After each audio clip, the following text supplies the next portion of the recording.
Tell your money what? Jagaban. On your Monday, we shall stop Jagaban. On your Monday, we shall stop Jagaban. On your Monday, we shall stop Jagaban. Yes, sir.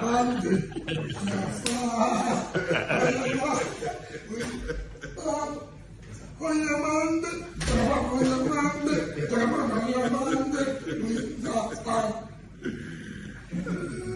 In the Chief of Staff's office. Well done. Very nice. I'm glad to see this.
Okay now.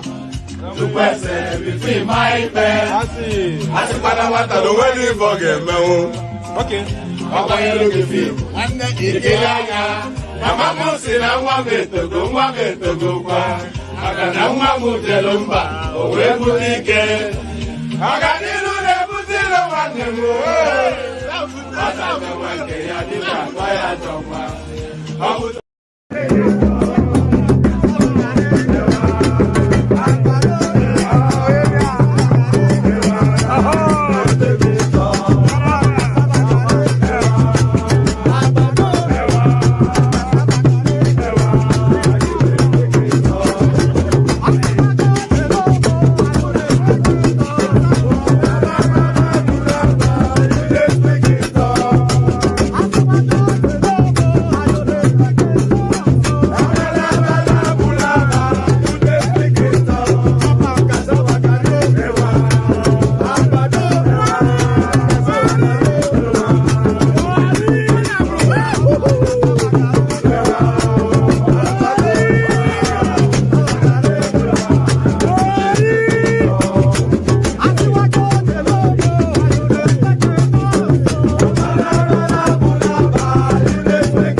We are also reporting that P2B, everybody seeks umbrella under Nigeria. P2B is today telling us that he is also commending the Nigerian army for keeping Nigeria as one. These are the people that will defend him when we come after him. This is the criminal that stole money belonging to Anambra people to go and build a shopping mall in Abuja. P2B. He is now hailing Nigerian army for keeping the country together, the people that killed his own people. When I tell you that P2B was bad, people thought I was joking. Have you now seen it? He's hailing them for killing his own people, keeping Nigeria as one.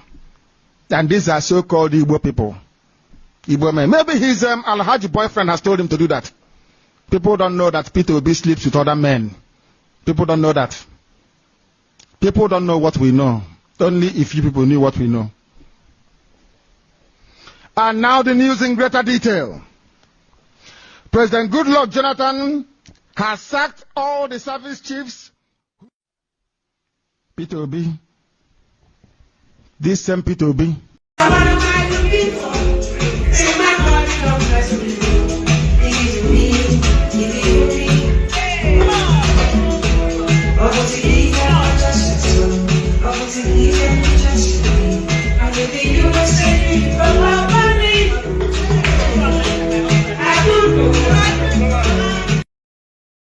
ẹ̀jẹ̀ mi ní ẹ̀ kí n gbọ́ àkànbí ewé ayò ewé tún méje ìtún ló ní ọtún ẹ ṣe ìfà ló ní kan fà ẹ mọ́ra àìbínú gbogbo àtàrẹ gbogbo méjì ọkà bàbà gbogbo mẹ́ta ọkà wáṣẹ́ orí ló túmọ̀ ẹ̀dùn gbogbo ọ̀nà ní túmọ̀ ẹsẹ̀ akọni ìmọ̀ tú ìmọ̀ ọjọ́ ìmọ̀ èmi ni wọn kì í dálẹ̀ wọ́n bá lọ mẹ́lẹ́mọ́ wá fi jóye ẹlẹ́mọ́ akọni wọ́n bá lọ gbé fèrè wá fi jóye ẹlòkó bọ́wọ́ wọn bá tẹ̀lé wá fi jóye aláre àwọn mẹ́tẹ̀ẹ̀ta parapọ̀ wọ́n wá jọ ń pẹ́ mọ́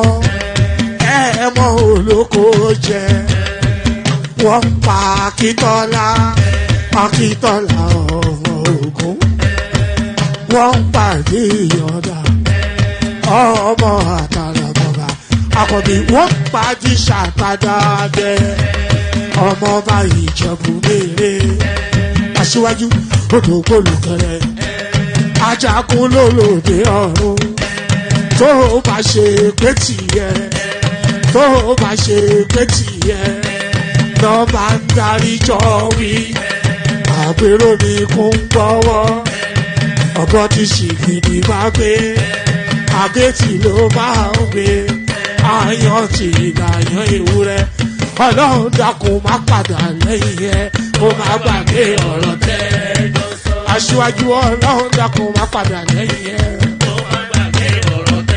àkọ́bí ọlọ́run dákun má padà lẹ́yìn ẹ ọkọ̀ olúrẹ̀lẹ̀. I wish I go back to the old days when I used to be the kid in the 3rd grade, playing in the street with my homies all day. Cause we live so fast, now we can't relate. We come a long way, money can't wait. And no worry about a thing, happy all days. This is how we live, we cannot complain. And nobody leave, keep the old plans. Hey, when I'm better, Mingati. Mingati Zuda Kari Party. Ko ɗomin mawni ɗomin darti yow goto fone ɓorni bokke e so parti an winam bedda omin garti min gari zuude kadi parti ko ɗomin mawni ɗomin darti yow goto fone ɓorni bokke e so parti ey cugagam ne weeli fof ko souvenir film hanki wona hande hanki jamma mbaale sim min ñalla fije nangue jamma lengi mbaɗa tin on saha courant ala wura men ko ƴaro finde sifti nammo ala cifti ala inde iɗi naw wilde iwi. And there it is right there. Shifty numbers. So shifty numbers are you know the word shifty in the UK is used to connote something somewhat a bit dodgy, a bit criminal. So shifty numbers. So that's shifty number right there, and that's the shift being that's how you're clocking in for its regular shift right there. So that's how you're starting the session in the manner that only he can. So well done, Ayo. So good day to you. Good to be in your company. And how are you? So here we go again.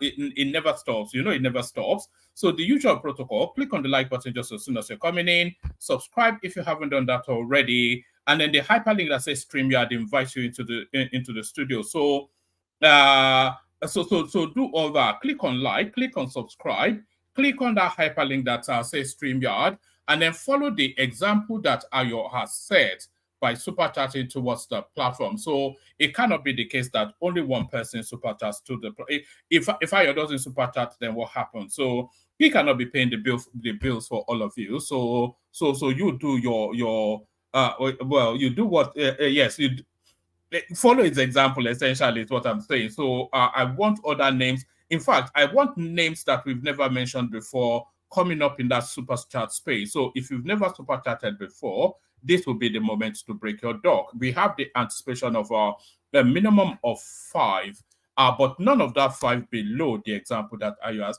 If you are coming in below where Ayo has set, then don't even bother doing it at all. So don't be derogatory. Don't be a punk. You know, don't be a punk. Do the right thing. So click on like, click on subscribe, click on the hyperlink that says StreamYard if you want to come and join me on the screen. And of course, use the dollar sign at the bottom of the screen and all that. The like and the subscribe, they're free of charge. The hyperlink that says StreamYard, highly encouraged, free of charge as well. But the dollar sign at the bottom of the screen, that's going to task your wallet somewhat, but do them nevertheless. So all that, look at you. Oh, so all that. Yes. Where was I? So let's just launch into it.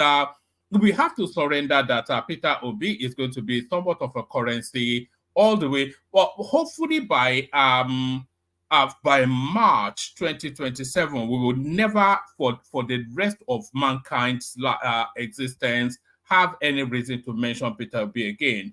But he refuses to leave the landscape. So what can we do? But we'll take a leisurely journey to land under Peter Obi's space. So let's kick it off with this headline right here on the screens. Plenty of space on the studio, by the way, are virtually empty. So if you want to be part of the conversation, then just pardon me. If you want to be part of the conversation, then just click on that hyperlink that says StreamYard. So let's launch into it and get immediately into it. Nigeria Air remains suspended. It doesn't benefit us. So this is the federal government going directly in the opposite direction of Hidi Sirika, the fine boy looter who allegedly Aisha Buhari's cousin. So you remember, of course, Friends and Family Administration that Buhari, virtually the top 20 functionaries of the Buhari administration, they had a bloodline tie to him. So it wasn't even anything about nothing at all to do with competence. You have to look at the list. There are people like Sirika, Abubakar Malami, and all. So nothing at all to do with competence. It was loyalty and bloodline ties to Buhari. That was how he ran his administration, and that explains why they ran the country to the ground. Nigeria Air remains suspended. It doesn't benefit us, our federal government. So, well, we already have a national carrier, so why bother? Festus Keyamo, the aviation and aerospace development. Yeah, let's do that again. Festus Keyamo, the Minister of Aviation and Aerospace Development, says the Nigeria Air project remains suspended. In 2023, the Ministry of Aviation under Hadi Sirika, former minister, unveiled Nigeria Air 3 days before the end of former President Muhammadu Buhari's administration. The development had let me do that entirely all over again. There's no fluidity to it. All right, Festus Keyamo, the Minister of Aviation and Aerospace Development, says the Nigerian Air project remains suspended. In 2023, the Ministry of Aviation under Hadi Sirika, former minister, unveiled Nigeria Air 3 days before the end of former President Muhammadu Buhari's administration. The development had elicited concerns among stakeholders nationwide over the ownership arrangement, which gave Ethiopian Air a 49% equity stake. The federal government had 5% equity, whilst a consortium of 3 Nigerian investors had 46%. Reacting to the deal in June 2023, the House of Representatives asked the federal government to suspend the operations of Nigerian Air, describing it as a fraud. So if it is a fraud, why is this charge not being leveled or levied? People say leveled, but it's actually levied. Why is this charge not then being levied against Hadi Sirika? In August 2023, Keyamo announced that the National Carrier Project was suspended till further notice. Providing update at the ministerial press briefing in Abuja to mark Tinubu's 1 year in office, Keyamo said the project is still suspended. It remains suspended. It was never Air Nigeria. It was not Air Nigeria. That's the truth. it was only painted Air Nigeria. It was Ethiopian airline trying to fly our flag. He said, if it is so, why not allow our local people to fly our flag? Why bring a foreigner to fly our flag? So nobody should dispute that it was Air Nigeria. Air Nigeria must be indigenous, must be wholly Nigerian, and must be for the full benefit of Nigeria, not that 50% of the profit is for another country. Keyamo reiterated that the ownership structure of the suspended airline is not beneficiary to the country. So why that guy, whatever his name is, Hadi Sirika, why is not in custody? It's only really the fear of the Fulanis that is preventing them to move. Why Hadi Sirika, Abubakar Malami, Isa Fantua dead already? Maman Daura, why all of these people are not in prison is beyond the realms of reason. It can only really be the fear of the Fulanis, because of course the fear of the Fulanis is the beginning of wisdom in the Nigerian firmament. Let me bring you this next headline. I'm going to trail it with a video clip. So let me play you this clip as we segue, as we meander towards the next headline. Like I said, it's my bragging day.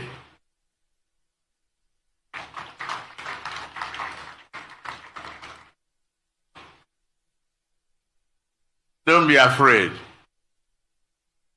We will do this road. 700 kilometers. It will be a success for Nigeria, and we'll do more of this. You and I together. The whole Nigeria, a very bold endeavor. Please, share with me. Share in the joy. I am a very happy man today. Thank you very much.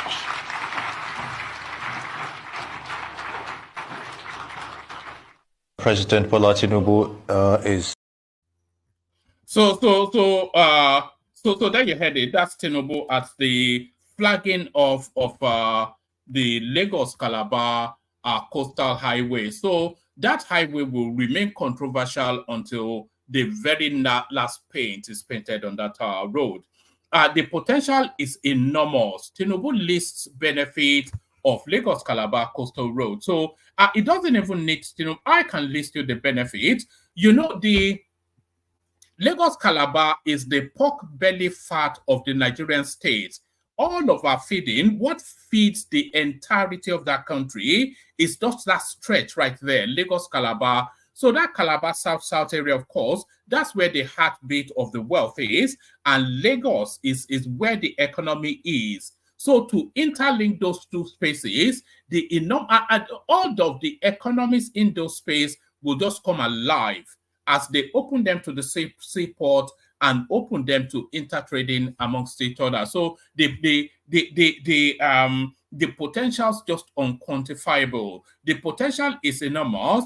Tinubu lists benefit of Lagos-Calabar coastal road. President Bola Ahmed Tinubu has emphasized that the Lagos-Calabar coastal road construction will yield benefits beyond imagination.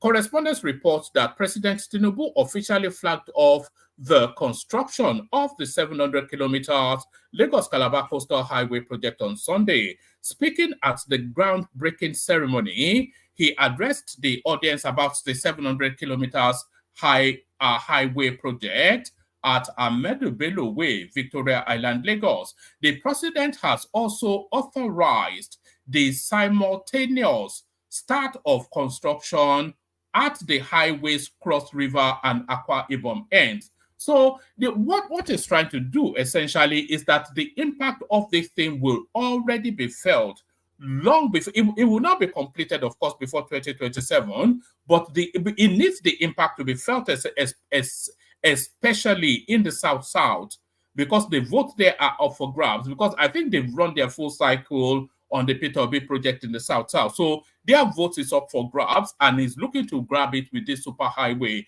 They will see it in its construction, they will get employment from it, and they will start to get the immediate benefit as that section of the road completes. So by the time the election comes, that's all. I've always said that Tinubu is going to campaign, and I repeat again, so you tell me you heard it here first. Tinubu is going to campaign in 2027 on achievements. The president has also authorized the simultaneous start of construction at the highways Cross River and Akwa Ibom ends. Tinubu declared himself a happy man and celebrated the day as his moment to boast, downplaying concerns about the project and accentuating its capacity to offer the country hope and a prosperous future. The president said, during the period of construction, the road will provide direct employment to thousands of people and indirect employment to tens of thousands of artisans and more. Economic opportunities for millions are being opened. It will fast-track community development. It will bring development closer to the people and give 30 million people improved access to production and marketing centers. You can easily predict a journey vertical. You can easily predict a journey vertically and go along the horizontal line and do the definition of your geometry. For free movement of people, geometry teaches us that the straight line is the shortest distance between 2 points. Go for it. The potential of the road is enormous. The spur to Sokoto is undergoing procurement. Let us speed up the financial details being worked out. Don't be afraid. We will do this road. So don't be afraid. We will do this road. And there is no equivocation that that road will be done. This is a guy that reclaimed the Atlantic Ocean and turned it into prime real estate. You know, the most lusted after real estate in the entirety of Africa. So this is what he did. So if it's giving you the assurances, this is a minor project compared to the reclamation of the Atlantic. So it's a big project, man. We all know that. And Lagos are an abundance of examples of that. The potentials of the road is enormous. The spur to Sokoto is undergoing procurement. Let us speed up the financial details being worked out. Don't be afraid. We will do this road. It will be a success for Nigeria, and we will do more. I am a very happy man today. Share with me in the joy. So that would be like a dagger to the heart of the obedience, of course. He emphasized that the project will support the growth of Nigeria's maritime sector, especially following the UN's extension of the country's continental shelf, urging the nation to capitalize on this opportunity and prioritize the creation of additional export processing zones along coastal states. The president added. So this is the 1 trillion economy taking shape right here. These are the dark hours of heavy lifting to break to a morning dawn of abundance. That is what we're saying here. That's the best way to describe it. The president added, we said we will do this road. We are determined to do it. The way we are going, we'll have a road that will outlive all of us here. That is how to build the future. The project is more than just a mere road. It is a symbol of hope, unity, and prosperity. It will connect communities and bring prosperity to people, create opportunities for millions. We are at it. Hold on to the right side, and you will have opportunities. Hold on to the left side, and you will have prosperity. So either way you go, it's a gift that will give, is essentially what they're saying. For our nation to excel, we just have to be bold and courageous in our endeavors. Thanks to High Tech, the constructor, for believing in us and for believing in the country Nigeria. Not just talking about Lekki Deep Sea, Port, and all the economic opportunities along that coast. What is a 700 concrete paved road? what it will bring is just more than imaginable. He commended Ambassador Gilbert Chalgori and engineer Ronald Chalgori of High Tech Construction Company for their commitment to the Nigerian project, acknowledging them as valuable stakeholders. He also praised Aliko Dangote for his steadfastness in business and dedication to ongoing investments in Nigeria, encouraging other industrialists to follow Dangote's example of investing in Nigeria. So what is essentially saying there is that portal opens up opportunities for the next Dangote, because we need at least 10, 15 Dangotes in Nigeria for everything to have meaning. So this next one here, I'll only give you the headline. And by the way, the room still needs populating, so come populate. Court orders police to evict the post-Emir Bayero from Mini Palace. So it looks as though now the government weighs in the side of Lamido Sanusi, which had always been the expectation. So the government weighs on the side of Lamido Sanusi. Let's go to the next one. What's this one got to offer? Tinubu lists benefit of Lagos Calabar Coastal Road. So I think we've already read that. So we'll land on this one. This will be the last readout. I am desperate to see Nigeria work. This is Peter Obi. Well, we know he's desperate, but what for is what we're not clear on. So let's go on to this one. Government suspends Air Nigeria indefinitely. So we've already done the readout on that one. I'll accept merger with PDP others if it is to better Nigeria. So that's Peter Obi now pivoting to where we knew he will always land. So it looks as though that's the last one left. Right. Let me send. Let me send the link again for anybody that wants to hop on. The room needs to be populated so that we can have a conversation. So let me send that. So click on that if you want the session to carry on. 2027 consider PDP LP merger if. So that is Peter Obi. Anyway, we already know who he is.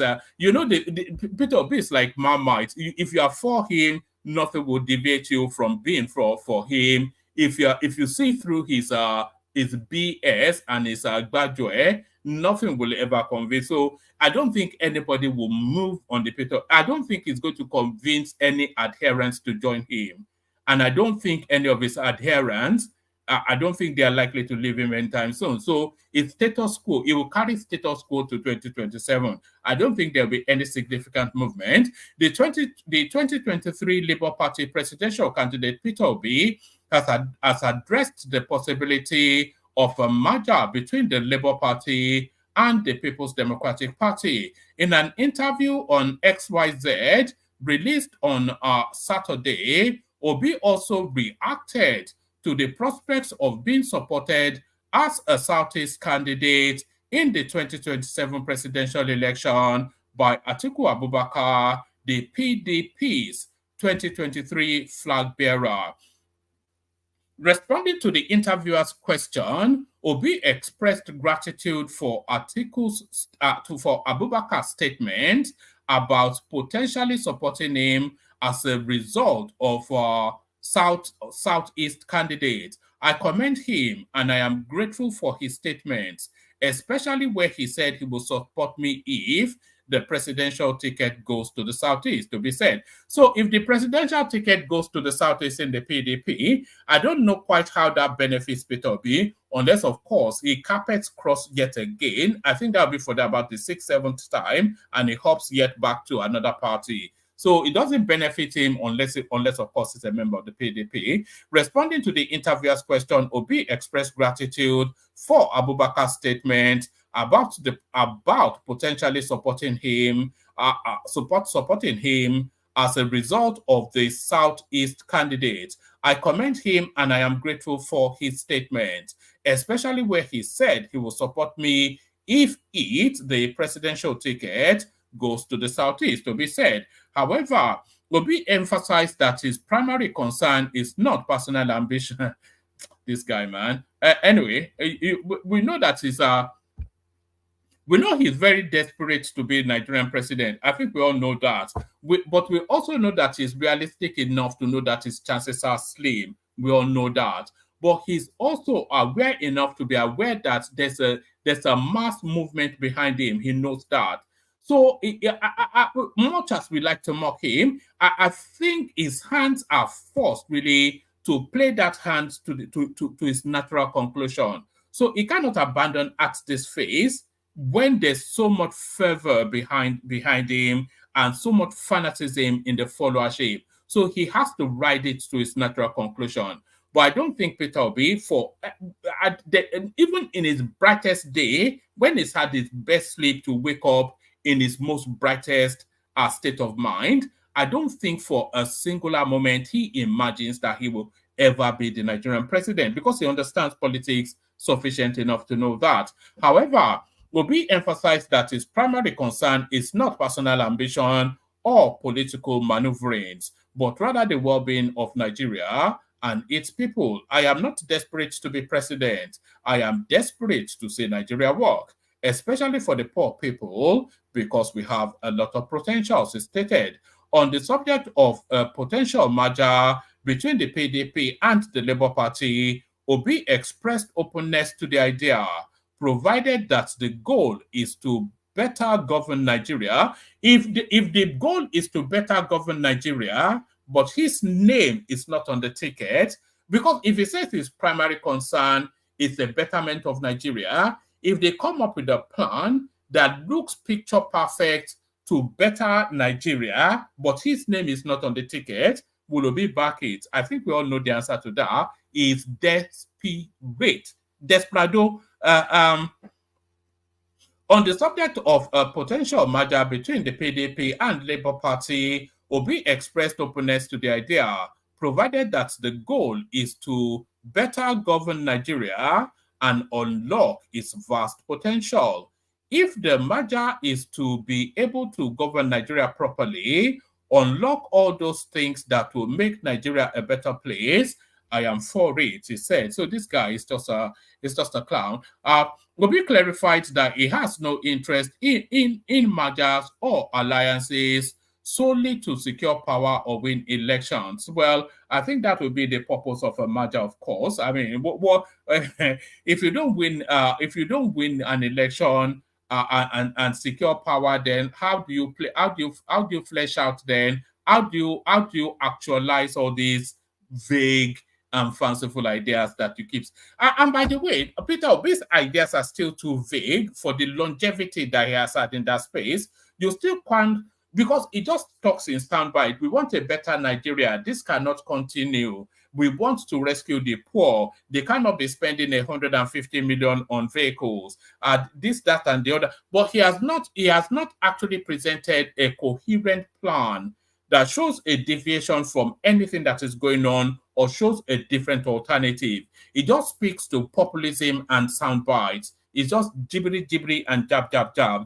Nothing, and it's been long enough there. He has been around long enough for us to know what is not just his ideological. We wouldn't even argue that Obi has an ideological thrust.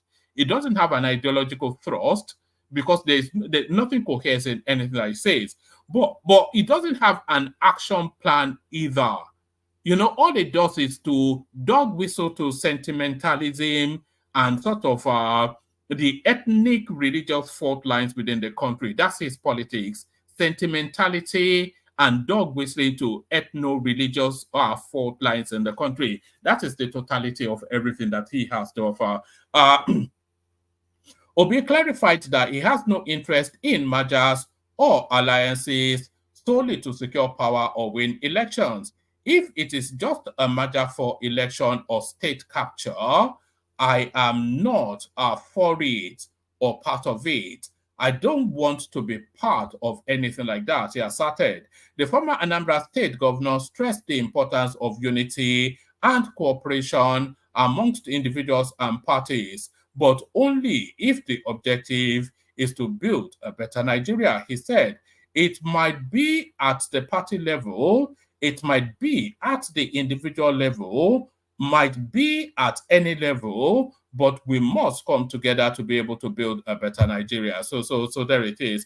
A new Nigeria is possible. I think we'll play that song a little bit. Let me give you a little detail of that. It's just the guy. Anyway, we have 10 out of 10 for effort. You have to say 10 out of 10 for girls. What's just happened? 10 out of 10 for effort. So let's give you a little burst of this. This no doubt will be the theme song for 2027.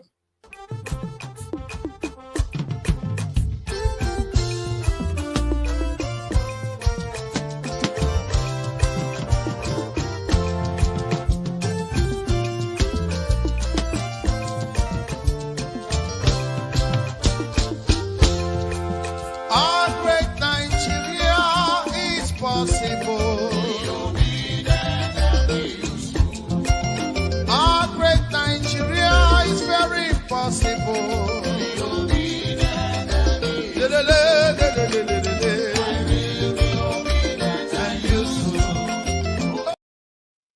And there it is right there. A new Badue is possible. Biodiva and Isubu. Yes, we'll be assessing the Tinubu administration on the 29th. This is in answer to Oladipo's question. We'll be assessing the Tinubu administration. I'll put the thumbnail out probably later on, just after this session. We'll be assessing the Tinubu administration on the 29th. So me and the team, we're already discussing the parameters of assessment. We assessed the ministers yesterday. It was a detailed, very technical session. So we didn't have that. I was even surprised that we had sufficient enough people watching it, because it was quite a laborious, heavy lift. But those are the sort of things that we do that gives us the confidence to speak the way we speak. You know, when we did the assessment, let me actually show you. I think I still have it on my screen. Let me show you. This is the session from yesterday. So we brought out a spreadsheet and we listed all of the ministers in the Tinubu administration, and we weight them on policy implementation, budget utilization, service delivery, stakeholder engagement, and innovation and reforms. So we used that quantum, and then we crunched it into numbers to come to the conclusions if they are retainable, if they are fit for purpose or not. And these are the results that came out. As you can see, there's one to be retained, a lot of performance improvement. I think about 80% of them we concluded are not fit for purpose. So these are the results for the Tinubu ministers. So terminate means to sack them. So anybody that got in the quantum, anybody that got 0 to 2, that's poor performance, so they should go. 3 to 4, that's below expectation, they should go. 5 to 6 meets expectation, 7 to 8 exceeds expectation, 9 to 10 outstanding. So you can see a lot of them were just terminate. A lot of terminates, performance improvements, a lot of them showing potentials but not sufficient enough. You see all of those, you see all these numbers here, the ones in red here, these ones should go, or just a whole raft of them. The ones that should be kept are a strong retain. Somebody like Festus Keyamo, for instance, is a strong retain. Because the way he's battling, and Wike, even the reports from Abuja, you're all hearing it. Whether you hate or like Tinubu or hate or like Wike, you cannot equivocate the impact that is making in that space. So Wike a strong retain. Uju Kennedy. When we crunched the numbers, we actually concluded that Uju Kennedy was doing quite well as well. We crunched the numbers. Wike to be retained. We crunched the numbers. Dingiwa should be fired. Or at least he should have a one-to-one with the supervisor. So these are the Tinubu ministers, and we've ran the numbers on them. for their first year of performance. So it's a heavy lifting. It's not a sexy session we had yesterday, but it was a necessary session to hold the government to account. And these are the results that came in. So only about 3-4. So this one retained here. This is Bosun Tijani. So that's a retain here. A retain is Dave Umahi. A retain is Festus Kiyamo. A strong retain is Yemson Wike. And Tunji Ojo, the passport guy, he's a strong retain as well. Latif Fagbemi, the Attorney General, he's a strong retain. He's a retain. So out of about 50 or so of them, we could only really find about 5-6 that were fit for purpose. So a lot of that cabinet will go. So when Tinubu is doing his cabinet review, we'll bring out this spreadsheet again and match it against whatever it is that he has come up with. So that's the heavy lifting that goes on. And so if you see if you ever wondered why we print and peacock on this platform, it's because we do the background work, the heavy lifting, the boring stuff. We do it. Endless hours we spent yesterday running the rule over the performance of these chancers and criminals. So all that, we played the Kegite music, still plenty of room. Anybody that wants to hop on. So we played the Kegite music, kick off the session, and then we'll see where it lands. But first, of course, the Kegites. Only water, where they see my water.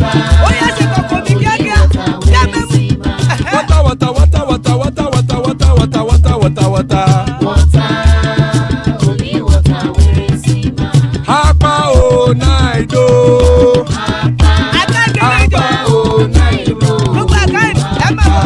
Hapa you don't come o.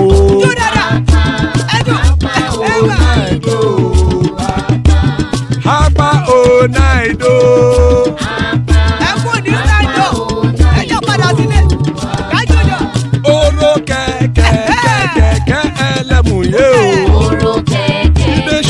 Kẹ̀kẹ́rẹ́ lẹ́mùrè o. Bobby Master kẹ̀kẹ́rẹ́ lẹ́mùrè o. Chief Wáìlà tí kẹ̀kẹ́rẹ́ lẹ́mùrè o. Eruku lẹ̀lẹ̀ ẹlẹ́mùdé. Eruku lẹ̀lẹ̀ ẹgbẹ́ ẹlẹ́mùdóde ojàre o. Eruku lẹ̀lẹ̀ Ghana ti dé ẹgbẹ́ bọ́dì o. Ọmọ ẹlẹ́yẹ ẹyẹ o ó dilé o. Odúyẹ̀lá ẹyẹ o ó dilé o. Petrosonama ẹyẹ o ó dilé o. Petrosodúnkẹ́ ẹyẹ rẹ̀ ó dilé o. Ẹlẹ́kọ̀ ọ̀run mú ìní o.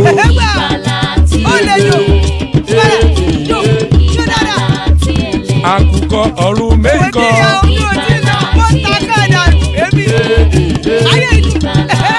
Ikú kò ní ríwà gbéṣe o.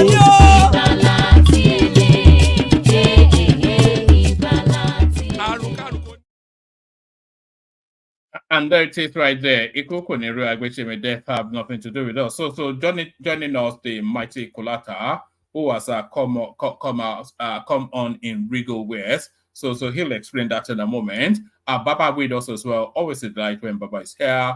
And Thomas to make up the list. So plenty of room in the studio. Anybody that wants to join, come join. The link is there. Click on it. Let's kick it off with Kulata. So what's this? What's this new outfit that you're wearing, Kulata? What it was Lele? That's Wole Soyinka. Oh right, yes. The Lord of the Obedient. Lord of the Obedient. Yeah. The Koboko Master. The Koboko Master. If you like Wahala, come on. The chief floggers of the wayward children. That's him. So a lot of clips of Soyinka's glory days have been coming out. Just as a reminder, I think this generation don't actually know who this man is or what is that. They have no idea. They have no clue what Wole Soyinka is all about. Like, I mean, they didn't even know he was in prison for Biafra war. They didn't know any, they don't know anything about that 22 man. months. 22 months. He was in prison. So, but the kids have to be kids, right? Let the kids be kids. They're just acting like kids. So, I wasn't expecting to go first, one man. Do you want to go with someone else first? Okay, let me go. Yeah, I'm in the middle of something. Yeah. Baba. Sorry. Okay. Thanks, Kulata. Yeah, let's take care of it, Baba. Baba, yeah. One man, how are you doing? Good evening. I'm good. I hope your week is off to a good start. Yes, well, the week hasn't actually. It starts tomorrow. Today is a bank holiday, which is public. We have so Same many. Same here, of course. Memorial Day here. Yes. Yeah. Thomas Mokia, and we are few so far, and those that are yet to come. People of the comment section, how are you? How are you doing? I hope you're doing all right. Keep it coming. I've been reading your interesting comment as always. At least I try to read everything in the comment section. Our esteemed viewers, you're welcome once again. I know yesterday's program was a little bit tiring and tough. I slept off somewhere to two-thirds of the way. So stay with us. We have more interesting. Yesterday was quite boring, and I was happy. It wasn't boring. It was an exercise, something that's got to do with brain. Yes, it's not for everybody, is it? It's not for everybody. That's it. That's the word. It's not for everybody. It's for real aficionados, the technicians, the people who actually, not the hooray Henrys that just want the sexy beats to scream and shout. No, we put the microscope on these people, and we found that 80% of them are actually useless. So and you know what, woman, don't for one moment think the people that matters are not seeing it. I can tell you this. Don't for one moment think it's all an exercise in futility. No. Believe me, as I tell you. So let's take it off. One man, are you there? Yes, kick it off with the headline on the screen. Nigerian air remains suspended.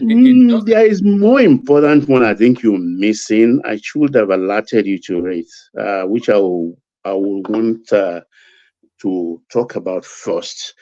It is the legal suits the federal government has instituted in the Supreme Court against the local government. Yes, the local government. It's a very touchy issue. It is at the heart of the geographical space called Nigeria. For everything that's afflicted our country so far, this issue is the most important of all, because in the executive, we have the local government, we have states, and we have the federal. The federal is doing their own parts. They don't even supervise the states.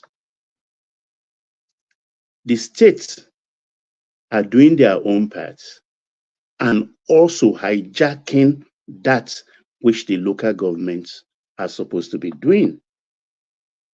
Because the nearest form of government, the only government a citizen sees every day or can approach every day, that is everywhere. The riverine areas, the bushes, the villages, the hamlets, is the local government, your councillor, the chairman of the local government. And I commend this president,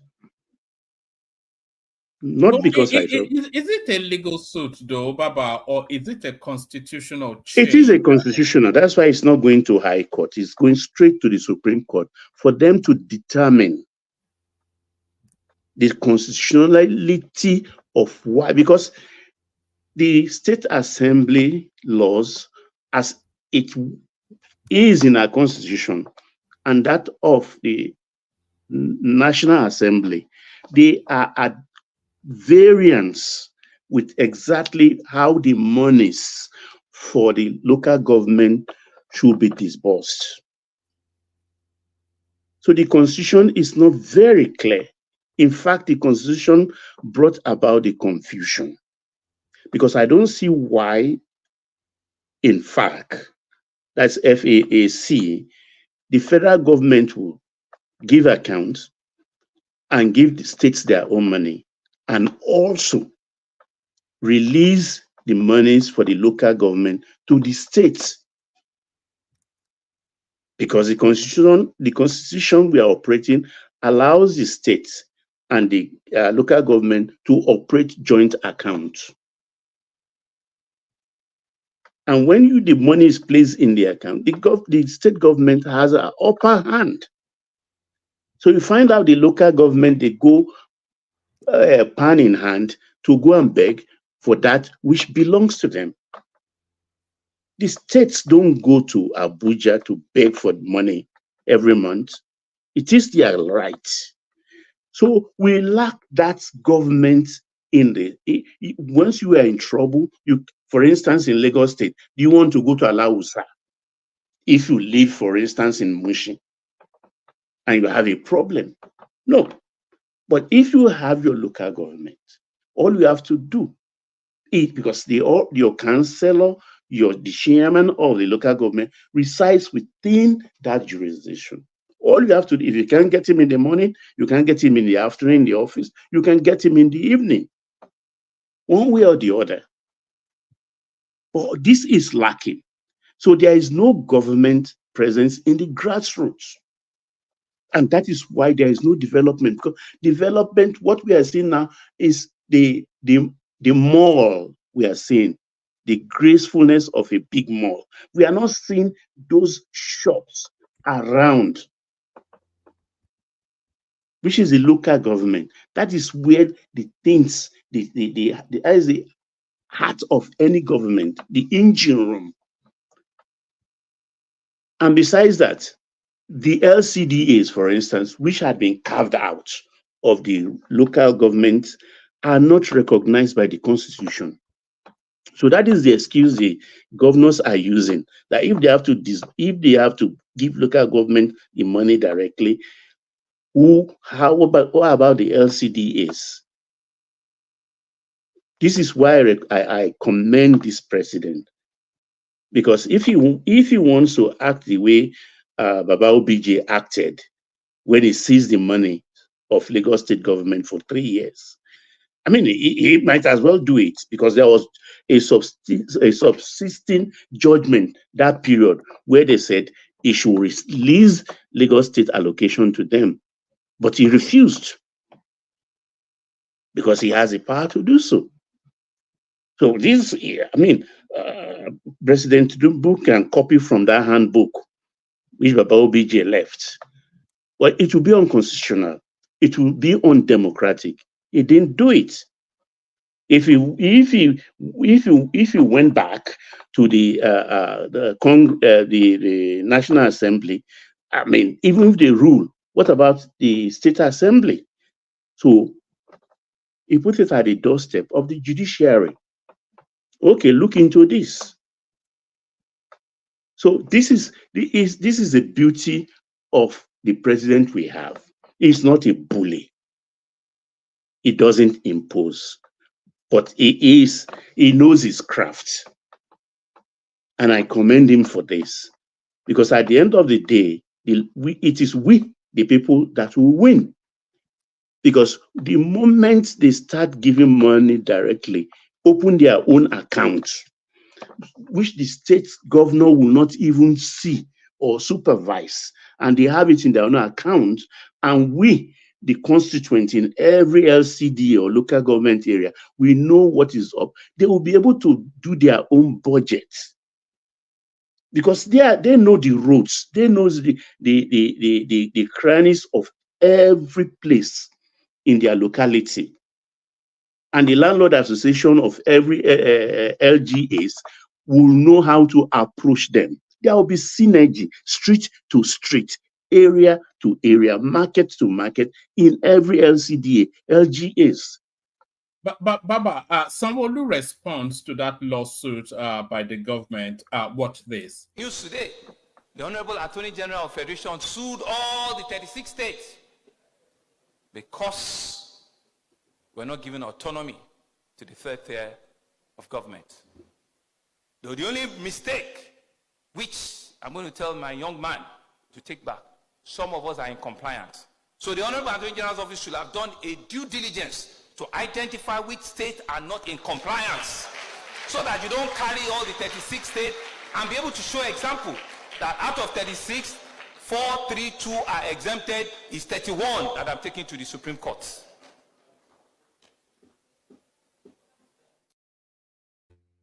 So it looks as though Lagos State already grants autonomy to the local government. That is half truth. Hold on. Hold on. If that is the case, they are doing it as an act of grace, but the Attorney General is still right to constitutionally compel it, so that it's not discretionary to any state, and it should to all of them, contrary to what Sanwo-Olu is saying. Yeah, Atiku, I didn't say local government money was. OBJ sees the entirety of Lagos State money. The state allocation totally is seized for 3 years. So I didn't say it seized local government money. Open your ears, please. So it even goes beyond the allocation thing. The powers of state governors, because they supervise the election of local governments in their states. They are in INEC, it's them. And at their whims, at caprices, they wake up one morning and say they are dissolving this local government that were constitutionally elected, like you, the governor. But you wake up in the morning and just dissolve them and put in caretaker committee to rule, so you can bring your friends, your cousin, your uncle to become chairman and councillors. That is wrong, because these people are elected the same way the president is elected, and also the governor. So why will you have power over the local government? So these are the heart of what exactly, because all the governors are complicit. They do it. They do it, and that is a problem. It will be interesting to see if the states actually put up a fight against this lawsuit by the federal government. Oh, sure. Like Sanwo-Olu is now saying, yes, it's just half truth. He does it also. Why should that money even be in your hand in the first place when you have your own state money? So if Sanwo-Olu were to be 100% correct, all you have to do is the chairman, let them open their own account. Even if you receive it in good faith as dictated by the Constitution, spread it into their account for them and fold your hands and see whether they will use it. You don't even need to bother. How do you synergize the local government with the state's plan if they have autonomy? Well, it is like states, for instance. The beauty of Nigeria is, unlike several other African countries, APC may be ruling Lagos. I mean, Lagos State, yes, and PDP will be in the federal. You understand? So it doesn't really mean I should do what the dictates of the federal government. The local government, in my own local government, for instance, the chairman could come from LP or PDP, while Sanwo-Olu is APC. Yeah, but what if they are at variance with the master plan of the state? Well, that is why the governor has to be level-headed. There must be synergy. Naturally, there is always, like at state level, an association of local government. just like it is in national level. They all mix. But those things don't work if you don't have the whip hand over. If you don't have a whip hand over the situation, then go to court. You can't enforce. It's an arm of government that's supposed to be independent on its own. It's supposed to be independent on its own. So if you at the state level, you are in conflict with any local government, go to court. Let the court sort you out. Let the people know. Yeah, that seems somewhat convoluted, though. Government. Who told you governance is an easy thing? No. It might prove to be an impediment to progress. No, I don't see that way. When you are doing also the local government, you are in court with the local government. I feel that the state government should have some sort of lever over the local government.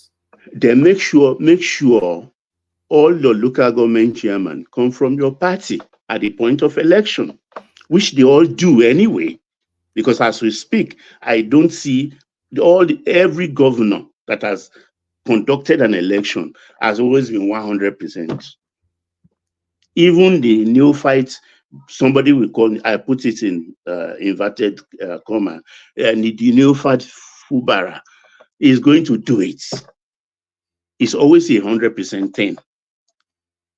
So the synergy will always be there, except ego will come to play. But we need the local government to work, because I know, for instance, in Lagos, the landlord association of every community are very strong. They know how to handle the local government. But the reason why they give them some leeway is because they know they are not in charge of the funds totally. But the moment they are in charge of the funds totally, you will see Nigerians, the way they will handle their local government. And that is the way to prosperity. If we don't do it, whatever the effort of the federal government or the state government, it's nothing.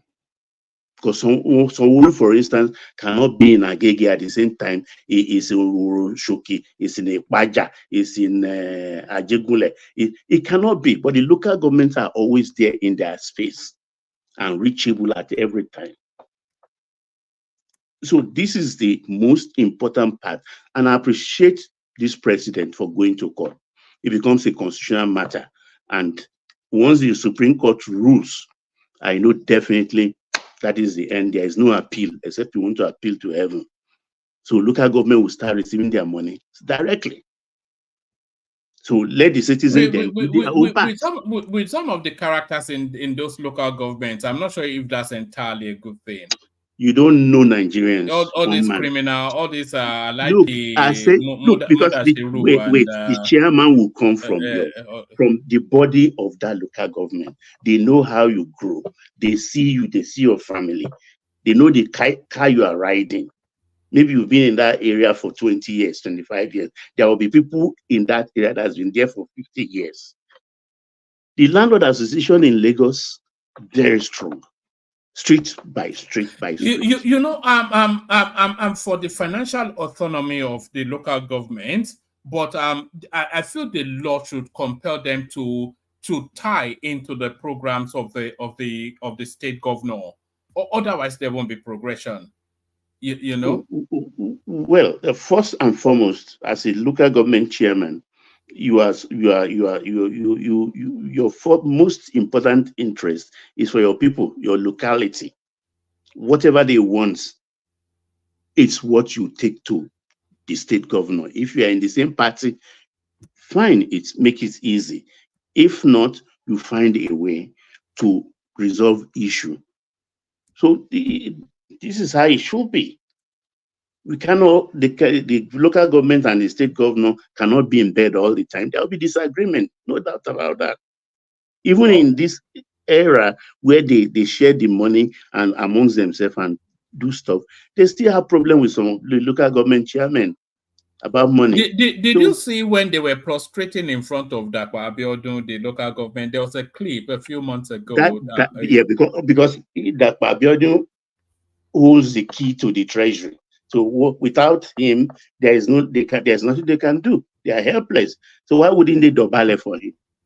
So these are the things this Supreme Court ruling will cure at the end of the day. So let me move to my next topic, actually. This one is necessitated by the default line of many of us on the panel, people who come on board, and the next thing, here in America, this America we are in, and things like, fine, if you want to excel as a human being, you aspire or you try to rub shoulder or try to be like the best. America is the richest country, is the most powerful country, is the most civilized country.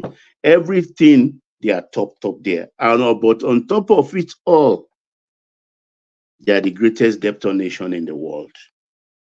So there is a campaign material I want to read, and you will think it is a Nigerian politician in the streets of maybe Abraka that is doing it. It's a campaign material, and the theme of this run through most of the campaign I've been hearing from both Republican and Democrats for the elections in November. He said, this is, for instance, and I read, America is so divided and weakened because politicians now run on divisive and wedge issues. There is inflation, making it hard to make ends meet. The middle class is disappearing, and the American dream is threatened. I want to tackle inflation. I want to create an environment that is conducive to small businesses, the most important unit of job creation. Congress is in stalemate and nothing is getting done. I will walk across the aisle for the common good. Americans are tired of cyclical threats of government shutdown. Immigration is in total disarray. Okay, that is the read I want to show, that everything here is as if I can use it to even campaign in Nigeria, and I will not be remiss. You understand? We are not saying we are there yet, but please be reasonable. I don't like people who are disagreeable for the sake of being disagreeable. There is a problem, and we need to solve it. Because when they talk, I mean, I've seen potholes in this America, heavy potholes. I've seen infrastructural decay, and I start to wonder, this bridge, if they leave it too long, with damage. I've seen in New York where cats run when they see rats, or rat is as big as a cat. It's true. I'm not joking. So this problem, let America be their own America. Let us criticize with our senses. All right, Baba, do you have any thoughts on the headline on the screen? Nigeria Air remains suspended, doesn't No, let me, because I've spent so much time, I mean, other people could be waiting. Let me go to the OB one. This merger or no merger. I don't know why he is still hampering on this, because this issue of so-called 2027, apart from your panel here, where we have done justice to it or even overflogged it, in private conversation from country to country, as Nigerians, thank God for free phone from WhatsApp. We've put it round and round and round and round. The best scenario, Obi being vice president to Atiku. Atiku has told us in clear, plain language, as far as I live, I will continue. I'm being good health. I will continue to run. So definitely it's not going to step down. He has always found it. Is he not just saying that just to hold on to his relevance and to hold his card close to his chest? I don't think Atiku thinks he's going to be president. But I think he wants to be relevant, and I think he wants. I think he resents Tinubu really because of their rivalry that goes back all the way to those Yadua days. So the fact that Tinubu put a smart one on him, I think it keeps him up late at night. So I can see him yielding to Obi. You know, because there's no other pathway other than for him to yield. Okay, fine. He wants to yield the space to Obi. You yourself, one man, you've put it arguably well months back. Southern candidate, Southern incumbency, right? If peradventure Obi won in 2027, that is 8 good years. Plus Tinubu for 12. That takes us to, is that 8 plus 7? That is 2035, right? 2035. So out of 36 years of democracy, North has used only 10 over their dead body. They will not stand for that. Yes, there is nothing that because if you take a cold, dispassionate look at the landscape, there's no permutation that unseats Tinubu. You know, there's none. You know, if you look at the battle he fought to get to that presidency, now that he has all the powers, there's nothing that will unseat him. But the only thing that gives that little sliver of hope, the only currency that Peter Obi can take to 2027 is a merger. He cannot go to 2027 just off the back of the obedience because they are already a quantified they are already, you know, the quantity is already known. So the obedience are not going to land him the presidency. And he knows that more than anyone else. It's only a merger that can give him anything like hope. One man. You keep on saying a merger, but who is going to vote for him in that merger? That's the question I wanted to ask. Who is he going to merge with? No, he already has the obedience vote. But who is going to be the plus? Who? Whichever vote that PDP has a lot of state governors. And they want power. So the weight of whichever state governor can influence votes in its direction. Atiku being a northerner as well, you know, there's going to be an additional vote to him. No, you are not clear here. Are you talking now about a merger between Atiku and Obi, or they going separate ways? No, I'm talking about a merger between the PDP and the Labour Party. That's what Obi is putting forward. Okay, who is going to be the presidential candidate? It has to be Peter Obi now. It makes no sense any other way. Who will be the VP? It will be somebody it'll be somebody like Tambuwal or somebody like that. But Atiku Abubakar will be father of the party, father of the merger. It will just be whatever he is, but he cannot be on a ticket. No. Become plain. He can't be what he is. Father of the merger or supervisor of the party or the merger. He'll be an elder statesman or whatever, but he will not be on the ticket. Okay. I know you like intellectual masturbation. Good, one man. Do you see, or does Atiku look like somebody who will take the back seat? A man who has complained, who speak from both sides of his mouth. Firstly, it meant to be the handshake went to the elbow by saying, if the party zoned it to the south. I will support whoever emerges there. Few days later, I will contest. How do you situate that? No, that's just subterfuge. That's politics. That's holding on to his relevance. Oh yeah. The way I see it playing is that there is nothing that makes sense other than a Peter Obi presidency and a strong northerner vice president. So the only way he can have a strong northerner vice president is if he's working in synergy with PDP, because there are those strong northern potentials that is not already tied in. That is why we say this is a zero-sum game for him. You get my point. It's not going to land him the presidency. The only thing, let us be plain now, we are not God.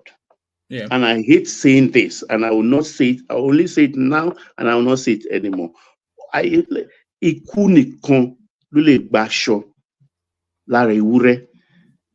It's only how do I put it without offending the protocol of your platform. No, we know what you mean, and I no, they are for the benefit of those who don't speak Yoruba. That's why. No, I think is the pie. I think they use the word pie now. If Tinubu pies, that's the only thing that can stop him. That is the only thing. And I agree with you on that. But just as an intellectual exercise, Peter Obi's best chance of being president is to form that merger. The obedience cannot take him to the presidency. That's one. But the PDP Labour Party merger, it gives him stronger potency. That's two. This is what, look, woman, let me tell you. Sorry, that potency, it has to exclude Atiku Abubakar because he cannot be a player. But if he's going to have a strong northern vice president that actually brings votes, then that has to come from a place like the PDP. So a stronger performance of Peter, Peter Obi would never be president of Nigeria. He knows that. But a stronger performance in 2027 can only come off the back of a merger. Okay, I want to put this market down. Peter Obi will merge with PDP. I don't know whichever fact, the Atiku faction or the PDP. And he will be VP to Atiku. Go write it down. No, I don't think the obedience will stomach that. The obedience will go for it. Forget, they may be pretending as if they will not go for it. But the level of hatred they have for Tinubu will make them submit to that idea 100%. But it removes the piety, the new Nigerian sanctimoniousness. They don't care. They don't care. Then it becomes like a hate thing, doesn't it? It's plain. We can hide from it. Because, of course, if they're saying they want better governance, then they're not getting it from a 81-year-old Atiku, because it'll be 81 officially. One man, it has. Hold on. It'll be 81 officially, unofficially, probably 90-something in 2027 Atiku. And is one of the most corrupt at the level of Babangida. It doesn't matter. They will feel that maybe by the time they will think he will buy in the presidency, and of course the vice president will take over. They will use that to console themselves and deceive themselves. That is what's going to play out. The way they are being led. They are being led, and they were there waiting for Tinubu to buy. You know, if they won that election, that combination, Atiku will be again. You understand? They will go into it believing that they will win. One, two, that possibly, divinely, Atiku may go straight into the night, maybe 2 years into their term, and of course, the president will happen. The presidency will happen on them. They will buy into anything. You know how they are going to sell it. The only thing that sells it is Atiku coming up publicly to say that he will serve only one term and hand over to to Obi, and if they fall for that, then I'm all fool them. If he believes that, if they believe that, then I am king of England. We saw that with Buhari, but that would be the narrative that you will serve one term and hand over to Obi. That's usually how that game is played. Because already the notes they're making funny arithmetic that look, with Buhari 8 years and Yar'Adua 2 years, we've only had 10 years of this present 25 years. So they already feel shortchanged. So how could somebody now come and tell you, oh, I'll be only there for 4 years, knowing full well that if Obi took over from him after 4 years as a southern power, because power, he will relinquish it, not that power will go back to the south, because he has made that promise. We are just saying this because I know it's not going to happen that way. You understand? So 8 years again, Obi will rule. It's not going to happen. No way. It's not going to happen. So the best scenario is for Obi to be vice president to Atiku.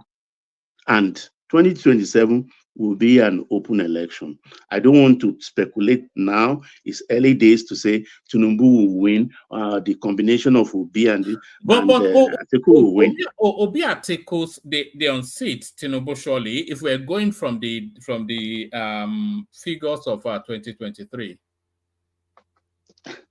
In politics, look, I like to humor them. I like to humor them because that's the only part of peace and peace of mind. You understand? Discard 2023 cards. Let's see. But like you said, Tinubu will campaign on his achievement. And by 2026, end of 2026, his achievements will be unimpeachable. Quote me. So it's not going to be an easy thing for the combination, even as good as that combination may be, to win in 2027. Daddy, I want to ask a question, please. Earlier, I think one man cut me off, and one man is being racist to me now. Yeah, that's what I wanted to ask a question with you. Do you think Labour Party as a Labour Party will change their name for anything? Labour Party. I'm saying it again and again. Because if there will be a merger, that means PDP has to change their name to Labour Party. I don't think Labour Party, I'm still saying Labour Party will never change their name for anything. Thank you, sir. You know Abure, who is carrying Labour Party on his head, doesn't even have the registration certificate of Labour Party. That certificate is with NLC. So I can't see them, because if you have to go into a merger and adopt a name, you have to submit your old registration certificate to INEC. Will NLC release that certificate? I leave that question for people to comment on. So that's another dynamics. There's too much stacked against Obi at the moment, as of today, as we speak. That is why that's it's stacked against the merger, not against Obi. The analysis is correct. In that sense, when we put all that together, it's showing that there's not going to be a merger. You follow what I'm saying? There will be an alliance, right? It could be, like they had before SPV. It could, or nothing would happen. He may have to go back and fix. No, you're not. Be plain, Pansat. I'm not getting your point. Is alliance or merger? Well, it could be neither. We're all speculating. Obi has not said, "I'm going to do X, Y, Z." It's just people speculating, and some of it is good speculation. But until they announce something, if we're analyzing it and we find that a merger is not feasible, a merger is not possible, Labour Party, like Thomas said, Labour Party will never change their name. So that's a deal breaker right there. No, but Obi in an interview, I which don't I have think not watched. I don't think name changing is a sticking point. No, Obi in an Obi interview. is saying is receptive to the idea. Exactly. So in an interview. yeah. He said it. So it's going to be, I think we are living in an interesting time. And I'm glad to be alive he's in an during this agreeable. period. Right. Say again? So what I'm saying, I have a very poor connection, so I'm going to be logging off in a minute. I'm at an event. So what I'm saying is that the speculation is good. The analysis is good, but the conclusion cannot go to one direction. You cannot say the merger is not possible, therefore Obi is having a problem. No, he hasn't said that if the party says we're not going to do it, then he can do it. So, but still, he's viable. Do you understand? Obi won the election with a landslide. No, you The problem. You are deviating now, Pansa. Please, No, please, I'm not. please, This is my own opinion. Let me say it's my opinion. Obi won the election with a landslide. The problem Labour Party is having is collation of the results and an impartial INEC and a court that's determined to do the right thing. So the solution is there. It's not in the party. Do you see what I'm saying? So I'll say that and then I'll take my leave. What I'm saying is that when the premises of the analysis is correct and then the conclusion is wrong, so you have to watch that. The conclusion is the problem. Like one man said, a day in politics is a lifetime. But if he does it, he has to take everybody along with him. He can't just go and make a merger. He's going to lose a lot of people over that. So knowing that, I know he's a smart man. He's not going to do that. So he has to do it properly. So having said that, I will listen when I can, and I'll see you guys later on. Thank you very much. Bye-bye. Thank you. All right, one man, I yield also because the panel, this is getting filled now. So let other people have their chance too. Thank you so much. All right, brilliant. Thank you for holding the fort, Baba. Stay with us still. Let's come from you to Solly, who even though he's young, he falls asleep. So Solly, hopefully you're not asleep already. Solly, look at this guy. Solly, are you there? I'm there. I don't understand. Is it when I'm old I'm supposed to be falling asleep? It's old people that are meant to sit down and just fall asleep now, not young people. You're meant to be full of energy and bouncing up and down. It's late at night now. I've used all my energy during the day. I'm supposed to be sleeping. When are young people supposed to be sleeping then? No, there's plenty of time to sleep when you're dead. Nobody should be sleeping. Hey, okay. All right, coming to it. Where do you want to kick it off from? As if we don't know already. One man, See, I was scrolling through TikTok. Then I saw somebody praying against Thomas and the Agbadorians. I was skipping. I now scrolled back and I say, Thomas and the Agbadorians, what does this mean? He was saying that may they suffer, may they, and that was how they were starting their meeting. Who is Thomas? Is it our Thomas? Thomas. That's what I was thinking, That's what I was thinking. Thomas, TikTok. Look at that. TikTok. Thomas is not relationship. That's thousands of views. Thousands of views on TikTok. I said it can't be. So I now say, okay, let me check the page. I saw man of I saw panelists. I saw man of Street. I said, what? Have you got the link? Send me the link. I want to say it. Wait, Sonia, are you kidding? Is this a joke? I'm serious. That's what caught my attention. I used to see all these posts where they will be cursing people and be swearing for people, and this one was prayer. They started their session with prayer. Our country is Thomas and the Agbadorians. That's what made me come back to the video. Like, no, it can't be. It can't be. So that's why I just said, let me just come and announce it here. I see these people. I hope you are following us on TikTok too, because I think we're there as One well. man, I told you to join TikTok over and over and over again. Yeah, you know, I've only just realized what you were saying. You told me almost a year ago. I've just realized now what you were saying. TikTok can get you a lot of viewers very, very, very fast. You know, Yes, it's also unbelievable. we're there now. We're clipping beats and putting it out there. See if it drives. Yeah. So it was very incredible, and all of them in the comment section they were pushing it and supporting. I said, they've carried Thomas case to TikTok. Oh wow! Now wow, these people have serious problems. So yes, I am here. They know why I'm here. If they like, they should go and cry. So I've come to come and speak on their silly merger and whatever they Wait, are planning. but sorry, who else was there? Sorry if I may take you back. Who else was there? Pansat, obviously, you know Pansat was there now. Send the clip. Send the clip. I think you can On TikTok, please. On TikTok, no. What happens is Kulata.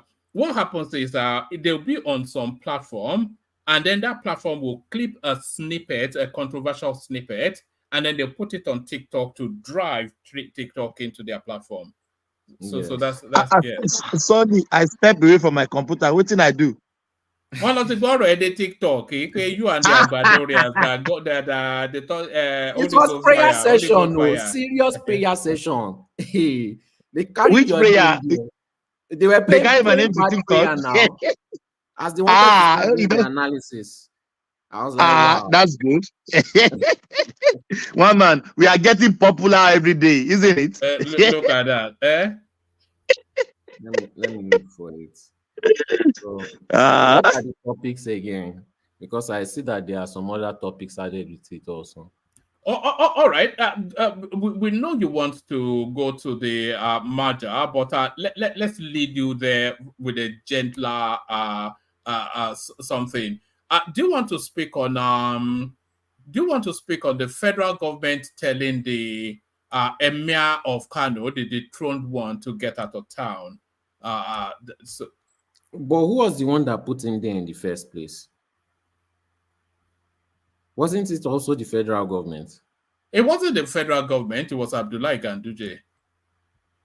Oh man, I don't know these people's matters. Those people, they seem very backward. I don't know why they don't like Sanusi. It's the only one that I feel like is going to elevate them and bring some sanity into that zone. But you see, all of them are just poor people fighting for rich people, and they seem very satisfied with that in their own area. So they still have some civility to go through. I don't know much about that area, so I don't want to really speak on it. Sorry, let me ask one man. How did people welcome the man? Is there do they accept him? What's the feeling? You mean Sanusi? Yeah, the Sanusi, yeah. I think what's going on in Kano is rent a crowd. So Sanusi will rent a crowd and throw them in front of his palace to be saying Shehu and whatnot. Agbado.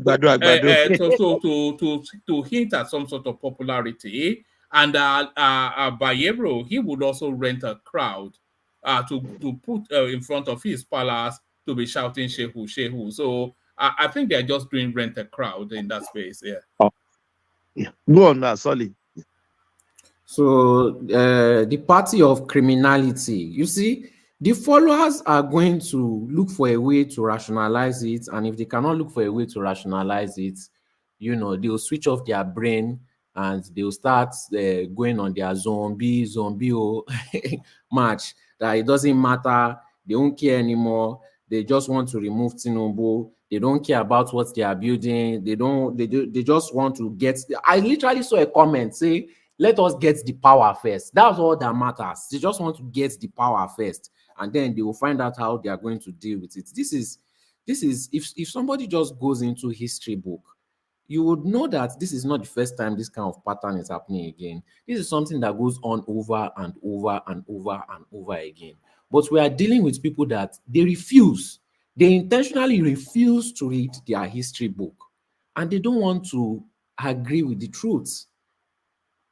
When you don't go through your history, you keep on repeating the same mistake over and over and over and over and over again. till you start brainwashing yourself that they are going to win it. These people are just trying to take money from you. These people don't care about you. He calls this party a criminal party, but he wants to join the same party again just to get power. So does that not make him a criminal? That makes him a criminal because it's the one that said it's a criminal party. Are we supposed to overlook this? But his followers, they will overlook it because it's not being pushed by. Is it not pragmatism that we are saying? Sorry, it's pragmatism now. You have to do a little bit of evil to do a greater good, sort of a narrative. If he has to hold his nose and align with Atiku for his Operation Rescue Nigeria, then if that's the pathway, then he just has to hold his nose and follow that pathway. Because like I was saying with Baba, the obedience are not sufficient enough to take him to Aso Rock, but obedience plus PDP gives him a greater chance. So that's just hypocrisy. So if he can stand the stench, why did he leave the place where the stench was and start complaining about it? That doesn't really make any sense. And if you say that you are fighting for the people, the good people of Nigerians, why can't these good people vote for you if you are on a path for good? So you have to look for evil votes. Is that what he's saying? So how is he going to bring forth good if he needs the evil votes for him to win? If he needs the evil party for him to win? That's just hypocrisy. And Nigerians, they are full of hypocrisy, especially the uneducated ones. So it's just going to waste everybody's time again. But the only thing that I like is that it's keeping APC on their foot, because I can guarantee you, if this guy was not chasing them, these APC people, they will be slacking in a lot of wide aspects. Now they have any little slack can make them lose the election. They have to keep their feet on their toes and do everything right and do everything that they need to be that they need to do, because these people are right behind them, which in the long run is good for the citizens, because it will help build infrastructure and the things that the people really need, because people are going to vote based on what they see, their achievements. They are going to vote based on that. The people that are saying votes don't count.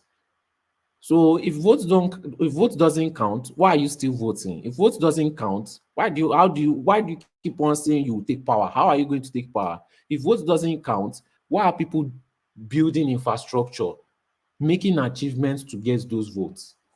So there's a lot of hypocrisy. The people that are going to waste time, that don't want to read the history book, that want to continue to act uncivilized, they will continue to lose. The time of lack of information is gone. Now, any action that you make is going to affect you for years to come, because you cannot wipe it off the internet. No matter how much you want to change it, every corner that this guy is going to take, he has insulted every road he has passed. He has abused every road he has passed. He has burnt every bridge he could burn. Now he's trying to rebuild the bridge, and he thinks people didn't see that. It's impossible. They've seen it already. Everybody has seen it. Wherever you want to turn, they have what you have said to destroy that place. Wherever you want to go, they have what you have done or what you have said to destroy that place. So where does he want to turn to? He said he wants to go to PDP. You have insulted the people. You have burnt the bridge. You have scattered the whole place, and everybody saw you. You say you want to get evil votes. You said it was the church against the people. Like, where do you want to come back to? But trust Nigerians and hypocrisy and being uncivilized and lack of knowledge. If somebody slapped them and the person promised them something tomorrow, they will still vote for that person. That's just how they are. That's just how even the Nigerians, they don't want change. They don't know how to vote. They just vote based on their emotions. They vote based on information they are not sure of. And I won't say me, I'm not counted out. When I first came here, me too, I was saying, they are marginalizing the Igbo people. But when they told me to explain, I was mute. So Nigerians are very emotional. I don't think the South East Sudaners have ever been. They've been at the front table of governance since independence.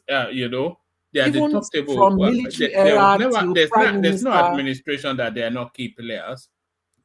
you know, from prime minister to military era, they've led everywhere. They, you know, they are the ones that have changed most of the laws that we have that is really, really affecting us in a bad way and really affecting them the most. You know, so when you read your history book, you start looking like a fool, especially if you are going with all the propaganda that is online. But again, Nigerians are hypocrites. Some people, they will see the truth, but they don't want to accept it. They don't want to accept change. Same thing I saw on that TikTok when they were saying, "Oh, do you support Biafra?" And Kenneth Okoko was saying, "No, Nigeria is the best place for a black man in the world." If you see I think I know. Is it Rudolph? Is it Rudolph's TikTok? I don't know. I was just seeing different Yeah. clips on If it's TikTok. Kenneth Okonkwo, then that would be a Rudolph TikTok. Yeah. So if you see the look on their face, they didn't even hide it. They were just looking sad. That was the first time I even saw Pansat. Pansat was the saddest looking person there. As they were shattering his Biafra dream, and he knew that they were saying the truth. So he would come here and pretend, you know. But when I saw him there, I saw them spilling, you know, it's not we Agbadorians that are telling him. He said it's the same way Agbadorians will say it. And none of them could say anything. They were all silent and they looked very sad. One man, I have to look for these clips. I have to look for this guy. I wish you can play it here. Wait, is this TikTok or from the other show? It's from No. I think Rudolph is clipping sessions onto TikTok. Oh, okay. Yeah. And that one has almost 10,000 views.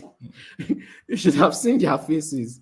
So I'll look for it and I'll send it to you, one man. I just can't. I've watched too many things on TikTok.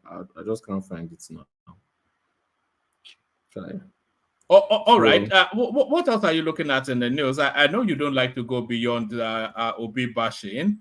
Is there anything else? What about this coastal high road that Tinubu is saying is going to be his bragging rights? But a lot of people very critical about it. The potential is enormous. Tinubu lists benefits of Lagos Calabar Coastal Road. So where are you weighed in the divide of that road? Politics is a game of numbers. And in politics, you see in USA, they ban TikTok. Do you know why they ban it? Because the people that like TikTok don't vote, and the people that like TikTok are too young to even vote. They are catering to their voters. If US is doing it, why do you think they will not do it in Nigeria too? That's Labour's Calabar. They are catering to their voters.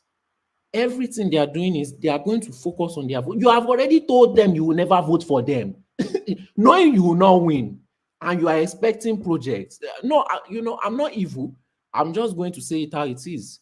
There is nobody in the world, nobody, nowhere, where they will prioritize you first over the people that are voting for them, especially when they need another election and they need you to vote for them again. They will not prioritize you. You will be last minute.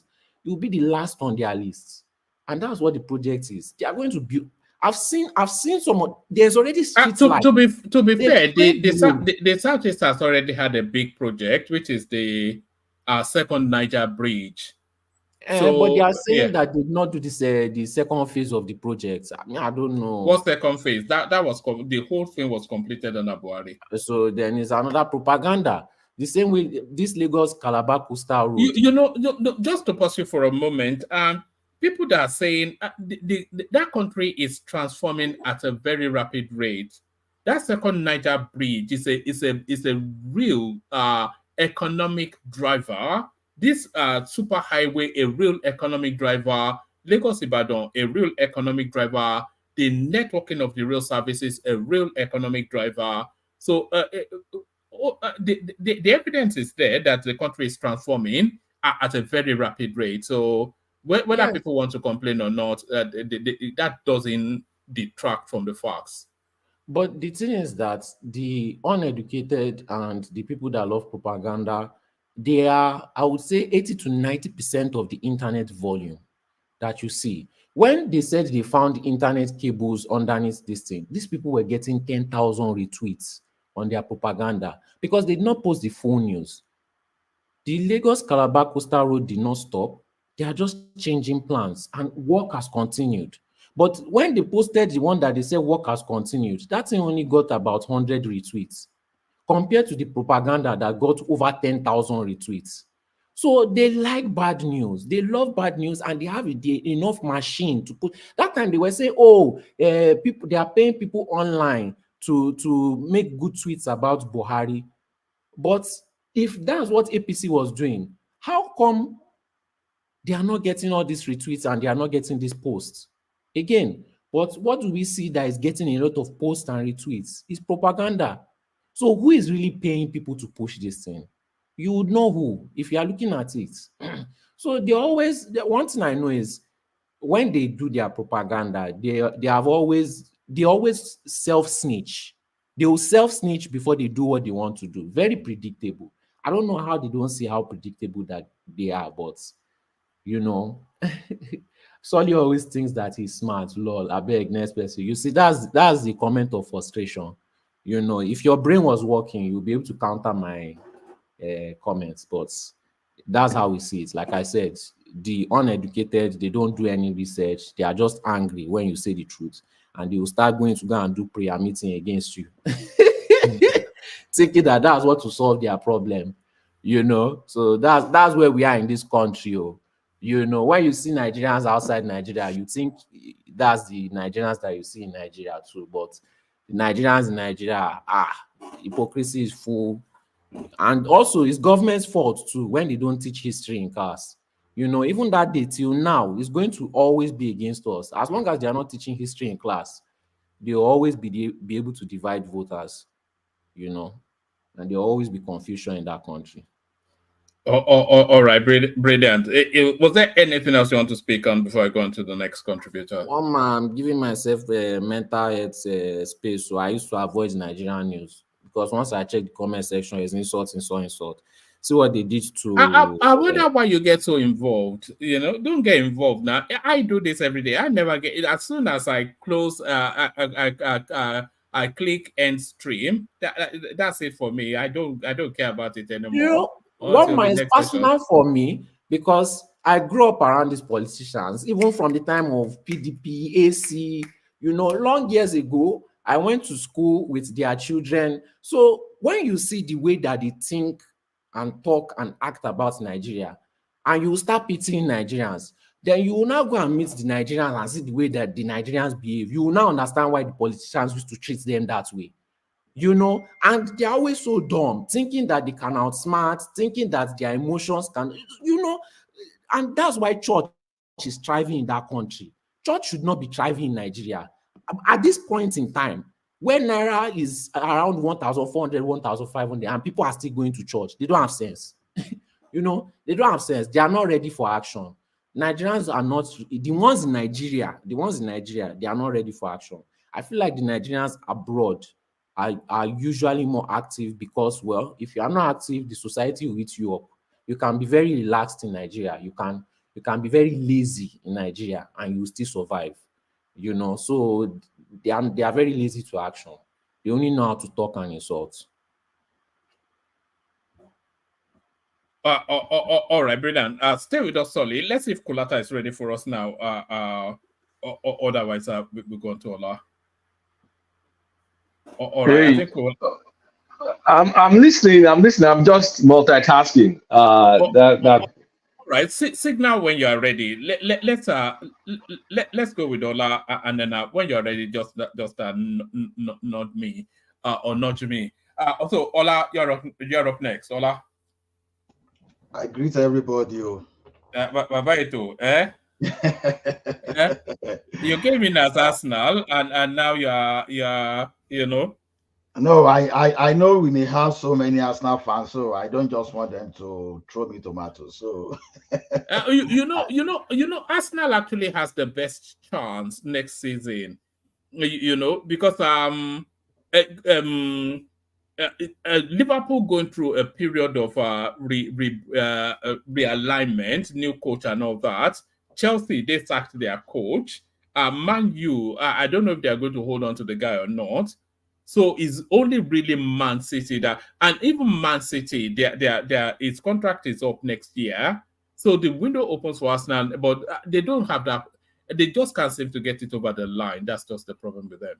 No, you know one thing I like about Arsenal is it's always next season, next time. So Somebody did a clip on it on Twitter, on Instagram. Yes, carry on. I'll see if I can you find know, it. there's one thing Yoruba used to say is that Atabala ma meni oyalamu. So to bá dọ̀la atún di ọ̀la náà ni. So you know, tomorrow, next season. That's Arsenal case. So we've been listening to this since 2005, and let's see whether they will eventually win it, maybe in the year 2090 or 2099. So anything can happen. So as for us now, before I take you to the politics, Ola, let me show you this clip. This is one of the most viral clips on our social media today. I won't play you the thing though, because I won't play you the audio because of the copyright and all that. But the images tell you all you need to see. Maybe you've seen it already. Are you seeing this? I've seen it too, because I'm still baffled, because that lady, because the only thing that can be is whether is the bride younger sister, or no, let's say sister, or the groom sister, because what kind of effrontery? Because it has to be. You know, I never thought about it, like, because I was wondering why they didn't just forcefully bundle her off the screen, of the stage. Because sister or not, though, this is not behavior now. Because you that know, wedding now, the only thing people will be talking about now is not how beautiful the bride is her conduct. That's not behavior. She's a woman. You know, as Yoruba will say, so some people may be suffering from some kind of mental challenges, but we don't really know, because this is so abnormal. You see, they were even trying to force her out of that place, and still trying to, I don't know, she's so entitled to the extent that she was even refusing to leave. So I can't really connect, honestly. So the winner is the bride. The way she maintained her composure, other women would have slapped her out of there, you know. They can still be off the screen activities. So maybe the one that we just see, just like the palm front there, we've never seen the masquerade. So I think think this thing is not going to die easily like that. Maybe there'll be family meeting. If I can interject, you guys, that's an ex-girlfriend now, or like ex-fiancée. That woman, from her body language, she's definitely had something to do with this guy for a long time, not even like short time, for a long time. So she's just here to come and play spoiler, because she kind of like looks like someone that they gave engagement ring or promise ring for the longest. And this guy, you know, when a guy has been dating a woman, engaged to her for a long time, he can't seem to make up his mind. Then he now finds a girl he really wants and then marries her. So it looks like this woman dancing, because you can see that the people around know her. The Bobo's friend should have yanked the woman off stage, but all of them were treating her with kids club. So this woman has been with this guy, and probably F the brain out of the guy. And the guy himself can't really do much. It's just, I mean, look at their body language now. She knows what she's doing. She's extremely familiar with her. Why is she not being forcefully? She's being persuaded off rather than being forcefully. Exactly. Being bundled off now. They should have bundled her out, like, and go and give her ice cream outside so she can shut up. Like, that's what she would have done. I blame the guy's friends are not doing me any people. Look, they're even trying to reason with her, like this, that. You can see she's there to Dabaru, and of course she and the guy, they don't get something for a while, for a long time. Like us now, everybody now will be talking about this other than the wedding. So she has already achieved her purpose. And they fight that night between that guy and the one man. Yeah, I sent you the TikTok on WhatsApp of the prayer. And if like say maybe the girl don't get many abortions for the guy, so she feels entitled. so she feels entitled. I mean, is it normal that someone will just go and be dancing with, I mean, your wedding day? Like, it's not normal now. And look at how they are trying to persuade her, like small. And she even dressed up like a bride too. So it's just very funny to me. I blame the guy's friends, yeah, because they should have yanked her. Just Willie her, just carry her come out. It's just going to be a few seconds of infraction So and just take her away. some people are actually saying it's a wedding ritual that maybe it's a culture somewhere. No, this is my ex-girlfriend. No be culture. Look at me, this is my ex-girlfriend. No culture. Oh my goodness. Experience it, because if it is culture, I think they won't be trying to drag her away. So something is actually wrong. So, but Ola, it seems that people in that garden knew that lady. Yeah, they said familiar. They said the culture requires that she's persuaded off with money. Oh, maybe that's what Rotimi is saying.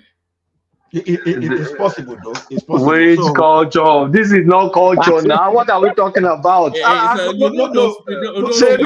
the way they are holding her. Which culture? Except this place is not Nigeria. If this thing happens in Nigeria, trust me, they will bundle the girl out and they will cut that part of the video.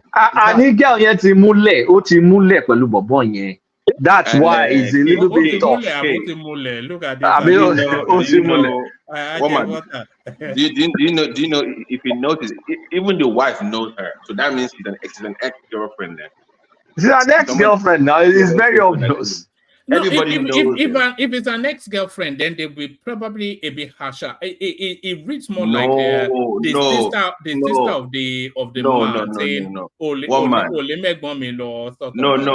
it's not that. It's more of like, you know how you've been dating somebody maybe since high school or college, they've known you for years together, then you get some money, maybe arrange marriage with the family, something happens, then the family want to go. If you notice, even the family are begging that. So just notice, everybody's begging her because they all know who she is. So if everybody around you know who this woman is, then it is a scorn ex that doesn't want to let go. That's what's going on. It's not culture or anything. But why didn't she go to the court, assuming that the wedding was held in the court or the church, when they were asking that, okay, is there anybody that is opposed to this union, for her just to stand up there and dabaru? So no, why? This is the biggest show now. This is the biggest. She's not going after the man. She's going after the woman. This is for a woman. This is the biggest stage for the woman now. So in her memory, she will always remember this movement. That's what she's doing. She can't stop them getting married, but she's gonna be a spoiler and just mess the day up. Exactly. She's just there to play spoiler. That's it. She's lost the battle, but she's not losing the war. Oh, to say you Gary. Oh, to say you for now. Why you go? I want to believe Rotimi though. I want to believe Rotimi because this is abnormal. Nigeria, Nisuru to buy now. You know, in Nigeria, we are not this patient, and some will try this rubbish in Nigeria in someone's wedding. Honestly, maybe they will even be begging for the lady to be released, where they will lock the lady up. So to me, no. By the way, before you continue, one man needs to apologize to the platform for dozing off yesterday during a very important discussion. And did I doze off? Who told you I dozed off? Yes, the show went off early. You went to bed because you were sleeping. You know. I was with Dupsy for hours earlier, and Thomas didn't turn up. But I apologize. But it was a necessary and an important session, and those are sort of things that we do. You know, I was just saying in the opening phase that when we went through the numbers, not up to even 30% of them we found fit. But there was no post. What do you call it? Post-game analysis. Yeah, but it's okay. You know, it's fine. Maybe next time. Yeah. Maybe, you know, we're doing the big one. It's tomorrow now. Is it the 29th for Tinubu? So It's 1 year. He marks. He clocks 1 year. So Yeah. who's hosting that? Is it who's hosting that? Is it K2? K is hosting that one, sorry. Well, we are all everybody. Everybody, but of course, Kulata will lead now because it's a data man. Let's grade Kulata for yesterday's show. I give him a B minus. It was okay. It was decent. No, I think he did excellently well. I gave him A plus. Babati, you are wicked. I gave him A plus. Okay. I'm not the minister. Don't grade me. And that's why we grade you with alphabet, not with numbers.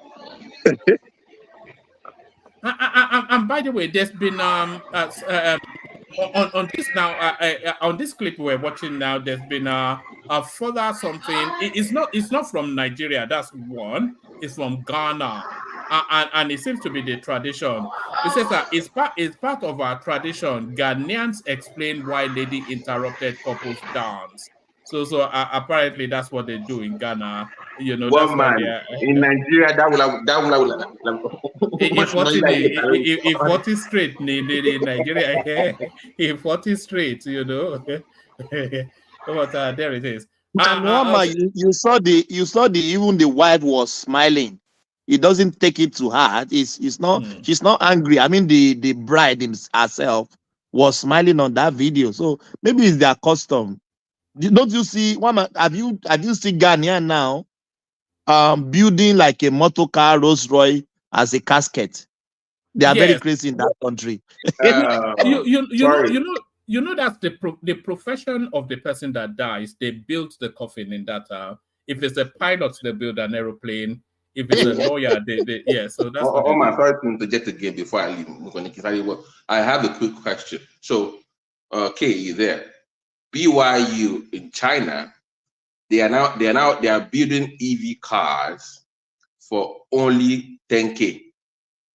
That's the price point for their EV cars now. Now, in the next 5 years, they're going to go ahead. They're going to go ahead. No, continue. I'll listen now. So, if they are building BYU EV cars for that price, and there's a different company that's building cars that can charge the car's bonnet, can be like a solar panel that will charge the car. Don't you think that the future of Nigeria is moving away from petrol within the next 5 to 10 years if we play our cars right? With the way the world is moving so fast to EVs now within the next 6 years. I think that's well, Africa is not going to have electricity to run EV cars, and if it's solar, I can check me now. That price point is very attractive to any serious government now. $10,000. But that kind of e-cars at 10K reminds me of cars we bought. We used to buy for our kids when they were small, like 7 years. We plug in the morning. They use it to run around the whole premises and things like that. I don't think they pack a lot of space, or I don't think they are viable cars like that. The problem is America, they can't compete with them, so they have to always carry. They're not going to let them bring those cars into America. For BYU, that's what I'm asking. For Nigeria, like we can benefit from that. Like that's a very good price point in my opinion. BYU and New. Even New has better battery technology. You just swap it. You don't have to start looking for charging stations. They have swappable batteries, so you swap in 5 minutes. You have a full charge. But you will see that Europe and America, they're banning, they're not letting those cars come in. So as of now, I mean, they're going to use them in China, but at some point in time, it's going to take a while for user preferences to move to electric cars. You can see that it's kind of like slowed down in the West. How do you charge them in Nigeria? How do you charge them? There's some that they're making with solar panels. Roman. There's some that are using solar panels. That's the one I'm asking about. Where the car's bonnet is a solar panel. It's a solar panel, yeah. That is what I'm talking about. That one will work for Nigeria. I don't need any. Babati, the way it works is this: manufacturer will always do what we work within economy of the host. see, now, you can't say because you want to introduce EV cars, and Nigeria now, if Nigeria decide, okay, this thing is going to pie my petroleum industry, it's just a policy. They will use policy to chase you away. So every country that wants to succeed, you have a policy that protects your economy. So yeah, let's even forget about infrastructure now. You see how these people, the Western economy, the Eastern economy, what they do is once they reach a level, where they plateau in their productivity, and maybe they are not having some competitor, they will just innovate, they will change gear and be pushing different into you. So if you are coming to Nigeria, if I'm not going to sell my petroleum, if I'm not going to use my crude oil to do something again, I will just block your product and I will stay within my country. Ola, you are missing my point. My point is, in the next 6 years, the EV thing is, Kiki can quote me if I'm wrong, by the year 2030, that is the deadline that people are moving on to EV, right? In the next 6 years. That's the target. The last winter, you know what happened? When all those EV cars started giving problem. Look, see, there's no EV car you still want to bring to this place today. You can't still convince me to move away from my truck, from my Silverado, for example. I'm not arguing with that, but they have 6 years to perfect this. Is my point. So that's the gap. But I'm saying within that 6 years. Go ahead. Okay, go ahead. But that 10K is not the real money. It's subsidized because they have a price war with Tesla, and so they're cutting prices. They're cutting prices to be able to compete because BYD beats Tesla. Now Tesla is back on top of them as of April. So that 10K or 9,000 something is really subsidized price. That's not the real price. For example, even with that subsidy, they are still relatively very low compared to Tesla. It's still cheaper than it's cheaper compared to Tesla. It's a Chinese car it's a Chinese car now. Even now, a company like Neo, Mujek back Neo, but I'm not even going to explain myself. Mujek back So a company like Neo is losing $35,000 per car. I'm not okay. My point is this. Stay with me. My point is this. Forget BYU as Nigerian manufacturers or whatever. What caught my interest was that solar charged EV car. Well, what can we do as because look at Nigeria now, Sokoto or Kano, for instance, you have something like that. So, as a country, what should be our policy on that model of cars? What I really want to do. It's a simple thing. Go and do another Innoson for BYD in Nigeria. I mean, we're not going to start manufacturing car from scratch now. So you just get them in if they have some sort of licensing deal. Just like the way Innocent has a licensing deal, then you can box package those stuff, CKD manufacturing, bring them in here and assemble them. So and we have our lithium thing in Nigeria. We have the lithium thing in Nigeria, don't we? The lithium. But our lithium should be really for export now. I mean, it's good now. You can also go for local car manufacturers. You are sophisticated, Ben. I'm sure we're still going to use combustion. Leave story now. It's Africa now. I mean, even in America, how many people? Most people still buy combustion engine now. So, I mean, if the real price itself is if on subsidized price, if it's getting to 10K. Then yes, is what something. Then we definitely need to partner with them and get one of their factory. I mean, build their factory in Nigeria and start assembling in Nigeria. Assemble and sell at that cheap price. That's worth it. But mass adoption, before we get to that point, there's so many things. I mean, we're heavily investing in petrol and all that stuff now. Are they going to encourage those kind of cars in Nigeria? They may encourage it if it's not going to fundamentally shift stuff. But I just don't think Africa is going to get there. At least Africa's sub-Saharan Africa, apart from South Africa and the obvious good countries. We may not get to that mass adoption in another 50 years. But Ethiopia are ready. As of in 2 years, they want to go everything EV in their country. That's their own policy. Lamba ni gbogbo ẹ̀ now. Have you been to Ethiopia before? You go to, is it not only Addis Ababa? All this Lamba, go to Ethiopia, you go and look at the rural area. Even within Addis Ababa, you see some dodgy areas in that. Stop. Let me even ask a question. When are they going to introduce that to the aircraft? When are they planning to? So you will fly battery powered airplane. A solar power aircraft. Me, I won't fly that one.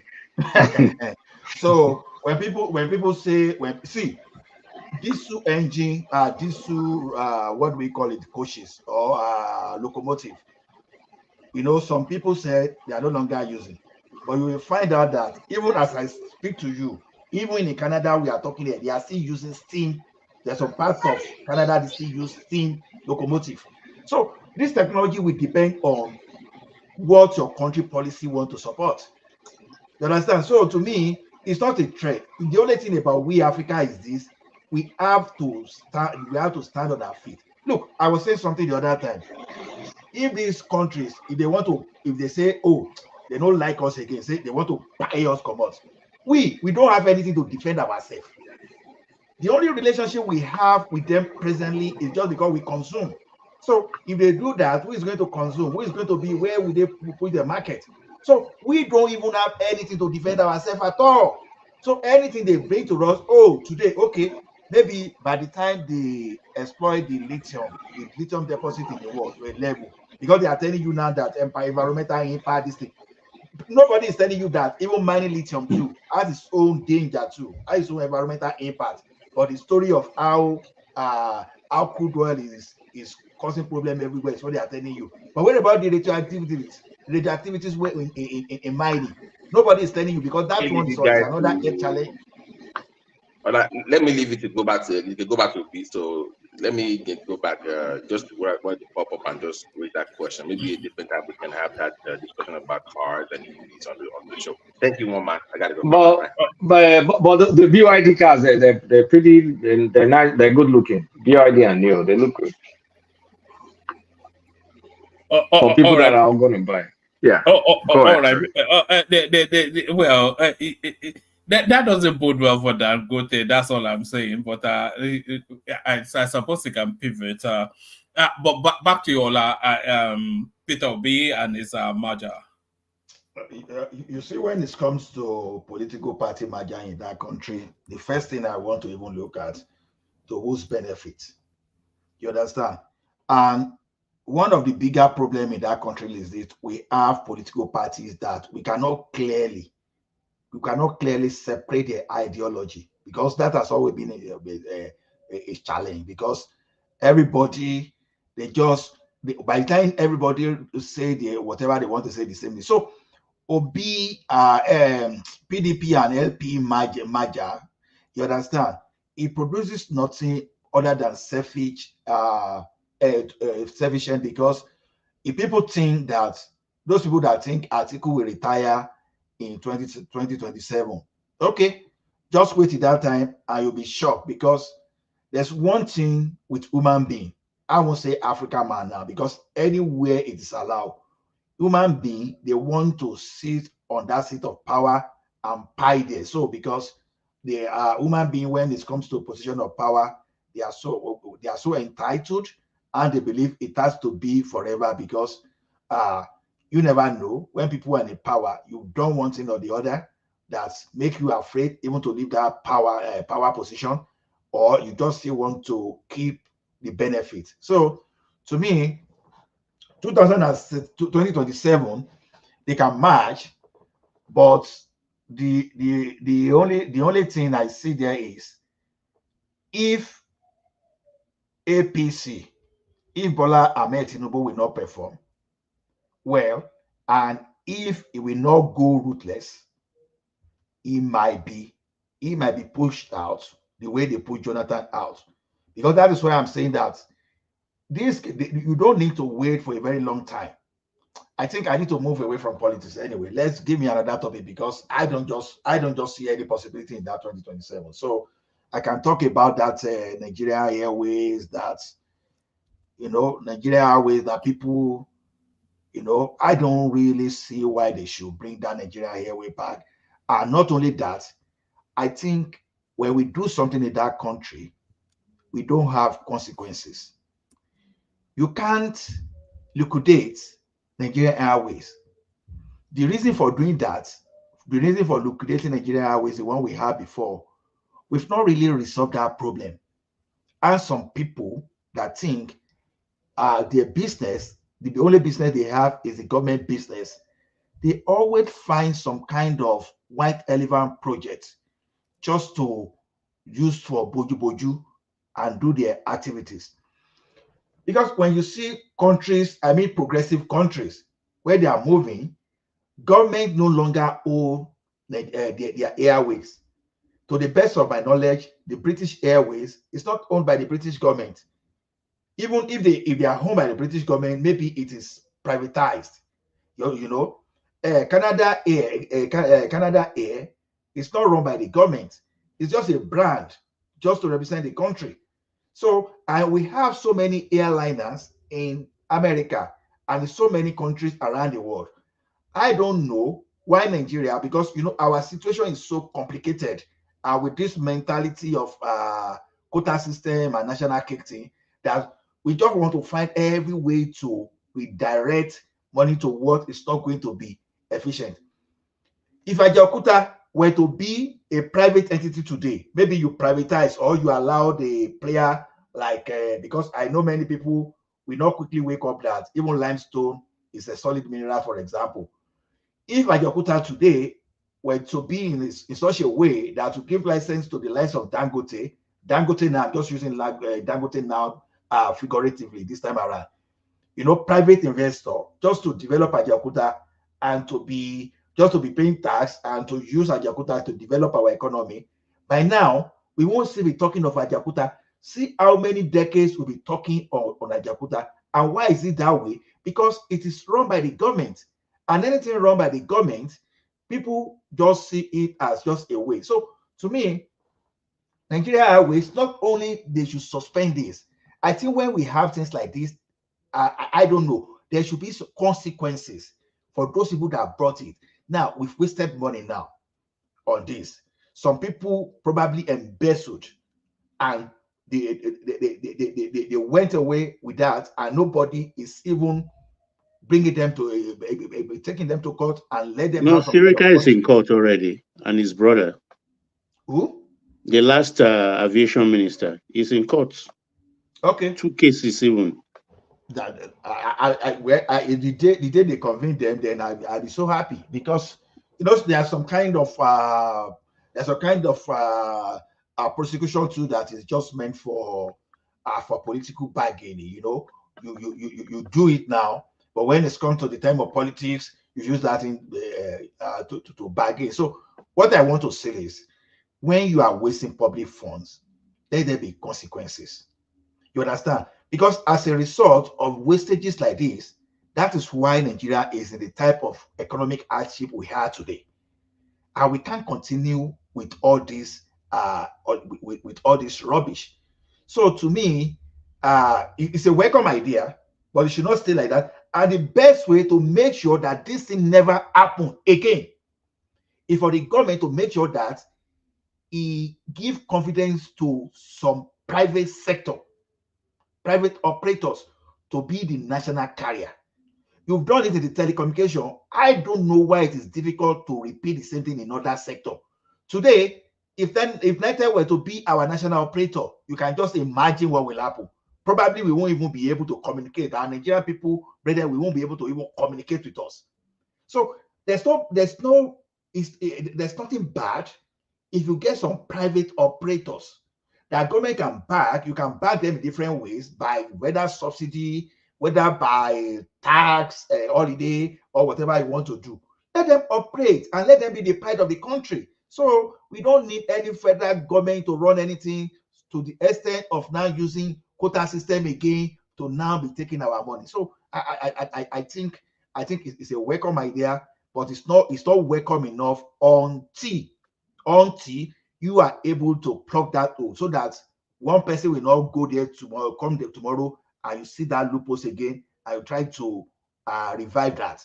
So to me, that's all I have to say on Yeah, that. Ola, to add to your point, I think Airpeace is already doing part of the job. Like I advocated a couple of weeks back, I think he should be our flag carrier and maybe give him all the licenses to all our routes entitlements, all the whatever cow they call it and things like that. And he should be paying a kind of lump sum to the government every year for being allowed to use giving the authority to use everything the federal government of Nigeria is entitled to as far as air transport is concerned.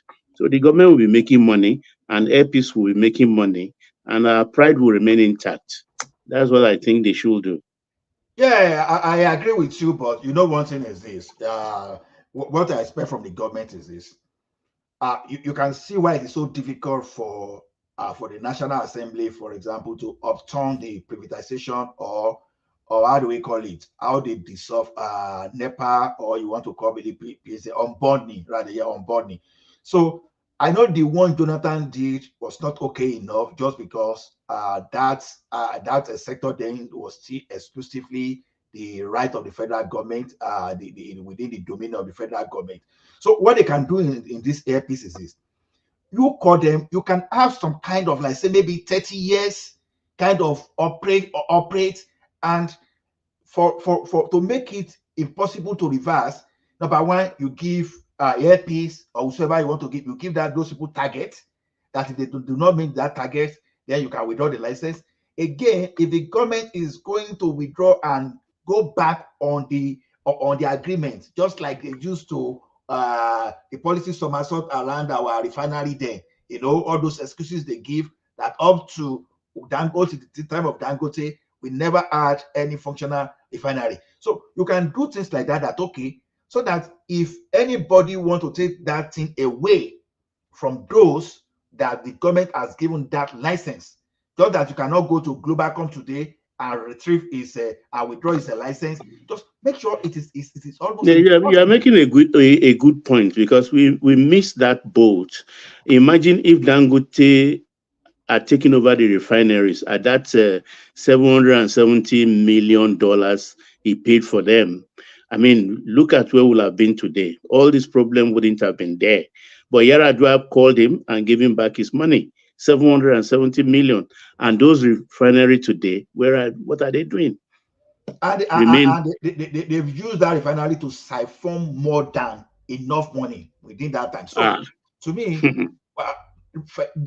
our government should not be thinking of investing in commercial services. They just stay within the government and public administration.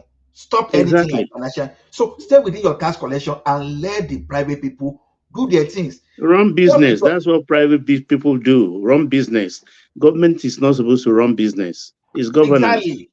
Because there are a lot of things that this government can do, but like when we're rating people yesterday, or fortunately, I went somewhere yesterday, I didn't even know that one man left early, because I was coming to that industry. Because when you see all these ministers, then they should be doing like, okay, our industry people, factories are leaving Nigeria now. They are not even looking at what they can do, but all they want to do is how government will be running businesses. You don't do that, because now, like, nothing stop the people in charge of industry now to work with labor or whatever, to work with labor and say, okay, since our industry, we are not moving forward, what can we even do? You start looking some kind of strategic planning that, okay, let us reclaim, maybe we want to reclaim our industrial estate back, or maybe those industrial estate, they are outdated because they are within the city now. We want to go to somewhere, then we create that cluster. You plan in such a way that, okay, you know that for every cluster you have, you are going to find some kind of independent IPP, independent power people. Even Ola, you know what I read today that made me laugh, and I also, at the same time, I was annoyed. Elumelu was telling the federal government to pay them 1.3 trillion they are owing them because of power supply. And those monies were actually the subsidy governments gave them, or supposedly subsidizing electricity you never supplied, with the grid breaking down day in, day out, and yet the government is now owing you 1.3 million. All of them. Can you look at the effrontery? No, you see why you cannot blame. Okay, you want to redirect the topic. No. Land that point, and then we'll take you on to the Kano situation. Okay, so you know one thing around that thing. Truly, to be honest, when it comes to power and generation and all those things, it's always expensive. I can tell you that it's always expensive. But where the federal government have issue is when if you want to sell all those assets, sell them totally. Allow those people to run the way they want to run. Allow them to run the way to run. And okay, we want to subsidize, we want to this thing. See, let me tell you one thing. If you allow them to run the way they want to run, if they overprice their products, they will suffer for it. You understand? So not only will you do that, when you set that in, when you allow them to run their thing and sell the way they want to sell, not only that, you license other people to compete with them. We all were alive when MTN and Co were telling us, "Oh, we cannot bring the cost Our of second billing is not possible." It's not possible. You know, when they said that, I laughed, because if Glo came in and started giving us free SIM. Exactly, but and you know, charging us per second. They frustrated Glo when it started. It just because of the capacity that they gave to Glo, that was why it was able to overcome them. They frustrated. I used Glo that time. I could try to dial up to 50 times before I could make a connection. And when I even made that connection again, maybe after like a few seconds, it's going to drop. So to me, I blame the federal government for this, and I want to believe, if this is just an allegation, it's not funny, don't quote me for it. Maybe some people did some kind of underage dealings there, and you know, so it's not sustainable to the best of my knowledge. Oh man. All right, Ola. So take us to Kano State and the never-ending saga going on there. Court orders police to evict the post emir from Mini Palace. So are you following that storyline? Yeah, you know, the first day I discussed it that time, you know, I was now patting myself in the back. That okay, that maybe I'm not a student of Ogbeni. You see, one thing is this. What Ogbeni said about this was just like my own opinion too, even though I'm not competent to speak within that legal field. You have a law. No, you depose someone, and the person that deposed the former emir, which is Sanusi, he had that power to do that. To the best of my knowledge, you follow due process to do that. And after that, they now made a new law to unbundle the emirate. Now, a new person, a new governor came, you now undone everything. Now, when you now undone everything, now you are now applying your new law, everything, you are now applying that in retrospectively, which I think is one of those issues that by now, this now, because when I say these are our National Assembly members, I don't really know their function, because when you have a state that is becoming lawless, that you are trying to go into a state of anarchy, it is the duty of the National Assembly to take over the law within that environment.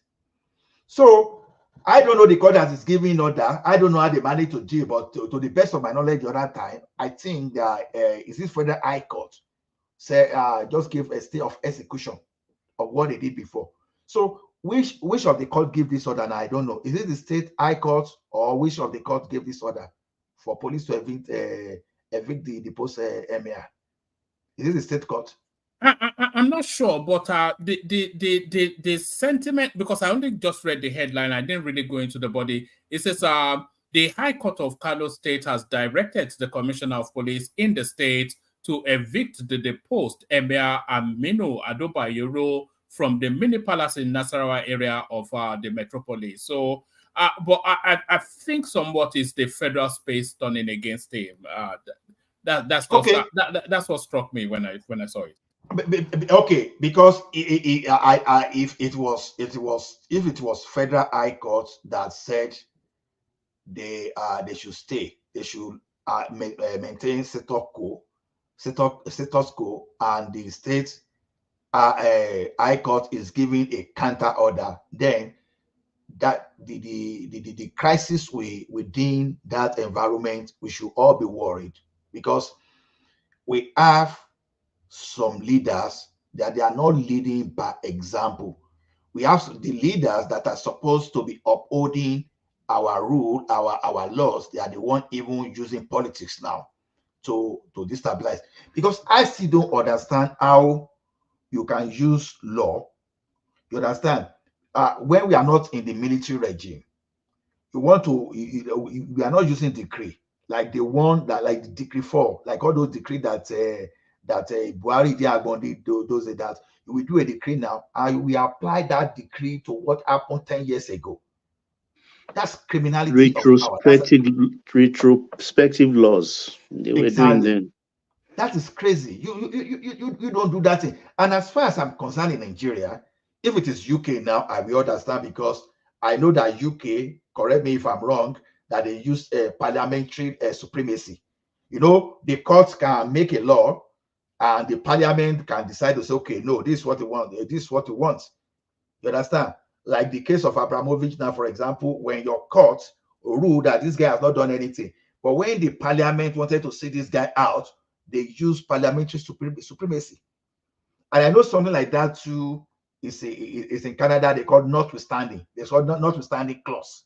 That even if court rule and if the parliament see that, okay, notwithstanding, for the benefit of the country, they want to use some kind of a parliamentary supremacy or negotiation. So the thing is, Nigeria situation, we are not in that particular situation, and I don't know why we are creating some kind of legal, some kind of legal confusion for ourselves.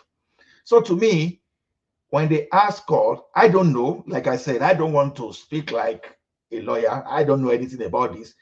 I don't know if this court order, if it is valid compared to the court order before. If this is not valid, then I think this is where the federal government, no matter how they try to patronize Tinubu or to try to use Sweetwater to put him to kind of a political blackmailing, I think this one is not even the judicial of Tinubu, it's the jurisdiction of the National Assembly. Because when you are having two courts of different capacity, when they are contradicting each other, I think that is where the federal, that is where I think the National Assembly should have something. I don't know if the Nigerian Judicial Council can do something about it. I don't know of that. I'm not competent to talk within that provision. I think the situation in Kano, that should draw the attention of the leader. So even if someone is in Ekiti, if someone is in Ondo, everybody should be worried about what is happening in Kano, so that bad precedent will not be set. We don't want to find ourselves in unnecessary crisis. And the like of anyway, let me just stop it there. So all right. Give us a brief commentary on this headline. The potential is enormous. Tinubu lists benefits of Lagos Calabar Coastal Road. So a lot of people divided on that. I cannot see how anybody, the obvious benefits are just so, the benefits just unquantifiable. And if they are saying it's too expensive now, try 10 years time and it will be unaffordable. So the moment is now and the moment has been seized. So what are you then making of Tinubu trying to sell is our coastal highway? You see many people that are opposed to this Lagos Coastal Highway is that one thing is this: you don't even, many of us, we don't even know what we want. We don't even understand what benefit the masses. The truth is this: the Lagos Coastal the Lagos Calabar Coastal Road is more beneficial to the masses than even the elite. And that is where we miss this thing, because this is social infrastructure. How do I mean? Now, before you know, along that side, you see different industries, whether you want to talk of estate or you want to talk of any small business, any small medium scale businesses, they will keep coming along that side. And who are those people that will benefit mostly from all those small scale medium? They are the masses. They are the masses. So, because when people are saying Lagos Calabar Coastal Road is not what they, so what exactly are they even expecting? So what will they be doing? They are saying, okay, we should, I've learned the argument that, okay, we should maintain the present road or this. But what we are not even looking at is if a country of the size of United Kingdom, if they have more than almost tripled of the road network we have in Nigeria, and that should be telling us something that the people do not understand. If a province in Canada, we have better road network than Nigeria, and the entire population of Canada, we are about 40 million. You understand? And we have more road network, and we are saying Nigeria that we claim to be around 200 million.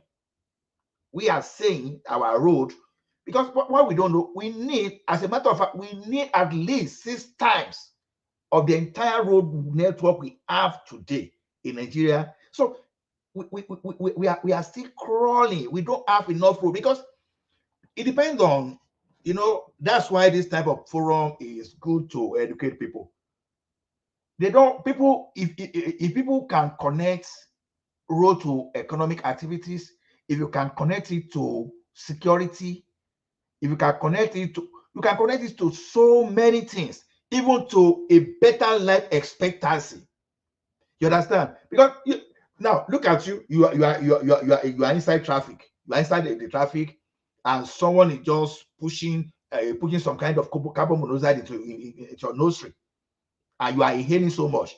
And maybe your lifespan is supposed to be like 70, but someone now is not, because of the activities, just because we don't have enough facility to give us better life, and people now begin to pie at the average age of 52, 53.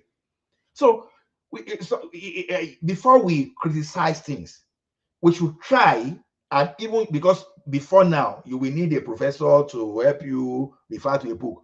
Everybody now, you carry internet around, so potentially you are carrying the world library in your pocket, so you can easily search and look at, okay, what are the benefits of this thing? You understand? Now suddenly someone that doesn't have, you have estate coming up here. Oh, someone will say, okay, as these guys, they may need detergent. Okay, what if I just go put some kind of detergent manufacturing company somewhere there? Some people, okay, these people will need abattoir. Okay, but I will give my own abattoir in such a way that it's going to be modernized. You go and relocate to that place. You have road, you have everything. Even if you want to be dealing with agro products too, you have. So when you have a product that you are marketing, number one, you need good logistics. You understand? And the backbone of any logistics is still your road network. So when you are within that axis that we are talking, it's going to help businesses. Now, okay, if you were traveling to, okay, you are a product seller now, maybe fresh produce. Assuming you harvest your tomato before, it will take you maybe like 22 hours to travel from Lagos to Calabar. But suddenly someone is providing a shorter distance for you, like 6 hours to get to Calabar, and to sell your product. You can even probably go to that place and come back the same day without even spending money on hotel. And you are saying, oh, this thing is not necessary. So if it's not necessary, what you want them to embezzle the money or what? So to me, I want us to do any infrastructure that the government is doing, no matter how irrelevant you think it is, in your own, try to ask other people. Try to see what they use that infrastructure for somewhere around the world, and you will know the benefits. You understand? If there's anything that the masses the common man can benefit from the government, this road is one of those things.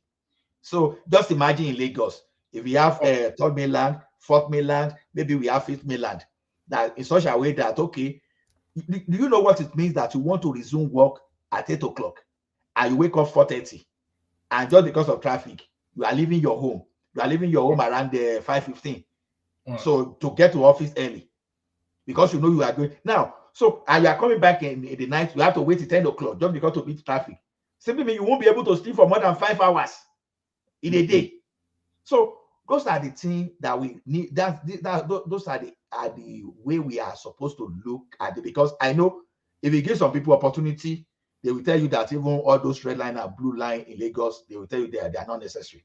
So let us learn how to critique and not just to criticize for the sake of it, especially where we don't really understand what we are trying to criticize. I think I rest my case there. Oh, all right, brother. Excellent. So thank you, Ola. So thank you, Ola, for that. So that was Ola, of course, the mighty Ola. Let's see if Kolata is ready. If it's not ready, we'll try Jande Koko or Ekene. Kolata. Go to the next person. I need just I'll do after the next person. Sorry. All right. Let's go to Ekene because he's in. I suspect he's already asleep, but let's knock on his door, see if he's there. Ekene. Look at that. He comes here to sleep mainly. This guy. As soon as I mentioned Peter Obi now, you know that Peter Obi is useless. Ekene. I just called him. I called him suspect. Maybe Obi will wake him up. Even in his dreams, if we hear that, he'll come running. Let's see if Ajale Coco is ready. Ajale Coco. And there it is. What's happening now? I think they step away from their system, maybe. Yeah. Yes, you know, people are usually in the middle of whatever it is that they are in the middle of. All right, let's go with you then, Thomas. We don't come to you often, so you take the floor. Yeah, Jesus Christ, one man. So the racism has finished. That's all right. Let's What do you want me to speak about? You can speak about the headline on the screen. The potentials of the coastal road. One man. Often I don't have chance to speak on the topic. I think this one has come this morning. I get angry and irritated when Nigerians are saying they don't need infrastructure, such as this big EMAS project. It's cut across to me that we don't even know what we need as a nation. Saying we don't need this coastal line.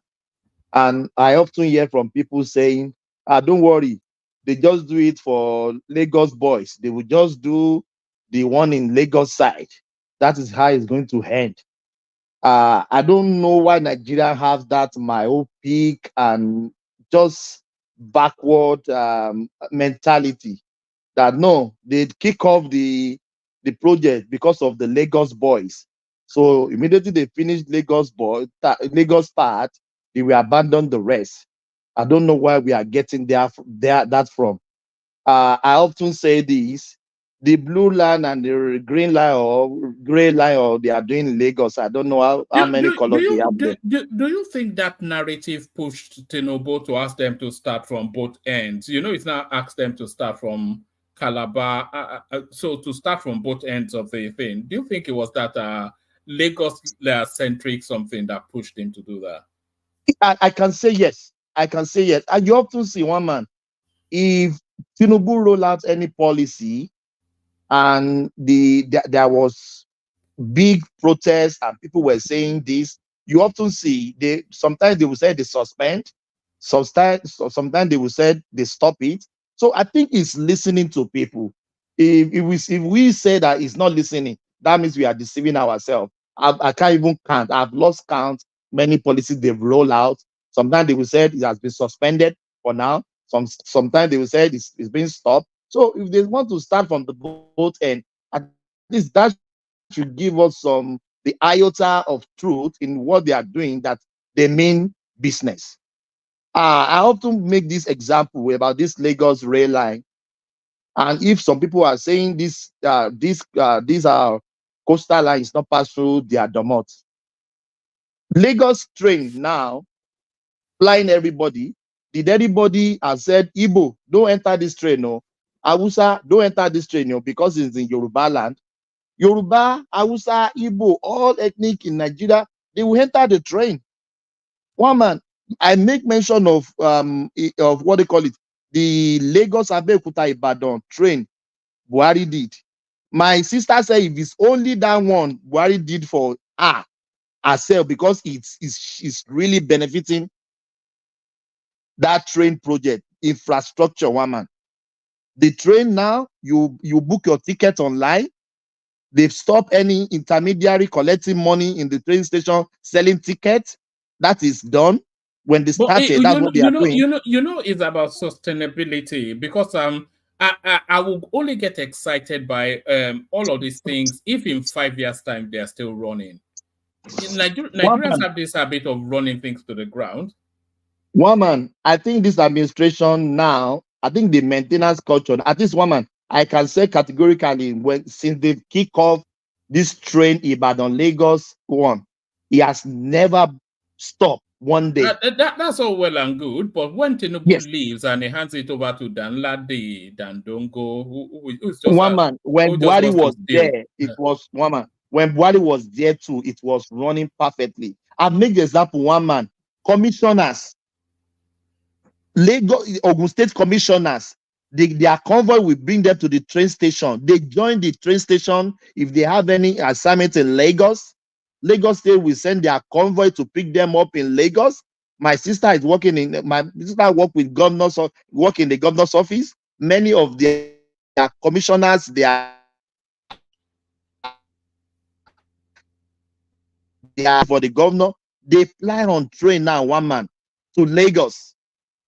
They will alight at Ido, and the Lagos State government will send their convoy to pick them up. One man, this train has changed life of people. It has cut down the accidents on the road. My sister has, like 2 or 1 year ago now, because he's a musician, he always go to Lagos almost every weekend.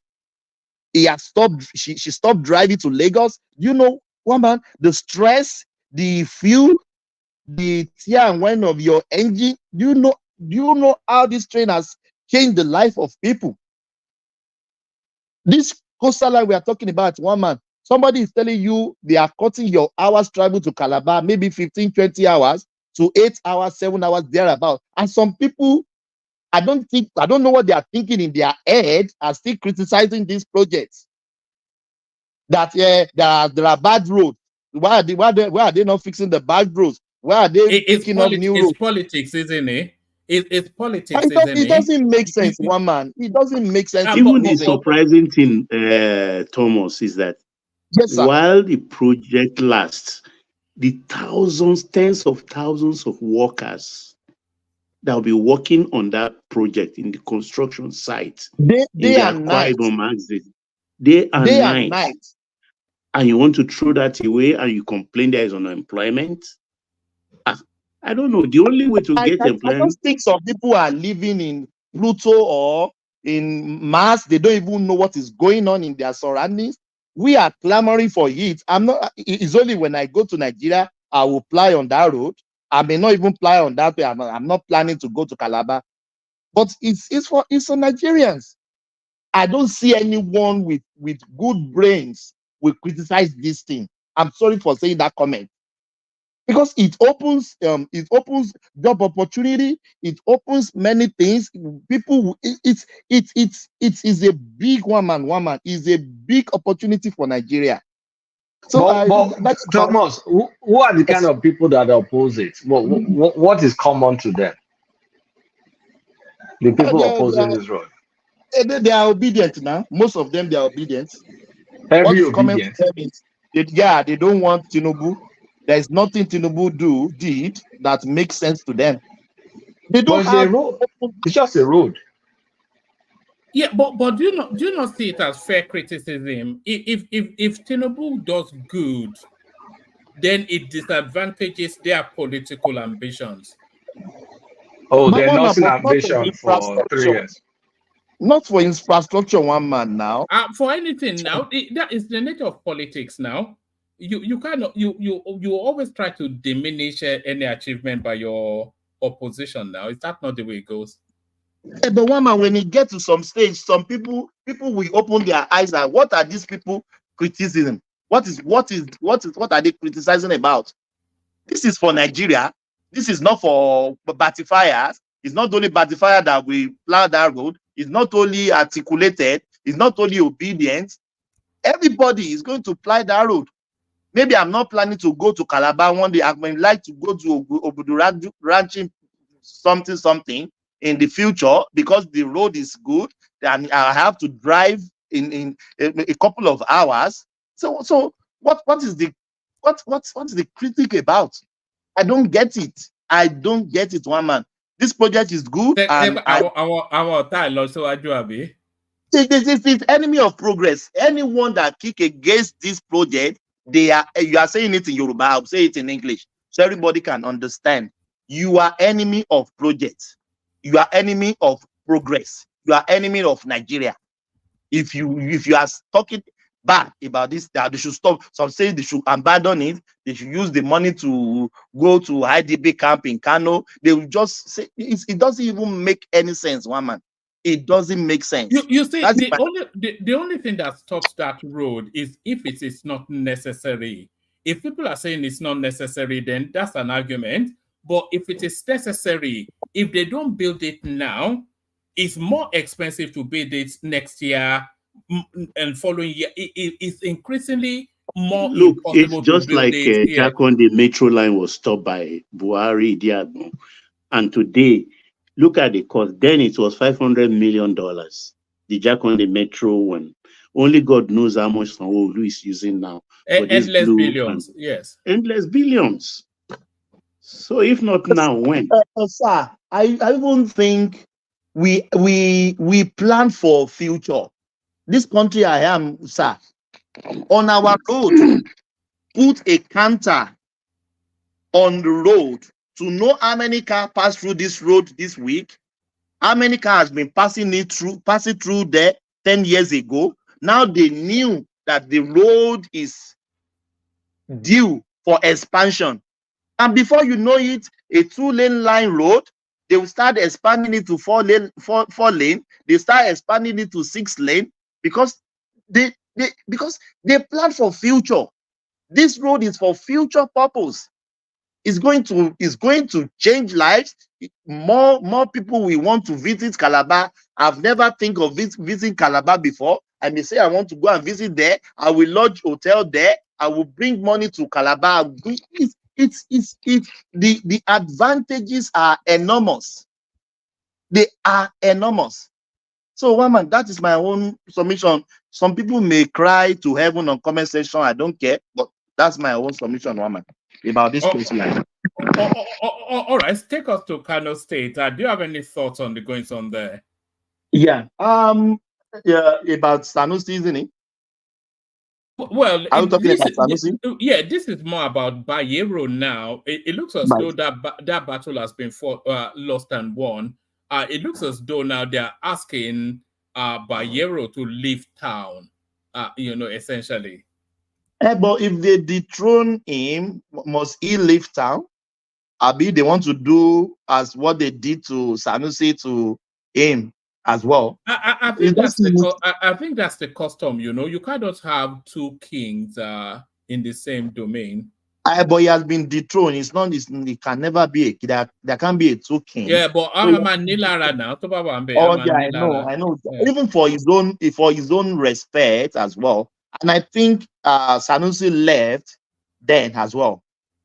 Left the state just for peace to reign. Even for peace to reign, if I'm Bayero, I will just leave the state as well. There's a neighboring state that he can dwell there, stay there till maybe they will still kick Sanusi out because there's nothing can. Woman, in Yoruba they will said Now everything has changed. Now I think civilization has changed our way of life. Now another king can still be alive when they are enthroning another one.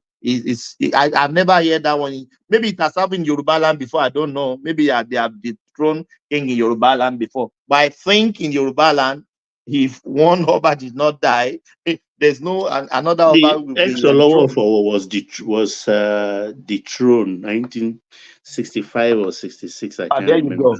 Olatero Olagbegi. My mother never Politics married my too. mother. Yeah. So it can happen, but I think it don't often happen in You Yoruba know, land. if a king should be dethroned in Yoruba land, is that Oluwo of Iwo? Oh my God. My God, I'm go Colorado. Colorado family. I'm Ugbo king. Now Goodness God me. catch Chief Ogundokun. He brought him from Canada. And today, they are not, they can't see eye to eye. He imposed him on his people. Serves you Sir, right. if you want Ifa lo ma mu oba, Ifa is not working Not anymore. anymore. Not anymore. It's by selection now. Not anymore. Wow. All of them. Nah, I have 4 kings that I regard in that country. Awujale, Oshe of Oshun. I forgot the name now. The Oshun one, the Awujales, the one in Ogun State. Oh, there's still the Jesha one, the Oshema way, and a lot of Oshema them. Way, and They are a way of the a Jebu kid. one. They are doing Ekiti, and they are still. Those are intellectuals anyway. I'm They are talking about all PhD the high holders. ranking one. The high ranking one. Even our own in Oshun, I'm sorry. Let me keep quiet. I'm not in good time with him. I know, because some stuff I know. Or those old ones, those old babas. No, I respected them. The rest, they are just bunch of internet sensation. Any king you see on internet doing all those stuff, I don't count them as king. Kings are very reserved people. People go to them. They don't go to people. You see your king going in the party, eating amala, eating. But the irony of this Bayero and Sanusi, do you know they are cousins, first cousins?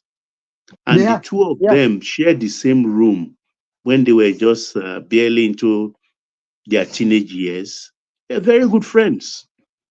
So Eshu Lagbara devil, you know, go better for devil. Sir, I don't think devil is the politician that caused all this problem. I think the They share the politician came same into this. DNA. Politician came into kingship and snap it from them. So and you know Nigeria now, anything politics has been introduced to, it is well, woman. Let's leave it there, woman. One man. Woman, can anyone hear me? No, we can hear you. There was something I wanted to share with you. So somebody, this is actually, somebody is saying that Sanusi and Ado Bayero, they are actually still the same bloodline. So these are the 2 ruling families in Kano State. So the progenitor of the Bayeros too is an Abdullahi Bayero, and then the only other rival to the throne was Muhammadu Inuwa. So Abdullahi Bayero was 1926 to 1953, and then succeeded then, I think, as there was yes. And then there was Muhammadu Sanusi. So this is his family tree right there. So there was Muhammadu Sanusi, they are cousins essentially, because so they are still the same lineage. They still trace to the same lineage. So I think so. He gave birth to Muhammadu Sanusi at the first, and then Ado Bayero the first. So Muhammadu Sanusi the first, he actually ruled before Ado Bayero the first. And then Ado Bayero the first succeeded Muhammadu Sanusi the first. But then it skipped Aminu Sanusi because he then passed it on to Aminu Adobayero the second. But then Aminu Sanusi, that was the one that died, that started all this kerfuffle. And then he then died, and then it passed on to Lamido. So they're essentially cousins, the same Cousins. bloodline, the same bloodline. Yeah. The same lane, the same descendant, the same. They are almost the same thing. So if politician can come into the, I think politician is the one causing all these problems between them. I think, and it could be, I could be wrong. Yeah, but I think it's politician that causing. Mama, let me go to the Peter Obi stuff. Yes, that's where you really yes. want to be, isn't it? Yes. Yeah, let them have it. So I was asking a question earlier on that will Labour Party change their name? Get it into your skull today. Labour Party is not going to change their name for anybody. They rather be there, not be president, not be councillor, not have any post, than them to change their name. If they said they will alliance, but that merger, anything merger, name has to be changed. You remember then, ACN, AD, all these people, AMPP, CPC, Buhari, they came together as form a merger. They changed their name to APC. They are bearing now. I don't think PDP will change their name.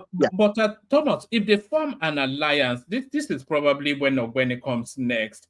If they form an alliance, does the electoral rule allow a candidate, a ticket to have candidates from two different parties?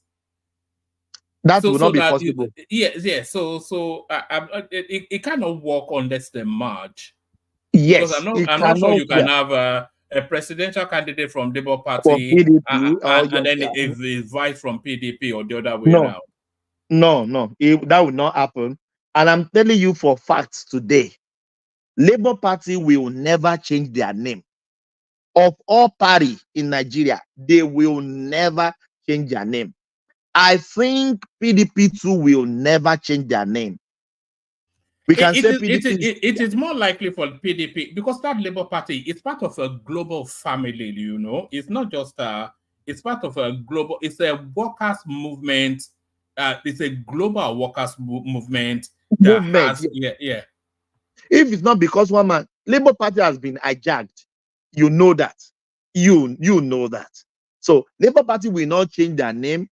PDP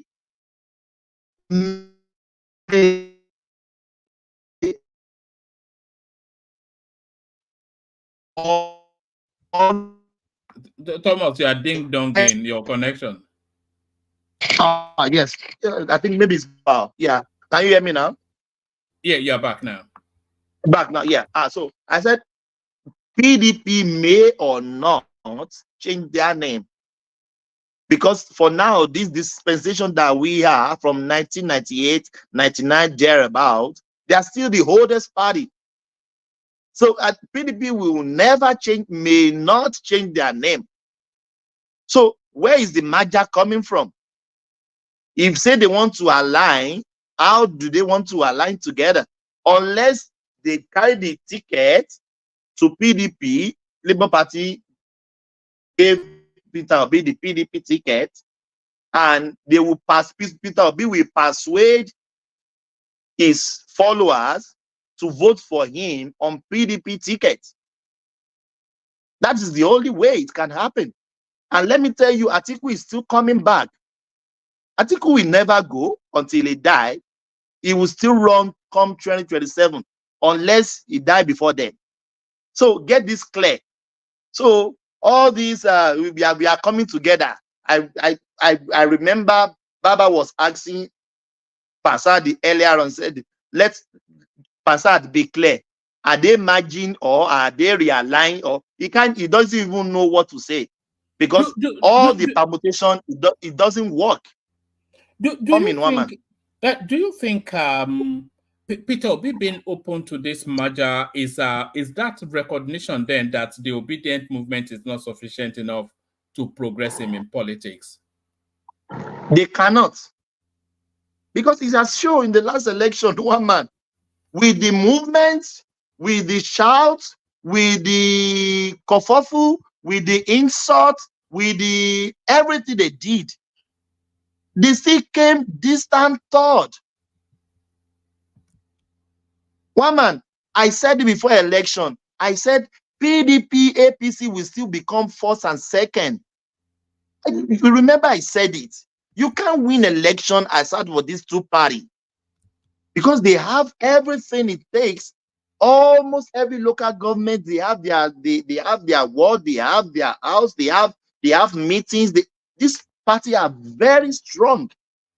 So if Peter Obi think the Labour Party movement or Obedient Party movement can kick him to Aso Rock, tell him to wake up from his slumber. It's not going to happen. But if you want to go back to PDP, all well and good. Will PDP allow him, despite the fact the injury he has caused them in the last election? The ball is in their court to decide where to play to. But all these, you read something on Peter Obi's comment. This guy, stop fooling Nigerians. We are not fools. I am not going to PDP because I want to become president of Nigeria. I'm going there because it will be good Nigeria. What are you talking about? So when the last time you were in the ballot last time, so why are you going to PDP? Is it not to please their ticket to become president of the nation? All these false pretense, if it doesn't work, it can work with the obedience. It can work with the rest of Nigerians that have brain. You are there to become president, and there's nothing wrong about that. There is nothing wrong about that. Man pursuing his own views and his objective or what he wants to become in life, but stop pretending. You are going to PDP because Labour Party couldn't give you what you want. You are going back to your vomit to become president. You can't fool Nigerians. You can't fool me. So, one man, that's my. So, all this, what you read, when you are reading it, I was just laughing, saying, what this guy talking about? He's not there because he wants to become president. I'm not desperate to become president. He has to continue to burnish his image. The sort of politics that is playing, it's a very, very difficult sell. He's trying to tell us that he's a pious politician, a man of integrity, an honest broker. But he's a politician. Those sort of words, they're in direct conflict with him being a politician. No politician is an honest broker. No politician is pious. And we know the history of this guy, and then they are trying to rebrand him as this thing. And anytime you type his name and you go just a day before February 2023, you see all of his history in tech. I'm going to go and dig out the petition to impeach him when he was Anambra State governor, because I think we need to reread that.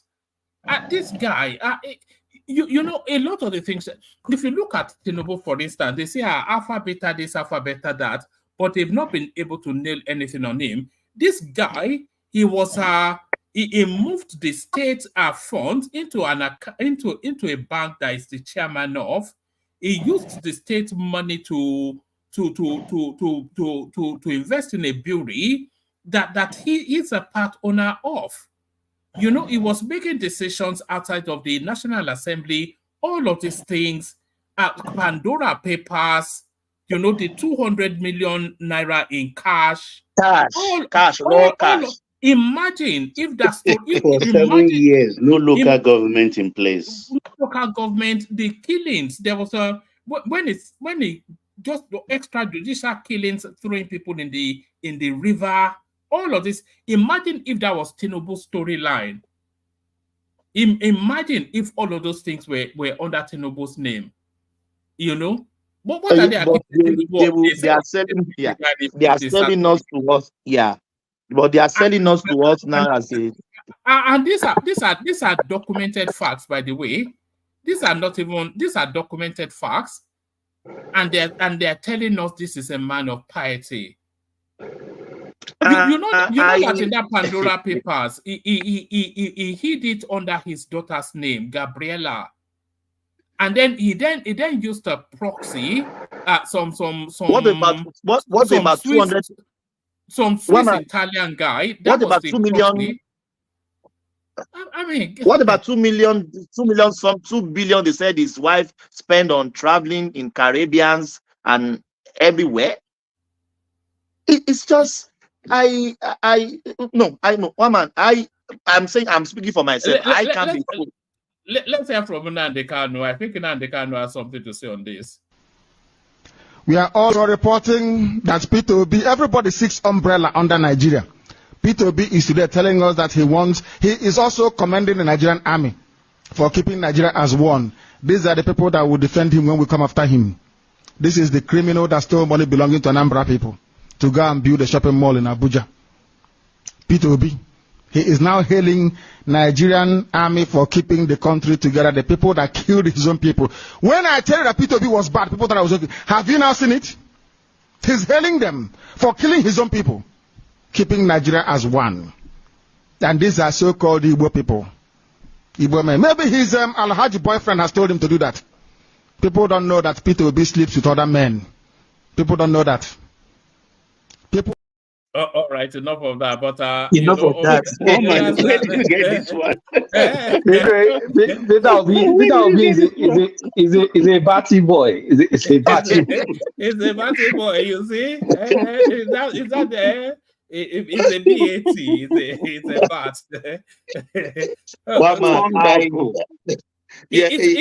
It's infuriating though. What they are trying to do. It's just annoying.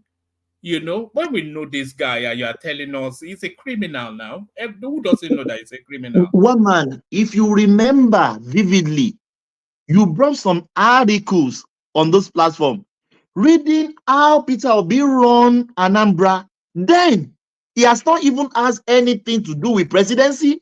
Then people complaining about his tenure in Anambra. Is it the same guy? He can fool you know. There's a guy called I think Paul Ododiem. His name is. Do you know who he is? Who is? It's Peter Obi's business partner at Next International. These shopping malls that he builds all over Nigeria. Do you know that all of the contracts when Peter Obi was the governor of Anambra State, he went to that guy. And none of those contracts had approval at the State Assembly. All of these things. We know this guy now. He's a gangster's paradise. He was running that place like a gangster's paradise. So is a one-man government. He did what he wants. We saw video of his brother. I don't want to mention from other platform. He did video now that he's not even following the due process. If a governor of a state is not following due process, can you imagine make that person the president of the nation? What is going to do? One man panelist. Let me give you another scenario nobody has pondered upon. If today, go on, sir. If today Nigeria decided that okay, Southeast bring a person that will make a president. Do you know B will not be 1 to 5? It may not be. You're right. It will not be. In Southeast, leave that in. Who will be? It is. You don't know what Southeast is. No, 1 to 5. Obi name will not be there when they present their candidates. Or if they leave them to their own devices, bring one person to be president, Obi will run away. I'm telling you this. So all this love letter is writing to Nigeria. I'm not desperate. You are not desperate, one man. You left PDP because you knew Atiku is going to claim the ticket. You left PDP to Labour Party. We were here when your DG said you were shopping around, looking for party, shopping around like somebody wants to buy food, looking for party. You can pack yourself in. You speak to SVP. No, Labour Party gave you a good grant. Your DG even said you didn't win the election. Now how can you win the election? So, but obedience in their brain, they think we won the election. Prove to us how you win the election. No evidence in the court. They gave you the chance to prove yourself in the court that you won the election. No one evidence in the court. One might remember that day the judge pronounced in the, what they call it, in the Supreme Court. They don't even mention his name twice. Once they dismiss his case like this person doesn't even know what he's doing. So you want to keep on fooling Nigerians? No, woman, I rest my case. Thank you so much. All right. Do you want to go to the Nigerian Airways suspended indefinitely? I think that's about it's just an unnecessary. What do we need it for when we already have airpeace? Woman, why are we not calling for arrest for Adi Sireka? What they call it, this stupid guy? Sorry for using that word. Because I could remember they have interview with her with him on channels. He was saying it emphatically. He's in court too. 2 court cases already. One with his brother, a second defendant. He pled not guilty. Is his wife not involved in one as well, or some female family member? I think his daughter. Yeah. That's right. There was a woman. I can't remember whether it's a wife now. Yeah. No, there are 2 cases already. Woman, I've been saying this. I'll continue to say it. There is no government doesn't have any business to do business in Nigeria, in all over the world. Woman, I'm in Australia. Woman, there is nothing government is doing on their own. They gave the private peoples the enabling environment to do. Our train is run by private parastatals. Government is just monitoring them. Our everything here, train, buses, there's nothing. They don't have their hand in anything. What they have their hand is to make policy. That's what they do in Canberra. They don't care about is private people that exalt the nation. Government don't have any business doing business. So I remember some times ago we have discussion about former Nigerian Airways that people said people are writing tickets for their family member free to go to London. So do we want to go back to that again? So we knew, Mama, you remember we tricked it on this platform. Atiku could even say this emphatically that this thing looked like a fraud. That they just go and wrap that plane. This is a fraud. Finally, the Minister of Aviation has told us now.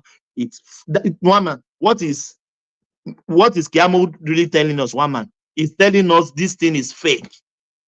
It's a fraud. That is my summary in what you read earlier on. So let me leave it there for the rest people to speak, please. Thank you. All right, leave it there, but let me also leave it there by bailing out, handing over to you. You have Kulata when it's ready. I think Dewale joins us. If you can wake up Ekene, then maybe you get conversation out of him. And when Ajale Koko is ready, Ola is still there. Baba to keep you company. So enough to wrap conversations round. Super chatters, of course, we mentioned your. If Ayo is not super chatting, then there are no super chats on the platform. It's as simple as that. So that's Ayo twice right there. And that is Adeola Ogunleye. So Adeola right there. And that's Rotimi inserting information regarding that a woman interrupting somebody's wedding. So that's all that. Thomas takes over. You can super chat to Thomas as well. Thank everyone. See you tomorrow. Look forward to the 29th when we'll be having an epic session around the 1-year anniversary of Tinubu. Thank everyone. See you tomorrow. Oh, thank you. Thank you, woman. Thank you. Yeah. Who is even ready for us? Is Kolata ready? Yes, semi ready somehow, but not. I mean, what's the topic? So you want me to lead you? Yeah. Yeah, lead me. Yeah. Let's start from Peter Obi. We were talking about the merger. So what do you think? Is Labour Party going to change their name? Do you see PDP changing their name for the merger? But what do you think is going on there? Or they are just doing child play? What I think is going on is Peter Obi is going back to his vomit. He's going back to PDP. I don't think there's necessarily going to be a merger because Labour Party is an independent party. It was an SPV for Obi. They shopped around for it. They landed on Labour Party. So they're not going to take Labour Party away from Labour Party. They can take their numbskulls, the headless mobs. They can take them away from voting Labour Party. Those headless mobs did not even join Labour Party in the first place. All PDP needs is Obi's crowd. And I've said it before that I predict PDP will microzone to the southeast so they can bring Peter Obi's crowd. And of course, they know he's going to lose the next election. But then once Obi succeeds in bringing the crowd back to PDP, so that means PDP is complete again because all these people voting Peter Obi, they're all PDP kids. Yeah, PDP, yeah. They are all PDP members, yes. Yeah. They're all PDP members, one way or the other. So essentially, it's just they need to use Obi to bring back the PDP voting bloc back to PDP. So in 2031, when Tinubu is no longer running, then PDP can come up with their winning coalition, which is the Southeast, the South-South, part of the North Central, and part of the North. Because at that point in time, it will be the North turn, isn't it? Yeah, it will be the North turn, and then they may be able to field a decent candidate, but then Peter Obi will now owe them those is block votes. So because they will trade with Obi, you're going to be top of the ticket. You'll go and face Tinubu 1v1, and after he loses, when they want to run in 4 years' time, then they will say, "Well, we supported you. We gave you the ticket. Bring your crowd." So that's what I think is going to happen. PDP just needs to rebuild PDP back. There's nothing like imagine Labour Party. Obi doesn't own Labour Party, right? It doesn't. He just went there. So he's just going to take his people and take them back to PDP. If you look at his political history, he started from PDP, went to ABGA. In ABGA, he prostrated to Ojukwu. He was using his life to swear that he will never leave ABGA. Never leave ABGA. Then after he left office, then he now went to PDP. He was begging Jonathan to become minister, I think minister of aviation or something. They gave Osita Chidoka. So eventually they gave him SEC chairman. And then when Buhari entered, he was still SEC chairman, and he was laundering Buhari's image that Buhari is the best thing since sliced bread, before he got removed from that appointment. And then after that, he now went to join Atiku, to now run with Atiku in 2019. And then after in 2023, he now left for Labour Party, and now he's now going to go back to PDP. So do you see, like, the kind of political prostitute that this guy is just an opportunist. He has no ideology. He has nothing. Is all full of hype and pretentiousness. Like, of course, he's lucky that he's. We read earlier on, he said he's not desperate to become president. Of course, he's desperate now. I mean, if you're not desperate to become president, why would you be running pillar to post? Like I just gave you a brief summary of his movement up and down from one party to the other, to another party to the other, scheming. Okay, why did he join? Okay, he started with PDP. Why did he leave PDP to go to ABGA? Okay, he stayed in ABGA. Okay, why don't you wait and build ABGA? He ran away from ABGA to go to PDP. And then, okay, they offered him VP. After that, why did he stay in PDP to continue building the party? Because they weren't going to microzone, and because of PK, he ran away. And now he's considering going back to PDP because of what? So can someone tell me a definition of desperation? Like, there's a comic book where I used to read when I was a kid. There was a character called Desperate Dan. I don't know if you guys remember, like a Western character called Desperate Dan. Peter Obi is the Desperate Dan of what's it called? Like, come on, man. when you're talking to someone that knows the guy's history and knows his record and knows his character, then you are not faced with all this nonsense, like all this fluffy stuff that is supporters push. Like it's just total garbage. Like I mean, look, you go and read his But you can read. if Peter Obi is not desperate, why is he thinking of going to PDP? Why in the whole wide world? Because he wants to be president. He wants to be So president. is that not desperation? He's desperate now. I mean, is it someone that says, I only have one shoe or I only have one wristwatch? Someone that lies with little will lie with, I mean, if you can lie with basic stuff like that, what I mean, are you supposed to believe anything that comes from his mouth? I mean, don't you remember the time he said, I only have one shoe, I only have one watch, I pump gas, but I pump petrol by myself. All this nonsense, like fake piety, like it's total garbage. I don't even know why we begin to fall in love with piousness. Like it has to do with any sort of impactful leadership or effective leadership. So I'm not moved by all that stunt. Like his crowd can be moved. Like I mean, he walks on water. So according to them, I don't regard that guy. I've never given him any regard since I went to look at his record, and since I've just analyzed him, like why are you just lying anyhow, like a pathological liar? Why? So I don't give him any sort of regard. And he also said that I don't care about the presidency. Do you know what gave me a headache? I don't care about the presidency. I just care about the goodness of Nigeria. But you were running around. That's like a radio jingle at this point in time, like on your state radio or OSBC radio jingle. Like it's who are you fooling? Like I said, I'm not moved by anything that comes out of that guy's mouth. Anything that comes out of his mouth is a lie. So there's no point. It's just total nonsense. Total nonsense. Because if he's not desperate, I don't think he will be thinking in his right frame of mind that he's going back to PDP to do what?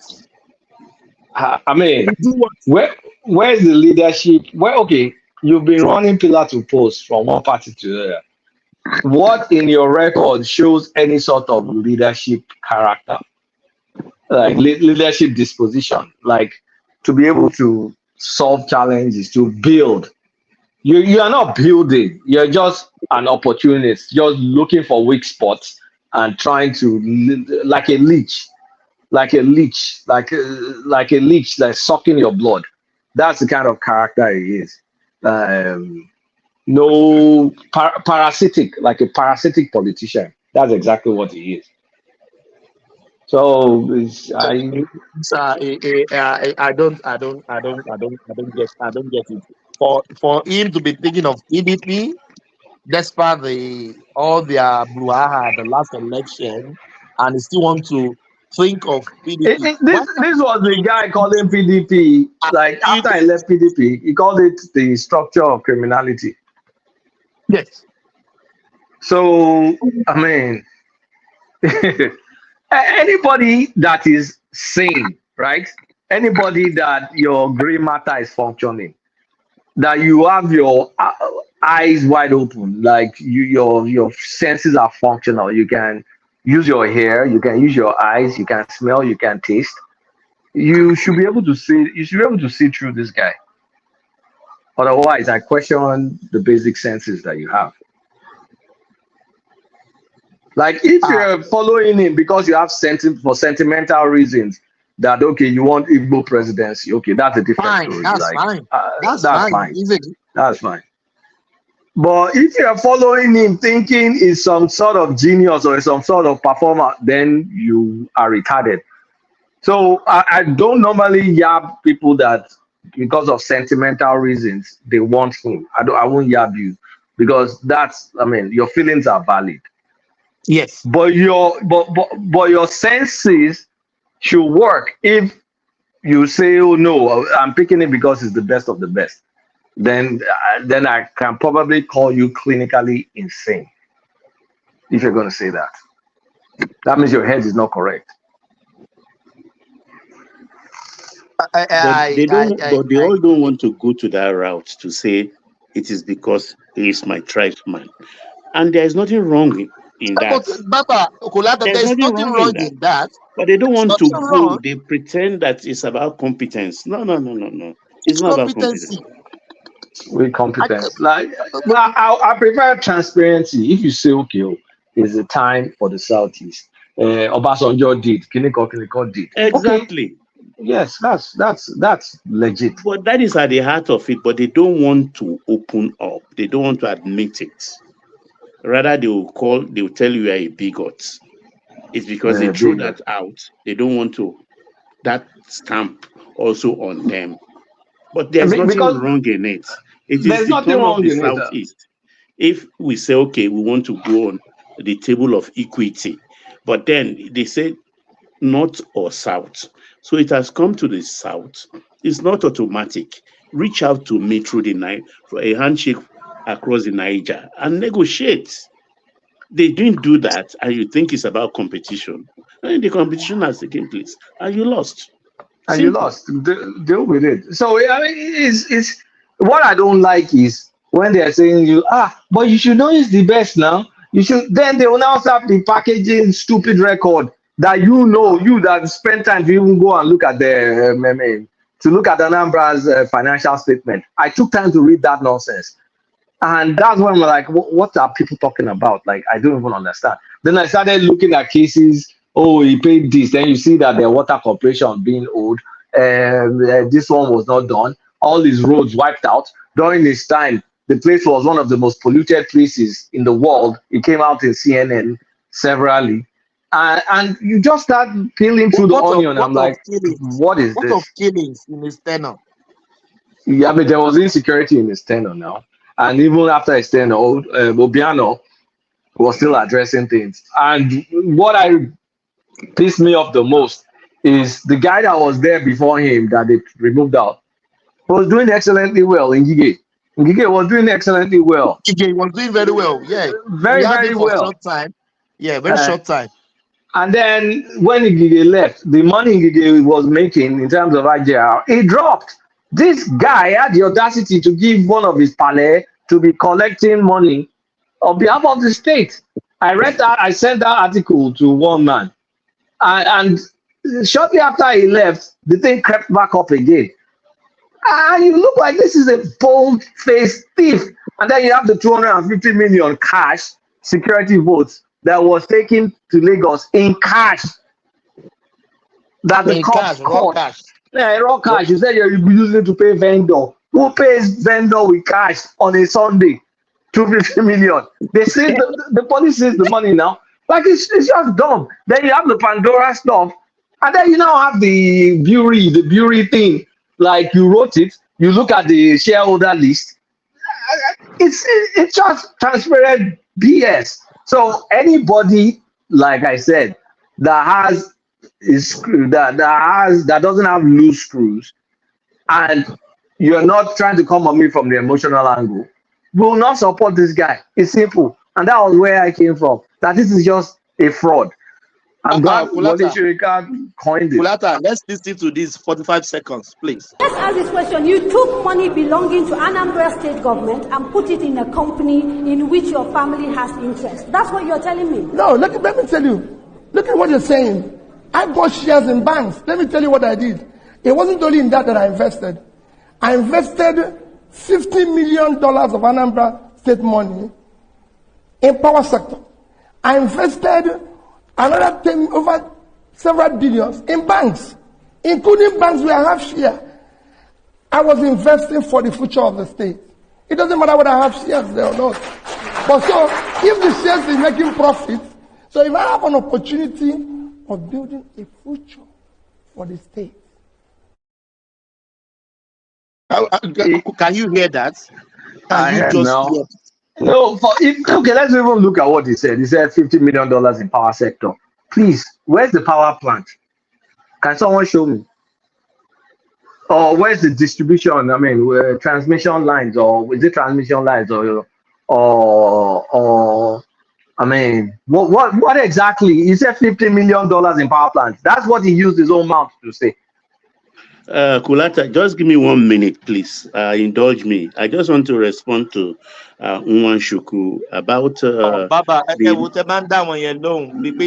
it's good. No, he asked politely, and it's a good question he asked about the 1998 primaries concerning Ogbonaya, the late Ogbonaya Onu, and late Dr. Alexa Kweme. You see, that the circumstances of that period was different.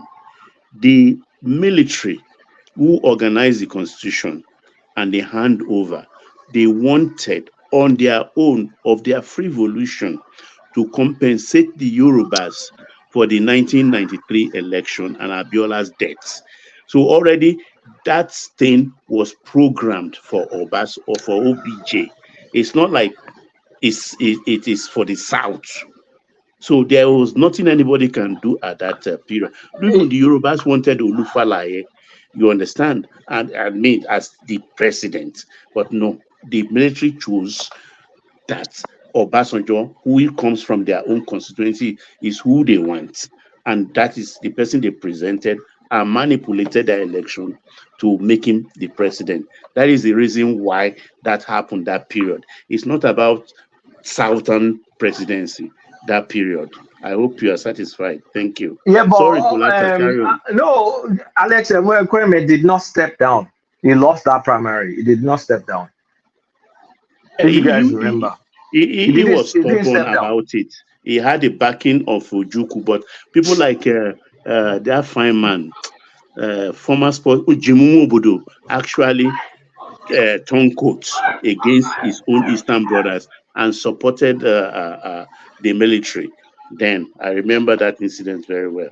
Jim Obodo was an Abacha minister now. Shibi was one that exactly. was minister of sports or something. Yeah, minister of sports. I mean, there is a fallacy that Ekweme stepped down for Obasanjo. No, he did not step down. They ran the primaries and he lost the primaries. So it wasn't maneuvered because they need to compensate the Yorubas because of this Nadiko Wahala and everything. So they wanted peace. So the Yoruba never wanted Obasanjo. Obasanjo didn't win in the Southwest. We didn't vote for him. Nobody voted Obasanjo in the Southwest. We didn't vote for him in the Southwest. We didn't vote for him in the Southwest, isn't it? So that was what gave Atiku the impetus to say he should be a one-term president, and that did your people even vote for you? That was why he became mad and swept the whole Southwest except Lagos during the second term election. And the whole thing said 1999 happened. Yeah, that's gone, right? But 2023, 2023 in PDP, there was no coalition from the Southeast in PDP. PDP essentially betrayed the Southeast. But that's beef with PDP. It has nothing to do with anybody else but PDP. So I mean, yeah, the sentiments for 2023 happened. Obi ran, he lost. But please don't try and put lipstick on a pig because it's still a pig. Don't come and insult our intelligence by packaging some guy. Yeah, you cannot put lipstick on a pig, Thomas. It's still at the end, behind that lipstick, it's still a pig. It's a pig, yo. Yeah. Kolata, good morning. I have a question for you. Oh my God. Good morning, yeah, go on, yeah. My question to you, when you are talking about PDP probably presenting him, my question is simple. Does Atiku home PDP? Who are those calling the shots in PDP now? So you can see he does not have any party. They will never make him their presidential candidate. I think they can, and I'm going to explain why. Okay, that's it. I think they can, because when you look at it now, they fronted a northern candidate in the last election, Atiku. So that means they're going to front another northern candidate. If that northern candidate loses, then in 2031 they're also going to have to front a northern candidate and another northern candidate. So for 4 years consecutively, PDP is going to front a northern candidate. That's untenable. So what kind of game will Wiki and his co play? Where would they? Oh, so it's a spin of the game they played in 2023, because all they care to do is to use Obi to win the election. In this case, they're going to use Obi to win the election, not being the third wheel this time around, but the top of the ticket. The reason being, they know no votes are going to come for him from the north, the core north. That's not going to happen. So if it's kind of like just use him for against the future. Use it to secure his voters for the long run, because for the long run, for 2020, for the long for 2031, because 31, they're gonna put him on the they can, I mean, this is all speculation, right? So it's not like anything. They're gonna put him on the ticket, right? And you're now gonna have, of course, you already have the likes of the Wikis. We know where he stands. And then you have all those northern PDP governors that are behind, that Tinubu has kind of like bought and owned. So it's just a deal. You come in, the noise comes up, they do the election, and they're going to use Obi to lose. Even though they know they are going to lose. They know they are going to lose. In my own permutation, I don't think they will use Obi, because of so many vested interests in that party. Well, let me caveat it. If he gets there, because now joining PDP is not an automatic ticket that you're going to get the ticket, except the microzone needs to the southeast. And when the microzone needs to the southeast, that's still not a guarantee, because there's a tendency for PDP southeast politicians to be disloyal and backbite, because everybody feels like a boss. So it's not like, oh, this is my egmo. That culture is not there. Everybody is a big man. So they have to duke it out. If the microzone into the southeast, they have to duke it out. Hopefully Obi will win. Because first and foremost, I think sorry to cut in, I don't think they will micromanage it to the southeast. If they really want to do it, they just say the south. And when they say it's the south, they make it open. They throw it open to any southerner, whether you're right or south. And that one, they push will be out again. Because there are so many big players in that PDP that they are waiting. And I will not be surprised if they present another northern candidate. Probably not Atiku this time around. It might be Bala Mohammed. Well, but it's not going to be good politics if they present yet another northern candidate. If they also present Obichu, it's not going to be good politics for them, because the Northwest. So they have to, like, where would they get that kind of vote that at least resemble that at least their head is still there. So and with what PDP has a losing hand going into the next election. That's just the truth. And what Obi has been doing recently already have that resentment from all the regions of Nigeria. He's not playing the right politics. The kind of vote he got last year, he can never get it in 2027. Even no, Remy, you are wrong. Go. Obidien said he will get double of that. That is said, let them go and get double. They already if you look at it very well now, most people already say this agitation is just from the southeast only. You can have some pocket of 1 or 2 or 3 individuals from other regions, but mostly 90%, 95% from the southeast. To me, I do not see PDP presenting him. They are just going to use it. Once he goes into that party, he's not going to get that presidential ticket. If I was Tinubu, I'm going to engineer it. Is either I engineer it to do a repeat of 2023. That's the easiest, because it's still going to be split vote. Or I engineer it. Let me please hold on. Let's him land, please. Or I engineer it to put Obi top of the ticket, knowing that it's going to lose. It's going to lose. So those are the two ways I will engineer it. My preference would be the 3-way race, because then it's got automatic win for Tinubu again, because that's exactly what they did the other time. Or I'll fight tooth and nail to put Obi at top of the ticket, and then I'll use sabotage. I mean, people that's going to sabotage the chances from inside of PDP. But Those are the two ways. PDP is not also, they are not dummy, they are not dumbhead. They know that if they put him there, he's not going to win that election for them. And But what is the need for them? What's the need for PDP? That's what I'm saying. There's something for him. Okay. What is the aim for them is to find a sellable candidate as against 2031? And now, so the 2031, how do they get that old crew? That's my own play. For 2031, they need to get that Southeast block. They need to get it back. If I were them, if I were PDP, to be frank with you, I would find a very good Yoruba man. Which faction of PDP are we talking about now? First of all, that's a very, very good question. That's what I'm trying to say. Like Factor in Wiki and the rest. There's so many cliques there. It's not even Wiki alone. So to build something that has a mass movement, that's why you need OB, because the remnants, Eru, Toku, they're neither here nor here. They can't really string a lot of things together. Kolata, do you factor in that if you want to win the president of a country, you don't necessarily, you might jeopardize one region and focus on 5 regions, and you are good to go. So of course. Twice. So you don't need them. So why are you troubling yourself so much about them?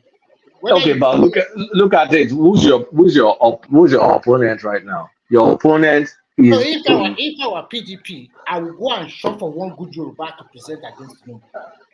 Why? Because then it's just to lose now. Because if you put Yoruba, it's just. First of all, you don't even have any good Yoruba PDP politicians. You're gonna bring Oshibaju. Oshibaju. Yeah, it's members of national party to show that we are all over Nigeria again. There's first of all. We are going to lose. There's no Yoruba. Let me put it this way: there's no Yoruba PDP politician that's a viable candidate. None. Okay, so what option do they have? It's just to go back to the north again. That's why if they go back to the north, it's going to be foolish, because in 2031 they have to go back to the north again. Then that means their party is dead, because nobody is going to believe in that party or stay in that party. If they're going back to the southeast, probably they are not going to be looking at it. Then they should look for another Igbo.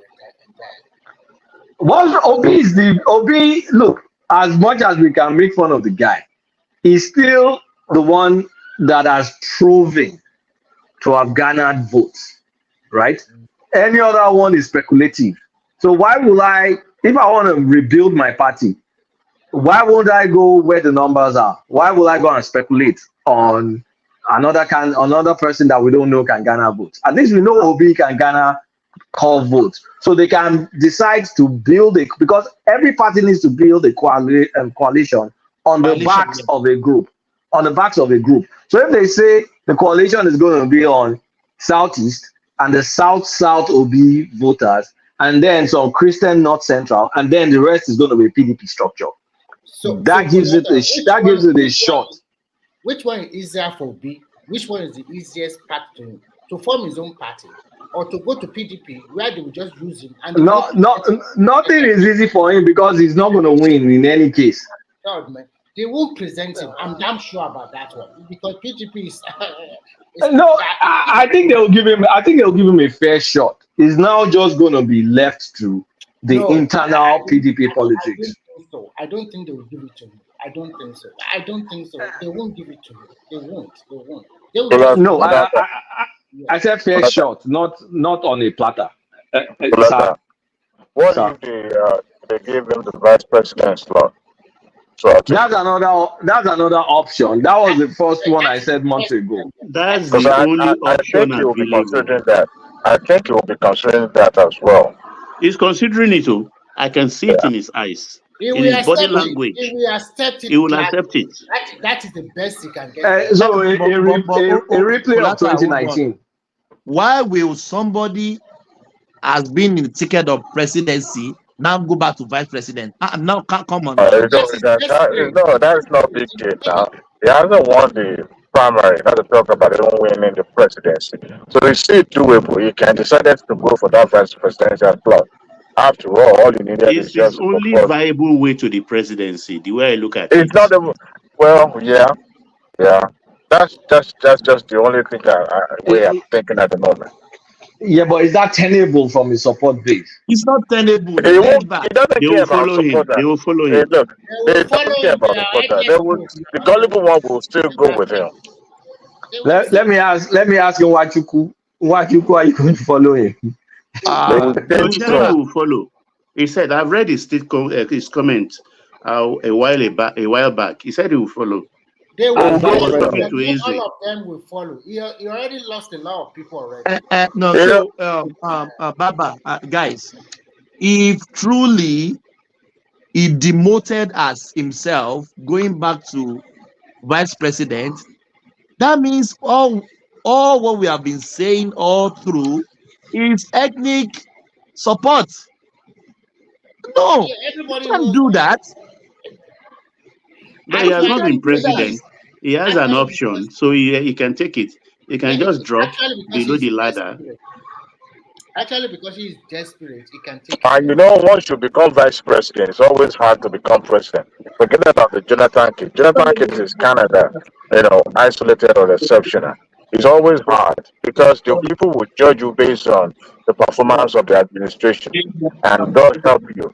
The only thing that saves Jonathan was the fact that his principal died early, so his administration could not be, adjudged. If not, if he had spent the entire 4 to 8 years in the office, you probably wouldn't have become the president. So being a vice president is just a ticket to retirement strip. At least Atiku In a says Nigerian one context. He's on to brag. but anything can happen. See, if PDP zones it to the south, it's insane for PDP to zone it to the southwest. It's almost insane for them to zone it to the south too, because Jonathan was there. You can't. Obasanjo has been there. Tinubu is president. So the only move PDP can make, in my opinion, this is all my opinion, they have to microzone it to the southeast. There's no choice. Kolata, you are talking like you are not a politician. I can see you are totally not a politician. Of course, I'm not one, but that's what I'm thinking. When it comes to politics, politicians don't think the way you are thinking. Immediately they zone it to the south side, you'll be surprised that a lot of Yoruba and a lot of south side people come on board. And that game will even more utter. No. Wherever they zone it, people will come on board. That's a game. Step down for him, and they won't step down for him, and at the end of the day, they lose the game. Right. I just don't see PDP. I mean, I can't. It's hard for me to imagine that they will now come back. I mean, whatever remnant that there is of PDP, to say now, okay, now we're going to zone it again to the north. It's just crazy. And if they're going to zone it to the south, there's only one place it's going. It's almost like 1999 for Yoruba people. Okay, let me ask you. Let me ask you one question. For PDP to be back in 2027, Atiku and Obi tickets. What do you think that will do to Tinubu tickets? What will they do? Well, it's going to give it a hell of a race. Exactly. Atiku and Obi. It's the most viable. But it's the most viable. But will the PDP, as they are now, still allow another northern play? Okay, let me put it this way. Well, we know each political party, they always have hidden people in other parties, right? So the Tinubu hand in PDP, the Wike hand in PDP, will they allow Atiku to come back from Dubai and take it again? Never. That's why I'm telling you that they are preparing. So they could. That option that I threw out there earlier is possible. He had once at the point appointed him or picked him as his vice presidential candidate, right? So it is still possible for him to come back from Dubai and win the ticket by at the same time picking Obi as his vice. But I think the best thing that could happen to PDP G5 now, and it's going. They really mean business. in 2027. Baba, So I think the only option for PDP to actually even revive for the likes of Atiku to retire to oblivion. The likes of Atiku completely gone. Now, they will now have a rethink and plan it from the scratch. Number one, do not feature the Northerner in the next coming election. However, like Letta said, my proposal to the southeast now picked someone from the northern extraction to be his vice presidential candidate. Not to be that is not doesn't have political capital. We're talking about the real PDP now being picked as his vice president. I think that will go along, and then trying to make men with the aggrieved party of PDP in terms of the Wiki version or the Body George version. All those places escalate and make peace with them. I think PDP will have a good. Adewale, that cannot happen, and it won't happen. Don't let us deceive ourselves. That party, PDP, even their internal politics, even more terrible than APC. What I see that will happen is this: if they are not presenting Atiku, they'll probably present another Northerner against Tinubu. Go and write it down. They will never go for South. Let me ask this: Why is PDP finding difficult to microzone into the southeast? Why? That's the golden question. It's for power play now. You want to secure power. You want to secure power to the people that you haven't brought to the mainstream. It's not Okay, going to happen. Thomas, let me answer. And I'm going to be very, very blunt. The reason they don't want to zone it into the south to the southeast is because it's almost like a losing hand, automatic losing hand. Because when you look at the way the country is, right? I'm just like clear eye here. Most likely, it will be more difficult to get the country to coalesce around a southeastern president for obvious reasons of the history of the country. Wow. That's why I say I'm just going to be blunt. Like I said, it is a known fact. You just stated fact, and that has been a fear among the political elite. They do not trust Southeastern. Otherwise, another thing that you guys are not factoring into it, which is very, very important. Do you think the North will allow the presidency to go to South for another 4 years, thinking that person will spend 4 years? Never, because that person, like Jonathan, might want to spend another 8 years. That making it 12 years for the South. They are not stupid. They will not play. They will not like to play that game again. See, and this is why you guys need to come to where I am. If you take a northern candidate to run this next election, and you take Obi or whoever, and they lose, right? So in 2031, they will not have the moral or even the political capital to pick another northern candidate when you've already fielded. Wait. When you've fielded two back-to-back northern candidates, losing, and then in the third time, you will now want to field another northern candidate when you now be facing the North in APC. So they know they're not going to win 2027. So it's better for you to use 2027 as a party building activity and put someone that will help them garner votes for party building into the future. Okay. That makes sense. Yeah, what I will say to that is very simple.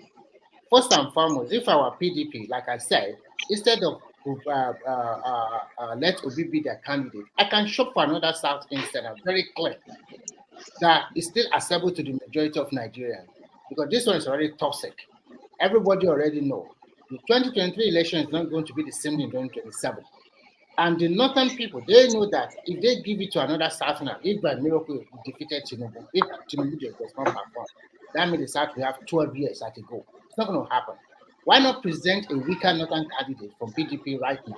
And in 2031, PDP will have some kind of inroad, and they will slug it out with APC. both of them coming from the north.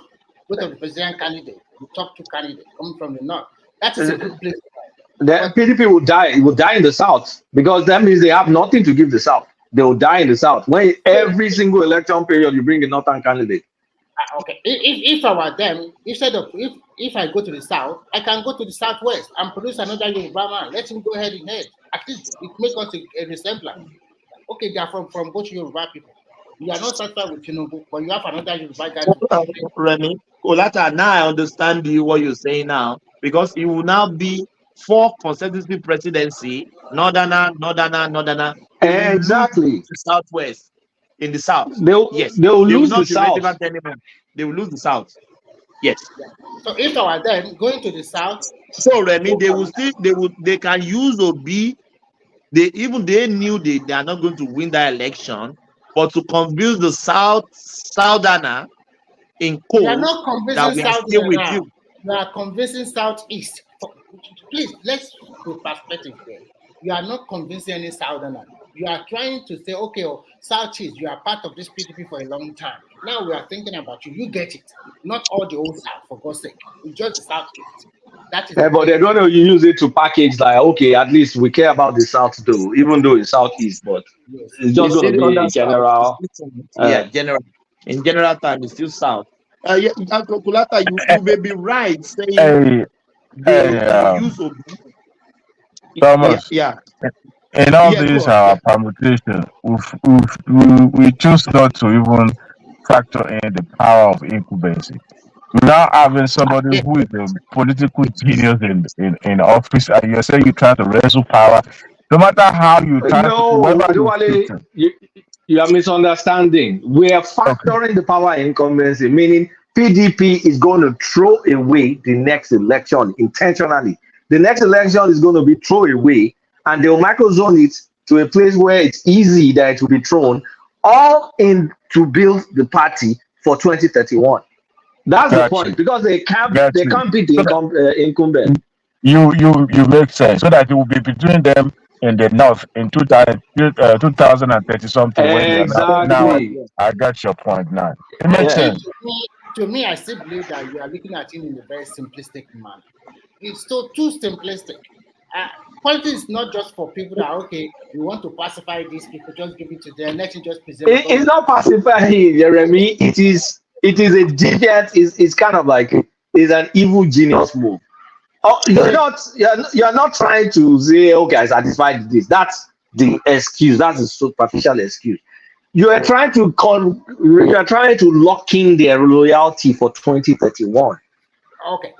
I know you are talking about permutation. Now the question now lies there. Do you ever think that Atiku in his right sense will step down for in that 2027? So many things on play here. There are so many on leading hand that have been preparing as going to 2027. I am telling you something. I am not seeing Atiku. Kulata may see him stepping down. No, I don't think Atiku is going to step down.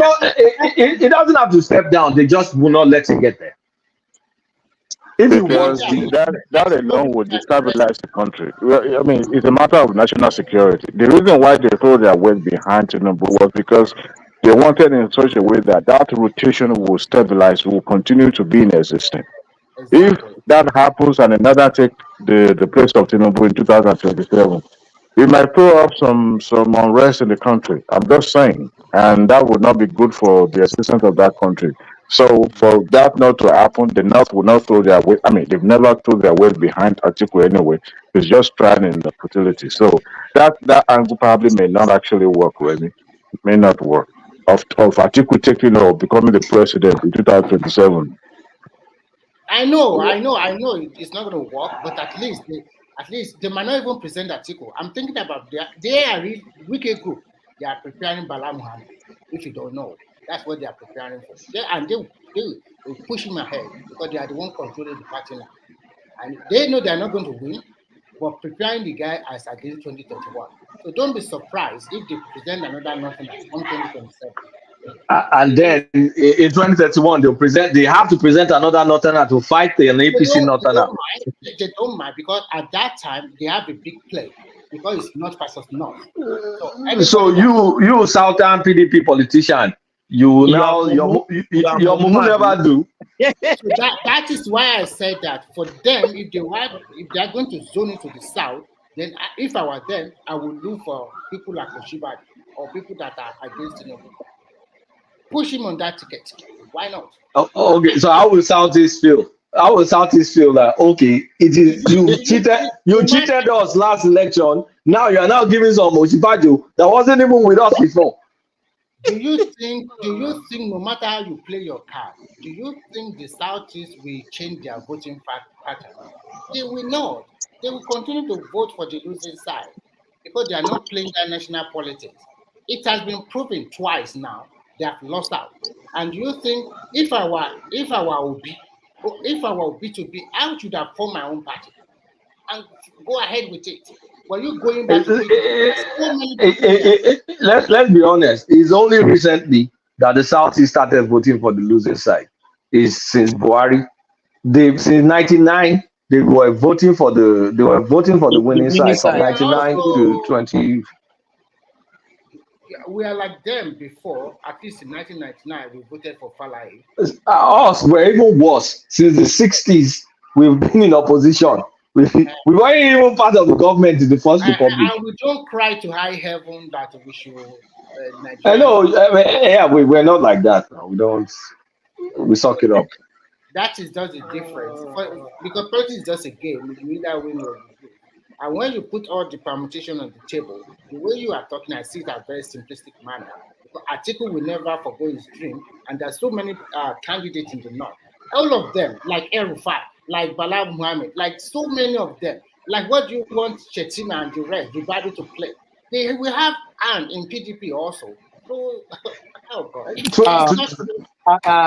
Kolata, there was a video circulating when Atiku was saying he's still going to run 2027 in Hausa. I saw it. No, I saw it. Yeah. So do you see? I don't think Atiku is going anywhere. In my view, if I'm a PDP party member, I will never ever let Atiku carry that ticket again. He's a serial loser now. Like, why will you let him continue? And then if he goes again, like I said, you guys need to project way into the future because the PDP is barely existing. And then they now put another Northerner that loses to Tinubu again. And then the time for the North comes for APC. He's going to lose. Kolata, he's going to lose. The time for the North now comes for the APC. You now say, to fight APC, you have to put another Northerner. Oh, South and Southeast come and vote for us. Lie. But at the same time, if they present Peter Obi, they are going to lose massively. Which one? Which is okay because they can say, okay, we gave you. It's not like we didn't give you. We gave you Oluleni. So come and vote for us against Shetima. So to me, it's like pacifying them. We gave you, so come 2031, come and support us. Or exactly. Present another VP from your side, or like, it's not going to work. Even if this micromanage Southeast, I can bet you that before you close and open your eyes, more than 20 powerful people from the Southeast will come out and fight with it.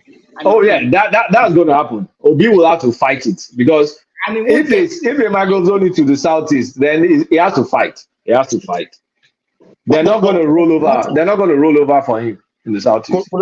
All our permutation we've been taking in half an hour ago now is still giving Tinubu victory 2027.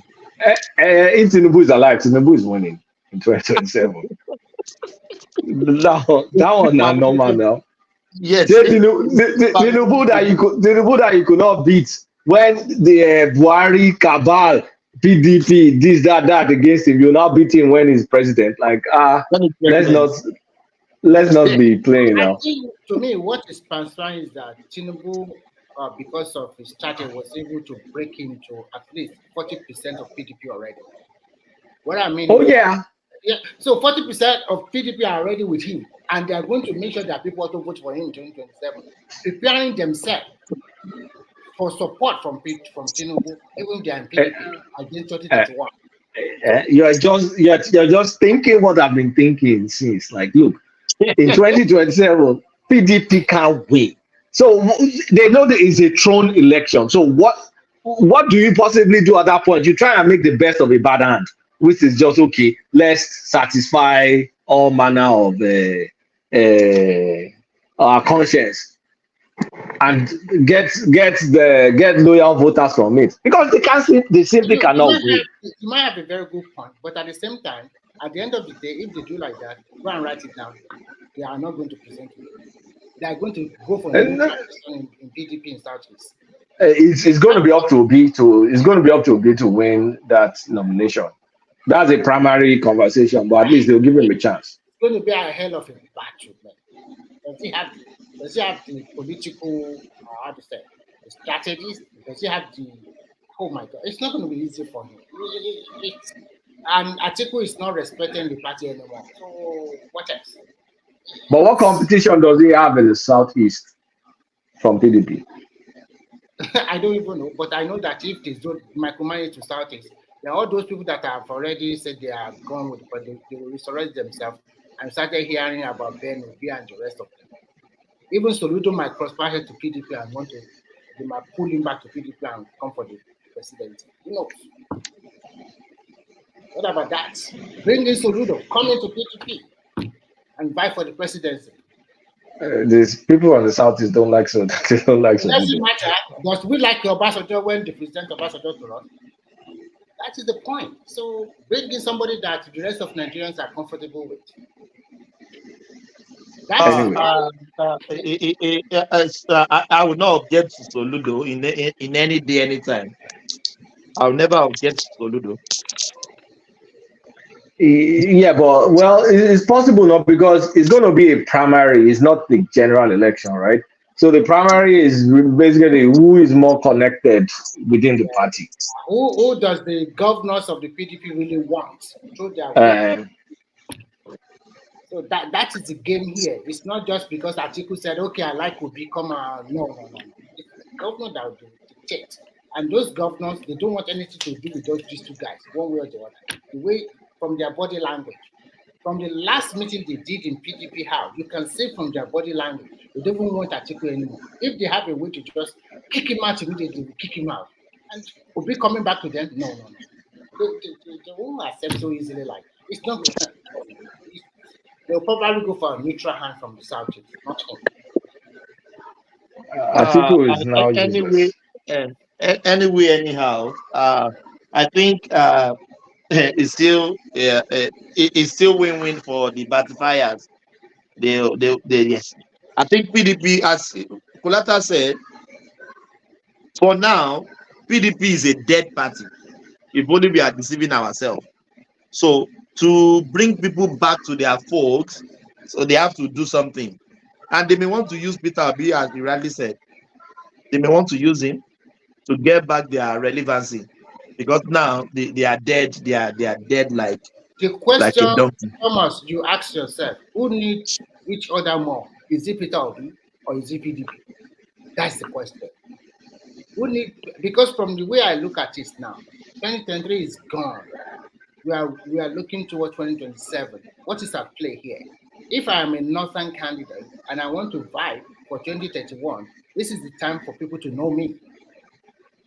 We don't prepare for presidency when it's 1 or 2 years. No. 1 or 2 years. This is the time to know me. If I'm right.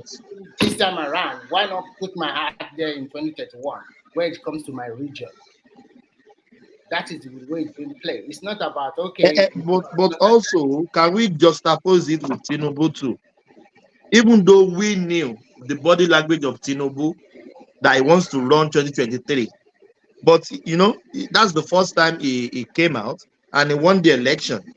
Don't you? Are you not taking in that direction? Ask yourself this question: how long has Tinubu been preparing for this position? But it's not openly. It's not. I know, Remy. Understand me.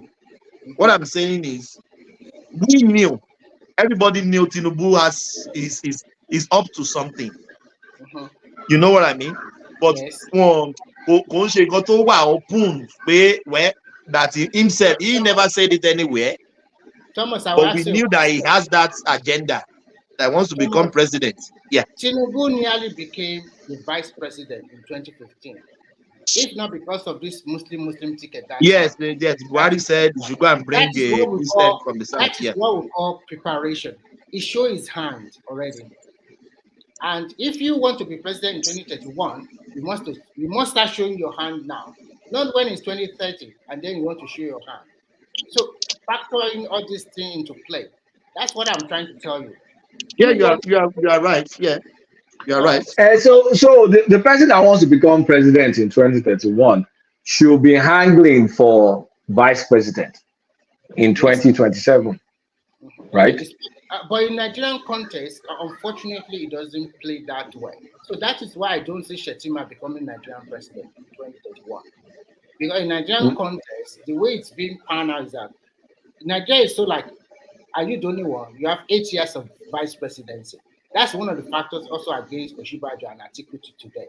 So once you have the vice president for 8 years, go and sit down, and then we have other candidates coming in.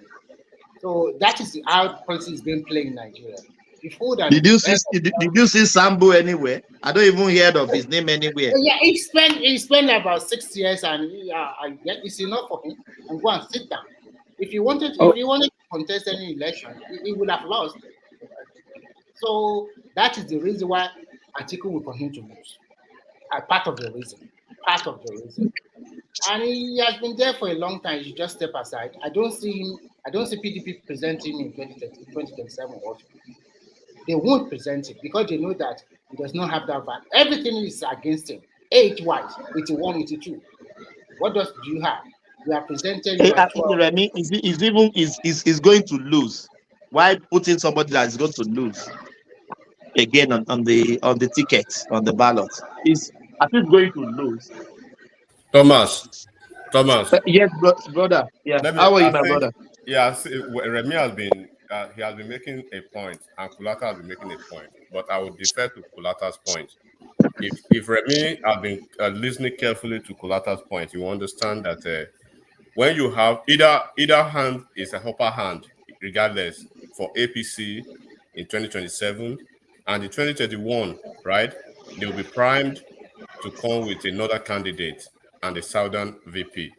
So 2027, as it is now, right? Go without Kulata's, type of a strategy.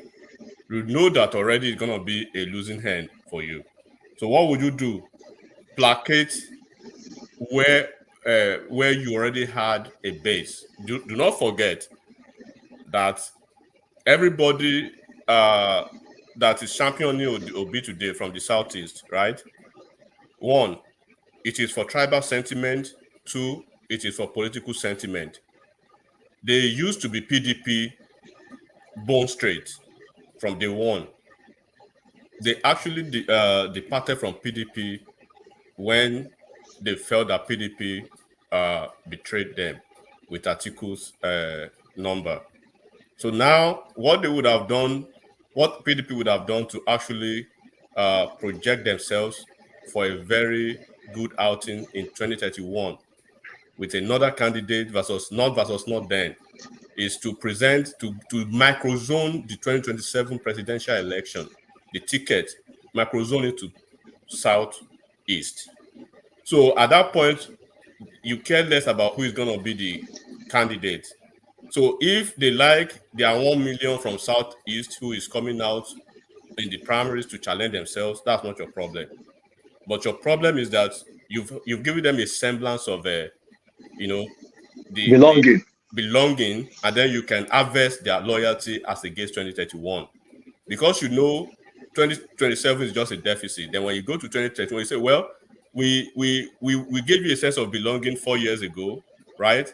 Now you have them back in the kitty because they will never go to APC anyway. So what you are doing, even this last election, if Obi had not been on the ticket, you'll be surprised that all of them will vote with Atiku. They would have preferred to vote for Atiku than a Yoruba man or a certain Tinubu. But enigmatic, why? Hold on, let me land this. You know why? I don't need to go too far. You know why already. So it's immaterial saying why. But now you know you are preparing for the future. You have to be futuristic when you are doing this.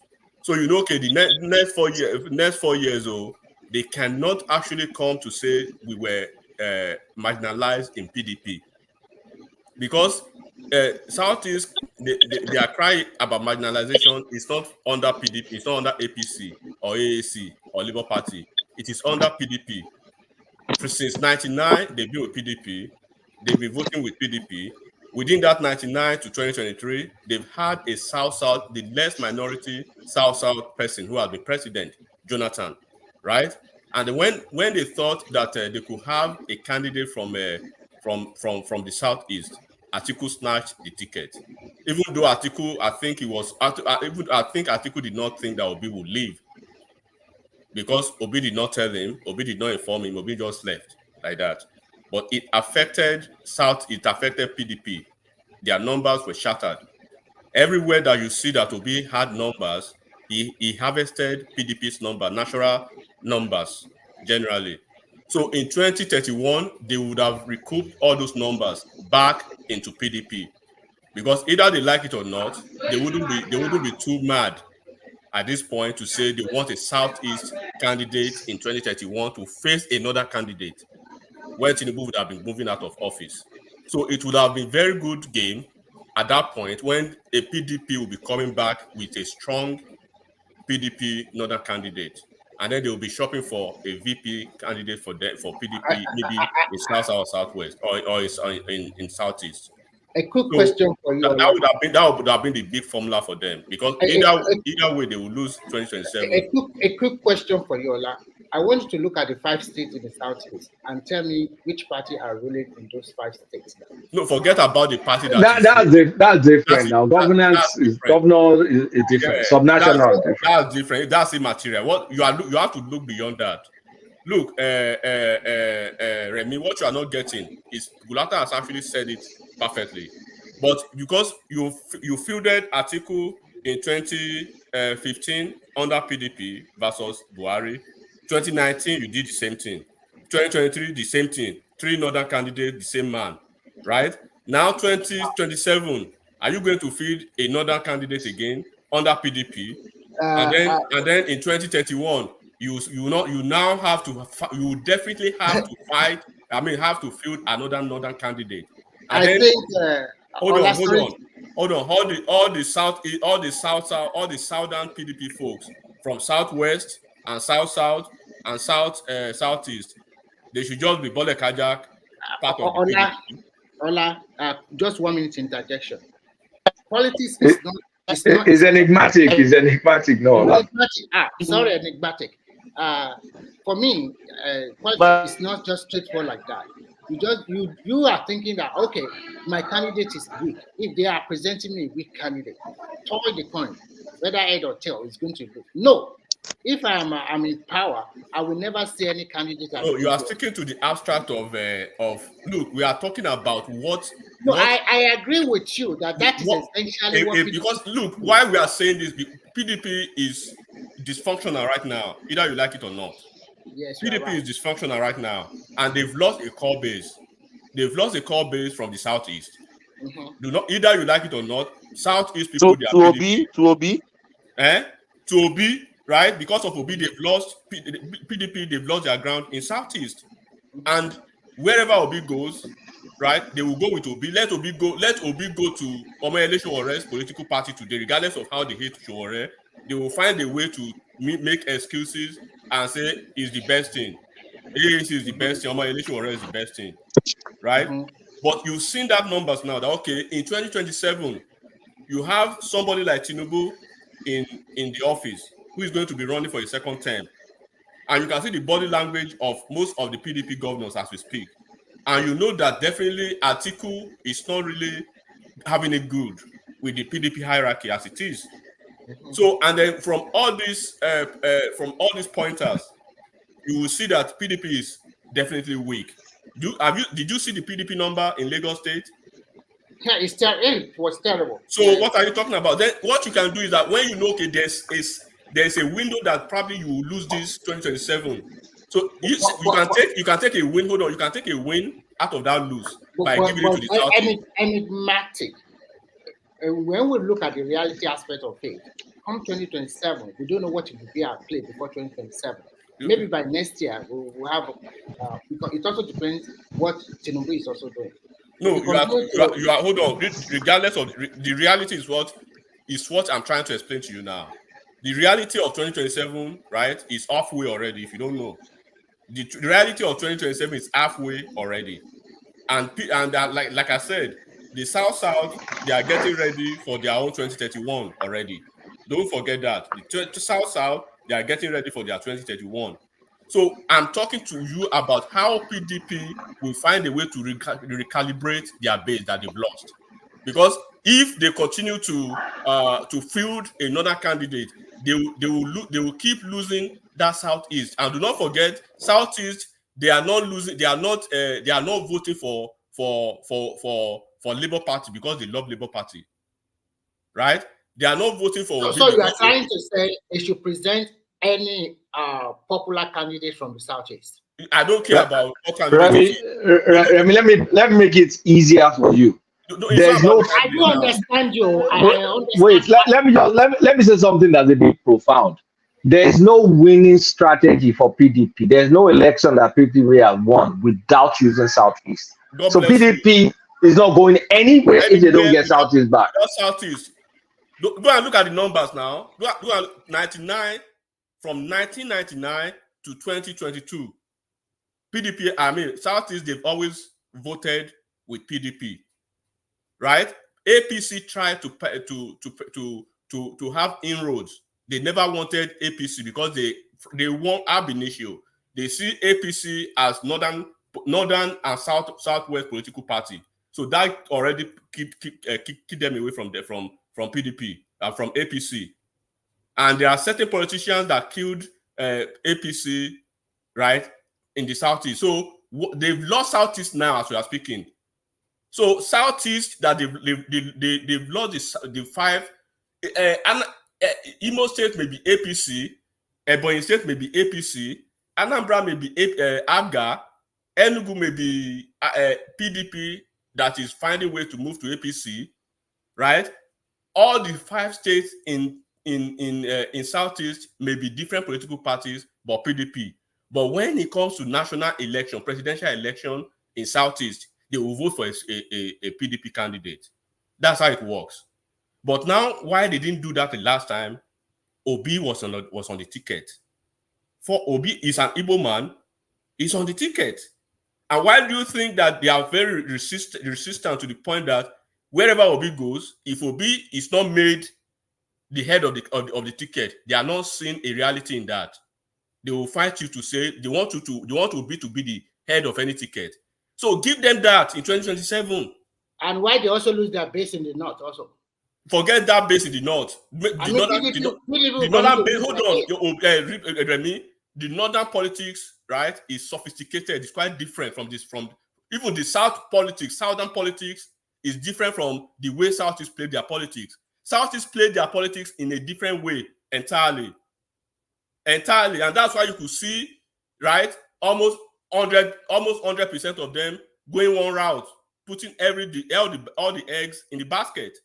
South did not do that. South voted for PDP. They voted for APC. They voted for Labour Party. And that's why they can negotiate the Senate presidency and have some semblance with the central government. So it is very, very different.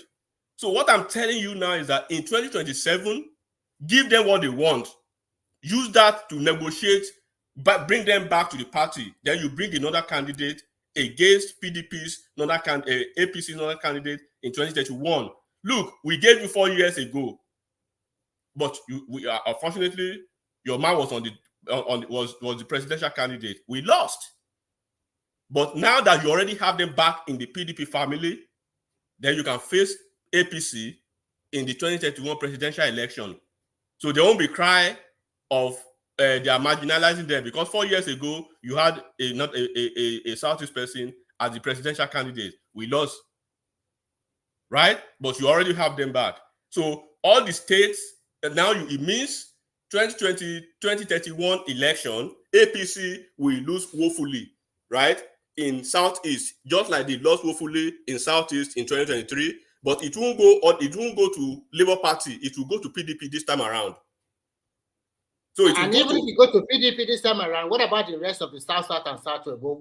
That is a different ballgame, because don't forget, when they are able to secure the Southeast, right, in 2031, they will have another candidate at the top of the ballot. Then maybe South guy will be the VP, depending on where APC is picking their VP. Right? Of course, if the president, APC present another candidate, South will get the VP. Okay, let's assume PDP. I mean, APC is picking their VP from South. Definitely, PDP will have to pick their VP from South. So this time around, hold on. So APC present their VP from South. So PDP will also go ahead and present their VP. No, PDP we have to stay. We have to stick with Southeast to have their VP, right? So that means they are wherever they are in Lagos State, in Yola, in Dongola, or each other whether state they are in Nigeria, all Igbo people, at least Igbo population in each of the state or the federation, more than 60% of them will vote for that PDP candidate. You understand what I'm saying now?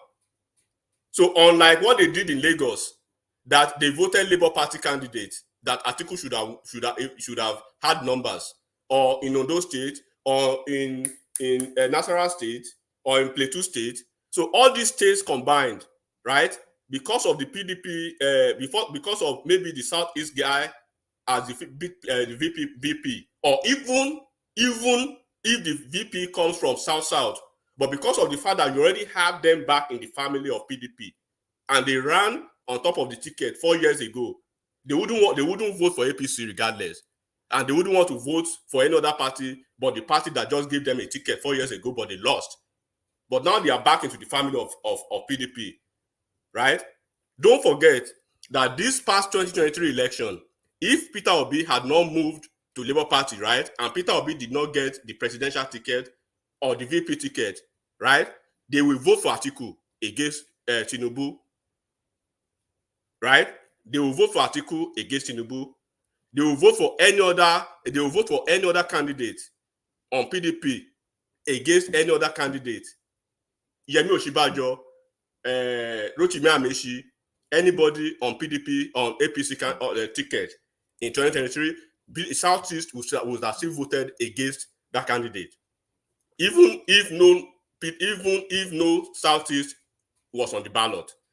That is the natural politics of Southeast. But they lost them completely because of the event that happened in 2023. So how do you give them back? You make good use of this losing streak in 2027. You make a positive out of it. The positive out of it is that you give them the ticket, let them run on that ticket. It could be Obi, it could be Emeka Ehedioha, it could be Alex Oti, for instance, on the ballot, right? Then they will run with Asiwaju in 2027. They will lose it, but they won't have the moral justification to say they are moving back to AAC or to Labour Party or to any other party. They've come back to their natural habitat, to their family where they belong. So that's what Calculator is trying to tell you. It's not about the abstract of what you are talking about. It's about how to give this zone back, because they do not live in the zone alone. In Ekiti State, there are Igbo people. In Ondo State, there are Igbo people. In Osun, in Oyo, in Lagos. So all those states that PDP lost woefully, are you aware of the fact that each of the states that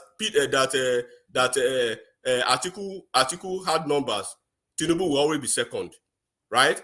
Where Tinubu wins, Labour Party is usually the second instead of PDP. In Lagos State, in some states, APC will win the state. Normally, PDP should be the number 2, but it will come to Labour Party because Obi was picking numbers from PDP. So these are the things you have to look at. Atiku is losing his grip. The governors are not with him, and they have seen that 2027, regardless of how they do it, they're going to lose. So give that losing streak to the Southeast, let them fill it up, right, with anybody they want. Alex Oti, Peter Obi, Emeka Ihedioha. David Umahi, anyone they want. No, they can't even give. Umahi will be in APC. I'm just joking. Yes. I know. Yeah. So you can then that's how you do it. Then the 4 years will be clear. They've gone now. They have, for instance, Alex Oti, head of the ticket in PDP, or Peter Obi, head of the ticket in PDP. Now they've lost. Their eyes are clear. 2027 is gone. Ashwaju is back in office. Second term. Here we come, 2031. So they won't say 2031, give us the ticket again, Southeast. They will say, but look, we are moving to the north, and this is the candidate. Then at that point, it behooves PDP to find their best fit in PDP from the north, and then find who is going to be their VP between Southeast and South in PDP. So that's how you balance the equation, because nobody will have to shout all over the place. Enigmatic, let me respond to you quickly. I understand perfectly what Kolata have been saying, and you guys, I understand. But if I were a PDP member, that means you are setting my party for failure. You say what? You are setting up my party up for failure. As a politician, which of your party? I said if I were a PDP member, I call PDP member. What you have been narrating, both of you. I understand it's a game to pacify the South. I need you to understand this, Remy. What we are speaking, this is not about Obio. So don't. No, I know, I understand you. So we are just talking about how I'm telling you. If I hold the levers of political permutation for PDP, and I'm very, very influential, this is how I'll be canvassing. Yeah, I understand you, but I'm looking at it from different perspective. For example, I am PDP, a core PDP member. We are strong in the South too, and we are strong in the Southeast. In fact, maybe we are so strong in the Southeast, and because of what happened in 2023, people vote for their tribe. It's a tribal politics. They voted for their guy. So if I'm coming in 2027, and I'm a PDP member, and I say, okay, fine, we don't have that stronghold like before because of Obi. No matter what happened, everywhere this guy goes, they will vote for him. If we are not presenting him, if he goes to other party, whether Mushroom Party, where they still vote for him. So, and we in the PDP, we don't want him because the way he treated us is unfair. You forget about that. That you are putting. No. What I'm trying to say. I'm telling you, it's not about. Hold on, Remy. It's not about an individual. It's about trying to win that base back. It could I be know. anybody I on the ballot you. from that base. Give me 10 seconds. PDP is also strong in the South. But PDP that is strong in the South. I can also present a candidate from South. Why not? No. PDP that is strong in the South. They play an entirely different politics from the way the PDP in the Southeast play their politics. Yeah, the South people, hold on. The South people from Edo State, they will divide their votes. The South people from River State, they will divide their votes. The South people from Cross River, from Akwa Ibom, from Delta State, they will divide their votes. PDP, Delta State is a core PDP state. It's been PDP since 1999, but Obi won Delta State. That's to show you their sophisticated, political, game playing. So they will switch their vote when they see but hold on. But regardless of how you twist it, right? Southeast, more than 90%, they will vote the same way. They will vote the same way. Yeah, that one is understandable. I totally get it. So forget about South now. But what I'm trying to say, try to also understand me. It's a good way to pacify the South is that you are still a member of this core party. We still want you. We still need you. But if I am a core PDP member, I will see that this is an exercise in futility. Anybody, let me explain to you. Hold on, ab initio is an exercise in futility. But instead of you to take the 100% zero loss, right? You can plow it by 40% by winning something. The only thing you are winning back is you are winning that base from the South that have gone back. So against wait, guys, let me say something before I crash.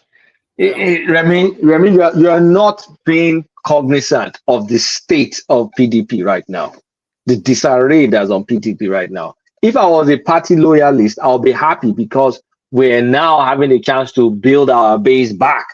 That's the PDP base. You are building it. Because any other thing without the Southeast, we told you, PDP is going nowhere without that base. So you're giving them a shot for the future. Of course, we know you're not going to win 2027 regardless. I totally get you. I know you guys are just saying that, okay, it's just let's have them back and prepare for the future. That is it. Remy, do you know what it means? Because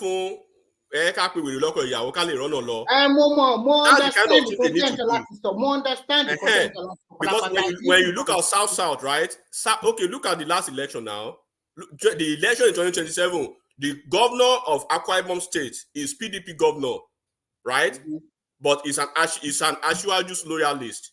So what do you think? What do you think will happen in Akwa Ibom State? Look at Cross River, for instance. Cross River is part of South. River State is part of South, and incumbent governor is an APC state, right? No, even okay. South was River State was PDP, a PDP governor, delivered PDP all over, true, 100%. Both National Assembly, House of Assembly, but the only thing in the presidential, they flipped the game. That is to show you that in South, right, they play the politics by the dynamics of Nigeria's political, system. But in Southeast, they care less about that. What they see is they see their man on the ballot and they go 100% full blown. So if I am a Southeast voter or people that come from that region, all this permutation or what this thing you are selling to me, if I'm from that region, you are just setting me up for failure. They don't see it like that. What they are saying is that they have. If they don't see that way, that they have a big trouble there. But that you are just it's unfortunate you are just knowing. But because when you put I know. But hold on, Remy. Imagine you see Peter Obi as the PDP flag bearer versus Ashwaju in 2027. What do you think will happen? They will go gaga, you know. They will not even think about they are using them. They will go gaga because Peter Obi alone has sealed it for them. It's not just that. There's the competition between the Southeast and the Southwest. And now it is head to head. Head to head. More Nigeria. But at the end of the day, you know that Obi will lose. More Nigeria. But you know, at the end of the day, you know Obi will lose. So when eventually that 2027 we've rested. Enigmatic, ready to lose more of your Igbo friend, though. If that happens. No, I'm just telling you because you are saying because what we are trying to speak is that okay, now that we are saying this, wouldn't they know that they are setting them up for failure, that they don't really matter? They are not looking at if they're setting them for failure or matter or no matter. What they are saying is that they are seeing Obi head of the ticket. They are seeing Alex Oti head of the ticket. They will go full blown again, right? And they will lose it. And then PDP will use it in 2027. Like, look, we have to present another candidate now. So no more story. So they've used a losing hand to win something back in 2027. And then they move on in 2031. So they won't have the moral justification to say PDP never gave them. No, PDP gave you ticket last 4 years. An Igbo man, a Southeast man, top of the ticket. South VP came from the north. So we went to the election, we lost. And they will lose, seriously. Because at that point, the northern people will be ready for their 2031. And you see all this, because then now it behooves PDP at that point to say, where are we coming back? To the South, or are we coming back to the South, or to the Southeast to pick our VP for our northern presidential person who will be the top of the ticket? And Enigmatic, they will not want to jeopardize 2021 to anybody. No, that one is another ball game already, because already you've locked Southeast PDP back into the family. All these all of them that are all over the place now. They are back in PDP. Enigmatic. What you can do against 2031 is to pick a VP candidate from them. That is the only way you can get their vote. That will be their problem then. That one will become their problem. Oh my God! But this 2027, you have to make sure that you give them something, so that all the people that are all over the place, all I can tell you for a fact, right? You know, Southeast is PDP. The only time they moved away from PDP was 2 years ago, 1 year ago, thereabout. So your own goal is to win them back to the family. So when you lock them back enigmatic, a quick question for you. Do you think, I want you to look at it critically, do you think some states in the Southeast, they can go national and probably vote more for APC than PDP in 2027? Like in 2027, if they give it to a PDP, maybe 2 or 3 of the states. Hold on, if PDP makes a Southeast man the top of their ticket, No. Let's say whatever they play, whether they make Southeast or no Southeast or whatever. We are restricting everything to 2027. In 2027, 2027, they make a Southeast man top of the ticket in PDP, right? Mm-hmm. They will vote overwhelmingly for that Igbo person on the PDP ballot. But if they don't make any Southeast as their presidential candidate, what happens? We are talking about making. I don't. If they make is if they make. I understand. If they make. Hold on. This is what will happen again. If PDP again in 2027, if they go with another candidate, right? What will easily happen is that PDP Southeast people will find a way to go with Obi again. It's either Obi will stay with Labour Party and run again, or you go to any other political party and run. That will be their candidate, and the PDP will lose. So what you are saying this evening is that when you throw your coin up and down, it's a lose for the Southeast. It's either hand is a lose game for them. But instead of losing completely as a PDP as a party, right? Give them that losing streak and win them back. Lock them in for 2031 because normally APC does not need them. It has shown that they don't really count in presidential election now. Right? Either they will always waste their vote, but the vote wouldn't make or mar a presidential candidate that is ready to win. Because Buhari, 2015, they voted against him, he won. 2019, they voted against him, he won. 2023, they shabbily and shambolically voted against Tinubu, right? The entire vote in the entire Southeast was less than 15% for him. He won. He's the president. So it shows that you don't really need them. But PDP needs them to get them back into the family of PDP where they belonged ab initio. So you need to lock them back into PDP against 2031 game. So give them the 2027 game that you know it's going to be a losing hand. Either hand will be a losing hand. But you are winning from the other hand when you lock them back into the family by giving them the ticket. Make Alex Oti number one on the PDP candidate, or Peter will be the PDP candidate. They won't care if it is they won't care anything. What about if they make Soludo? It's not good enough, right?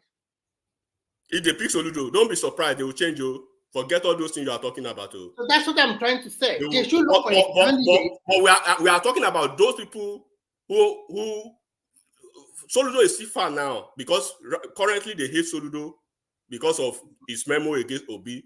That's why I'm restricting myself to Obi and Oti because those are the two people that they love.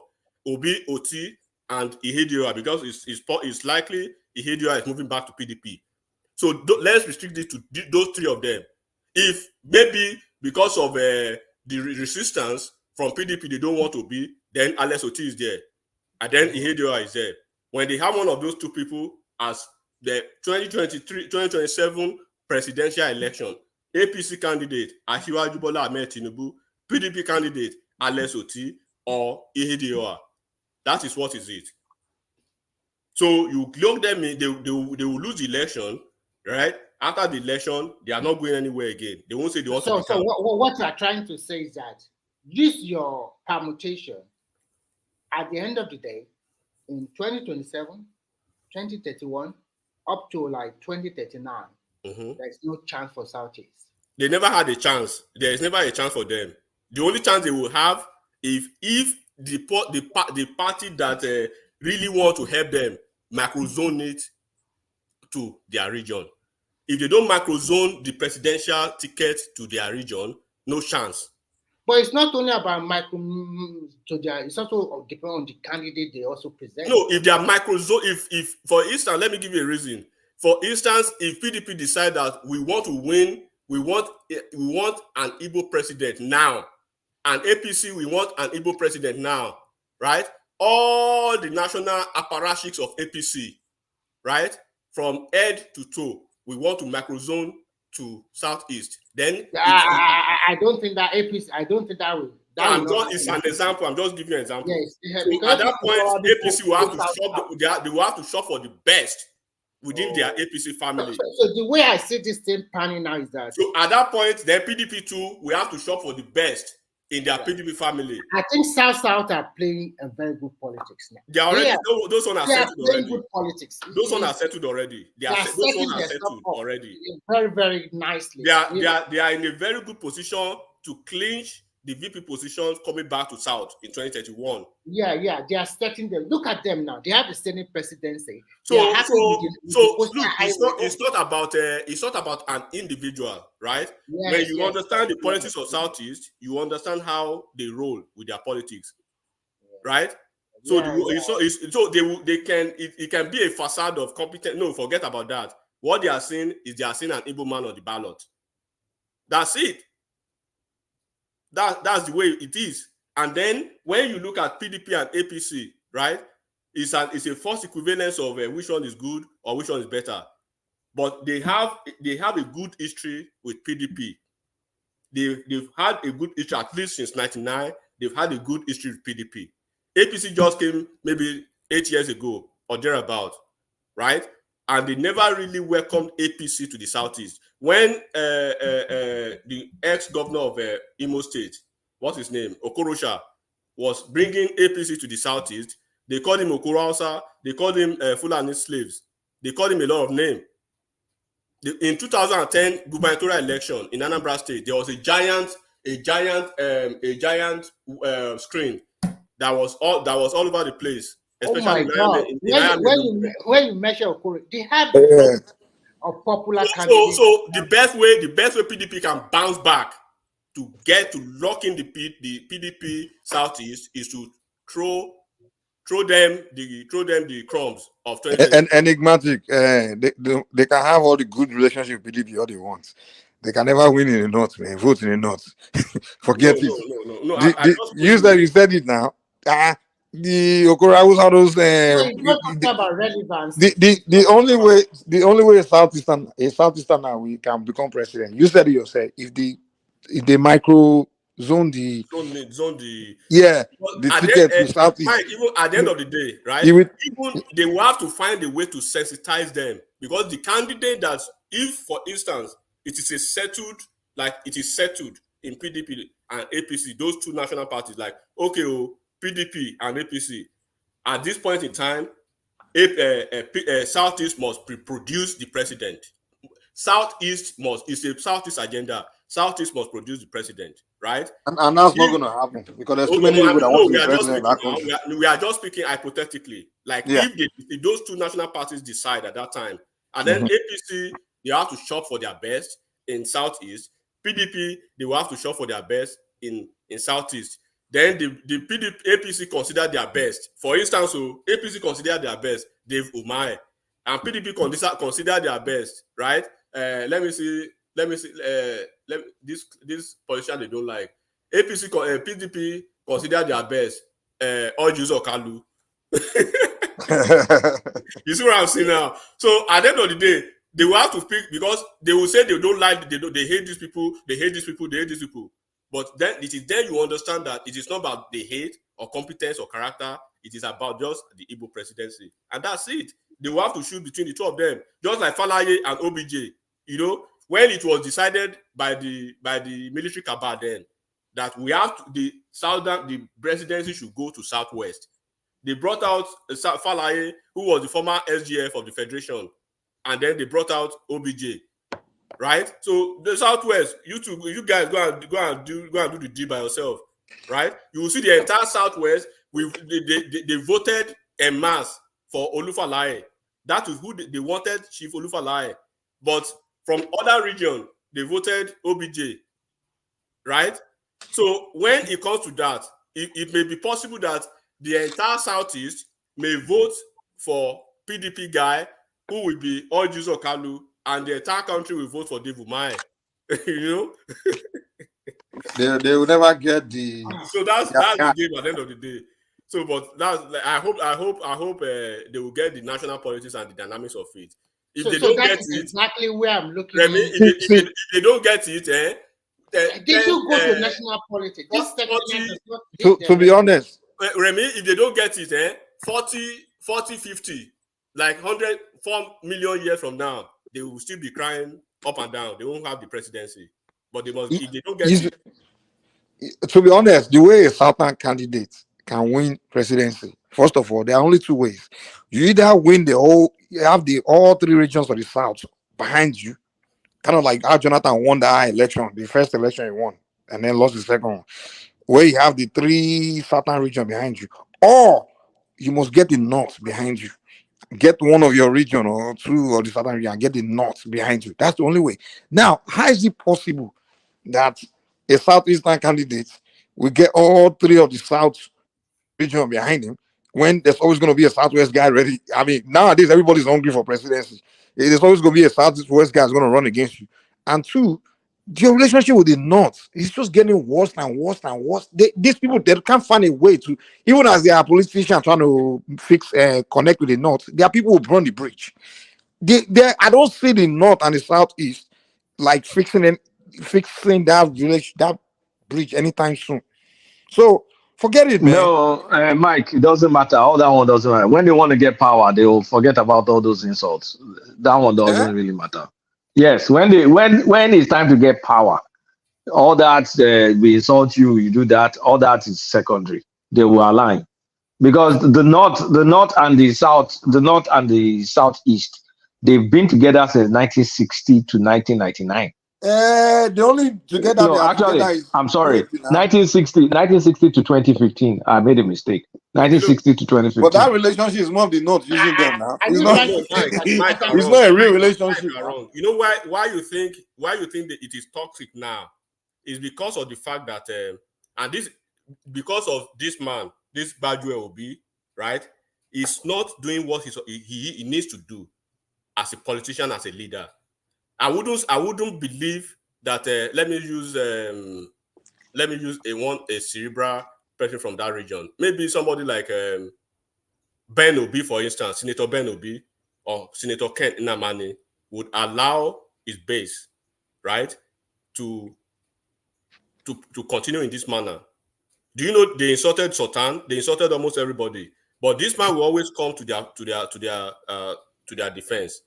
So you cannot say you are building, because that's why if they want to decide on a national candidate, they won't decide on Obi, because they've seen. Anybody, let me correct Kolata self.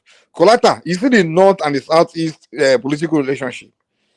If you pay attention to it, you see that the North, the only time they align with the Southeast is when they are competing with the Southwest for presidency. But the North real friend is the Southwest. That's the only, they use the Southeast to get what they want, and that's it. And the Southeast, the Southeast, their only relationship with the North is when they don't want Yoruba to win. I don't agree that North as real friend. North just loves power. Whatever is going to give them power, they will go for it. Exactly, that's what I'm saying. So the only time the North and Southeast political relationship is not a real relationship. It's more of an anti-Southwest relationship. That's what it is. The Northerners, they don't care about either side of the South. But the Yorubas, we know how to connect with them. You understand? We have that bridge. We know how to build bridge with people.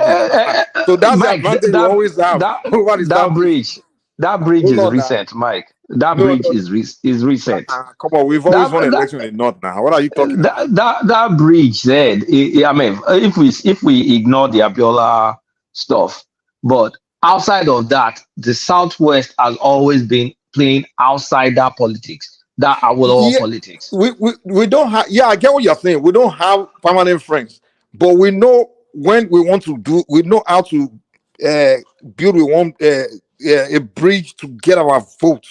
You understand? When we need it, we know. I won't say we know. I will say Tinubu knows, because outside of Tinubu and Akitola, we've not been successful building But bridges with the North. wait. You can say the relationship, the political relationship between the Southwest and the North is more of competition. It's not really of any personal beef. It's more of competition. But you can't say the relationship between the issue between the Southeast and North is competition. It's more of personal hatred. But You Kulata, let me understand? ask you a question. Kulata, It's more of personal hatred. With the Yoruba, it's more like, okay, we are competing, and then when we are not competing, and then we don't have to come together and support each other. But with the Southeast, it's more of a personal issue. Kulata, give me. I want you to let me ask you a very fundamental question. With the way things are now in Nigeria, right? You can see that south, right? They are well positioned, and they are positioning themselves. It's like they are tilting away gradually. They don't want to be. They don't want to. They don't want to be tied with the Southeast anymore. Just say it.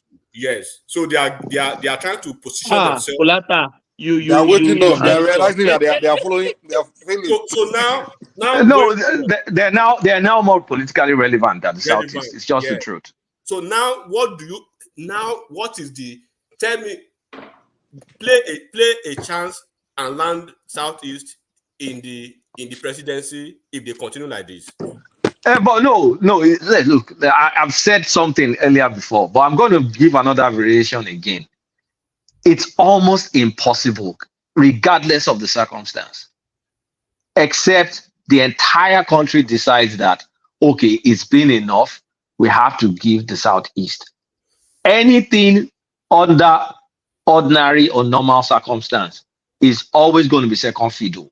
There's no situation that Southeast will be able to win the presidency from a political standpoint, except there's a mass compromise in the entire country. And I'm just telling you how I see it. Compromise and political arrangement. Just like I said, political arrangement. Because outside of that, the math is not possible. It's just not possible. And then my second question: Do you think that Peter Obi has dragged them back? Oh yes. It's dragged them back because now you have the issue of trust. But politicians are very funny. If they need to kick Tinubu out, they're gonna forget about all this nonsense and they will align. Let's just say the truth, because they've been aligning since the 60s. They've been aligning in the 60s. But at this point in time, why am I hearing my voice? What the hell is going on? Kulata, is Patoski. Yeah, he's echoing back. I muted him. Okay. So what I'm going to say is look, Obi has spoiled the cordial relationship that existed, because before there was Obi, there was the Jemu Onwobodo. There was this guy that wrote the letter against Abiola. There was the shrewd, the people we knew as politicians in the Southeast. They were very shrewd politicians, very cunning, smart politicians. But now with the Obi one, it's just a dumbass because he allows his rabid fans. I don't know if I should blame Obi. I think the person I'm going to blame is going to be Chinua Achebe. Is the person I'm going to draw the line to. I think there's a video that I'll send to maybe one man to play. Let me tell you one thing. An instance is let's use this Wole Soyinka for instance, right? Let's use Reno Omokri for instance. Let's use some other prominent Nigerians for instance. At a point, Prof. Wole Soyinka was with Obi. At a point, Reno Omokri was with Obi, right? From the same thing, almost the same manner that Prof stated his meeting, the same way Reno said he met Obi behind the scene. They spoke, right? He promised him this is what he's gonna do, right? After they gave us his address, they abused his daughter, they traced his house, they did all those things, but they met behind the scene. And this is what he said behind the scene, and this is what he said after the meeting, and this is what he actually posted eventually, right? Now, this is the thing. When you see Omoyele Sowore, when Prof. Wole Soyinka endorsed this man, this man from Anambra State that used to be VP in the CBN. Mogalu, right? Kingsley, yeah. And then the AAC folks, they wanted to go the route of the way Obedient and the Headless Mob are going against Prof. Wole Soyinka now. Omoyele Sowore came, right? He had a video interaction with them, and he told them, no, I don't condone that. I'm the candidate, right? I will never allow you guys, because of my ambition, to rubbish the personality and the person of Prof. Wole Soyinka. Either he has endorsed Mogalu, or he's going to endorse me or not. He has his right. So he did the damage control and put them in check. This is the difference. But enigmatic, we will see a Yoruba man come here and still batching Wole Soyinka. I will not mention names. We already know those things. It's not. There's no. You're talking about Nosa. I don't. Nosa is not Yoruba. Nosa carry. It's not a Yoruba person. No. So that's the difference. So if the guy has actually put his feet down and they say, look, I am the candidate, you cannot rubbish every individual that has a dissenting opinion. That's why it is democracy. You cannot call Sultan of Sokoto a monafikun. You cannot say this to this or this to that, because at the end of the day, it's like, I'm building the house, you are putting the house down. No, but Obi, we said, they are hungry. No. The thing is, Obi is using. He's using them like his mob, like his personal army. So that's the thing. That's the difference. Because if it was kind of like, if he could mitigate the disaster that the Obedients are, perhaps it will be easier to get back to that cordial Southeast. I still don't think it's impossible for Southeast and North to align, because they've done it before. And I think the problem before, which is still a problem now, when it now comes to when did they do it before in favor of the Southeast? 1983. In favor of the Southeast. No, it's never in favor of the Southeast. Exactly. So that's the point. That's the point I'm trying to get to. The problem that it's never in the favor of the Southeast is when it comes to now align that, let's put our heads together. One of us, let's go. Then that is where the disadvantage of that culture of I'm always the dominant person comes in the Southeast. They now start to backbite each other. So the North, of course, they're smart. They know that. So they know that they will always be second fiddle to us, and we'll use them for power until Tinubu came into the picture and now aligned with Buhari. That now fully just destroyed the entire picture. And for now, it's perpetual. And now, they don't know how to be out of power, and they've been crying since 2015. So that's exactly what we're seeing now. But can they get back together?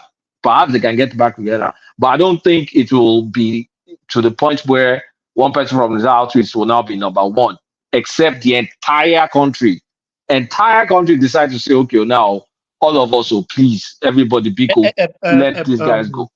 Kolata, with the temperature of the political now in Nigeria, do you think it will come to a stage that all Nigerians, we said, let's microzone it? If you are PDP, you are APC, you are ZBZ, let's microzone it to the Southeast. No, it's not gonna. It's impossible. Forget it. It's impossible.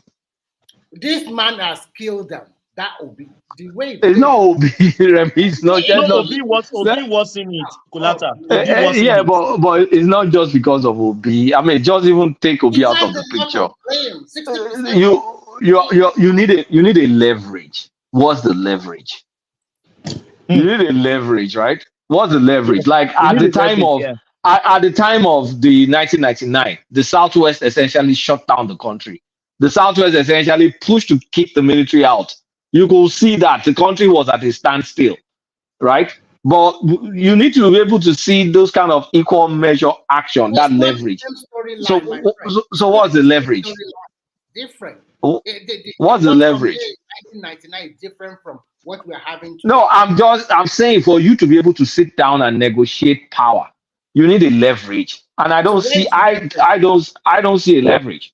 There's no leverage. That's what we are talking about. This man is about politics for me alone. If I don't get it, I will destabilize the system others from my tribe will never get it. That is the politics he has been playing, and which is totally terrible for the Southeast people. Remy, do you know the riot in the Southwest during the 90s? You know how much destruction it did to the Nigerian economy. So the Southwest had a leverage, but the Southeast, no matter how they cry or sit at home or whatever, they really don't have anything to leverage to negotiate for power or anything. So the only way is to humble themselves, learn how to dobale for people, learn how to prostrate. You know, they can figure out they can all of them should pack themselves, go to the north, and prostrate to the northern oligarch and their Sultan. Maybe that's the only way, you know, and they humble themselves. Oh, And they said they never show respect to Yoruba people. they are so egoistic, and they are so thinking that they know the best, they know what to do. In terms of politics, Remy, give me one second. Kulata. So we've analyzed it is almost impossible.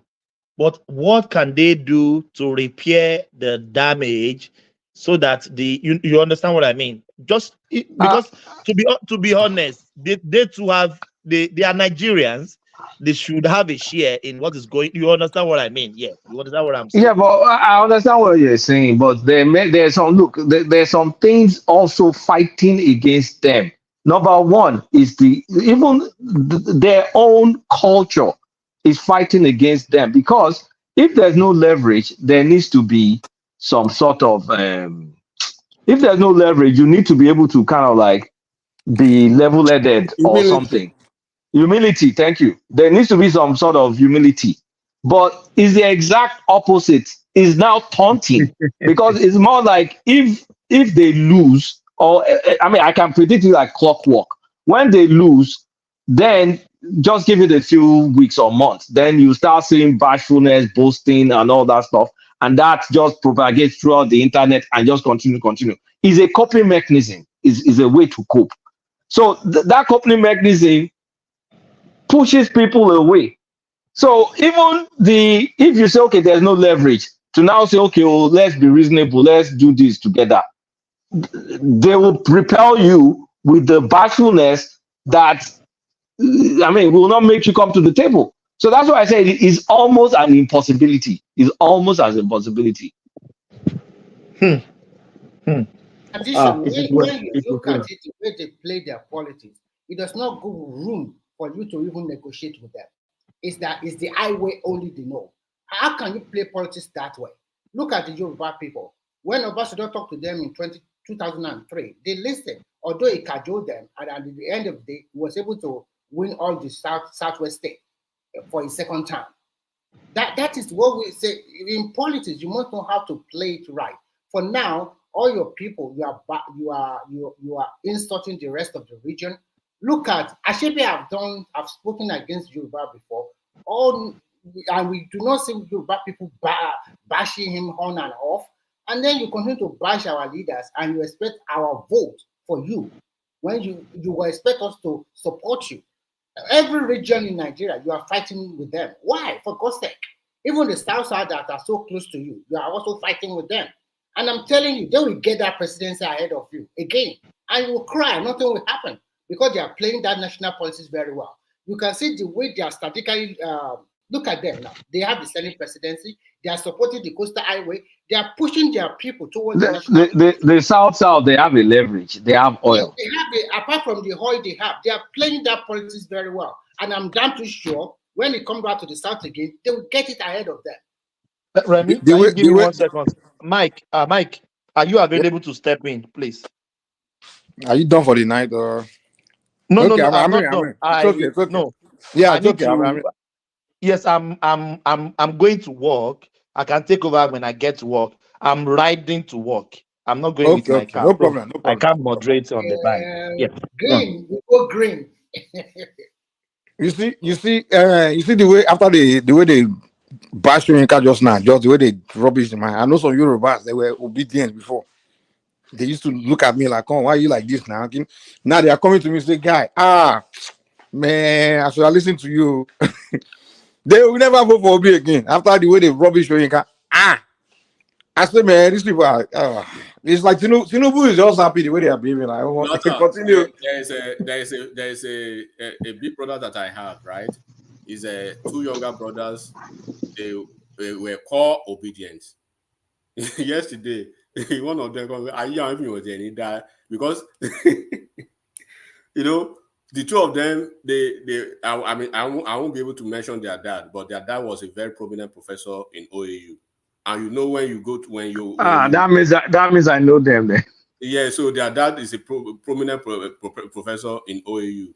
So these people, they said the first, like this Wallace, so this Prof. Wallace Soyinka is like it's like the nailing, you know, on the coffin for them, that they don't even know, there's no boundary again. So, and you know, when you've had reasons to maybe meet with Prof. Wallace Soyinka, or you've been close to wherever he is or he was, right? Or you have the opportunity to get around whatever his work or stuff like that. There's this type of affinity that you have, which is person. So these people, like, they can't even take it. So he said his dad have to call him like, so what do you think now? He said, what do you think about your family now that are rubbishing our big egbon? Right? So you know what that means, and you could tell how many obedience or how many family that could have actually affected because of the truculent nature of these people. And he won't say anything. He will always be silent, always be mute. And then you see the second day, your VP was on the national TV, rubbishing everybody again. And then you've seen a couple of people going to the same national TV, doing the same thing. And you are still pretending that you have not seen anything now. And if another person come out tomorrow that you know what your people are doing, but you are just silent or you are pretending, then they will say they are not saying the right thing. Are you telling me the guy is not hearing or is not seeing what they are doing to all these people? It's fake. It's a fake. That's it. That's why I told you that it's going to be very difficult for PDP to present him. He has offended so many people. He let his people just go at people like that. And I also want you to think about something. Most of the elite in the Southeast, because of what happened to them in 2023, they are going to fight back big. And they'll fight big time with him. Because some of them lost their senatorial list position, House of Rep and the rest. They are going to fight back big. And those of them that are in there now, through Labour Party, they are going to cross carpet. They are going to change their position if they still want to remain relevant. You are going to see a lot of realignment. Oh God. So if I were PDP, I still maintain it. They won't give it to him. They might give it to another Southeast.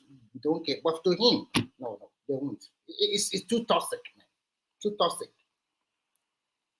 And when you talk about it, the only thing you can hear from them is that let us go away from Nigeria. If you want to go away, it's so easy.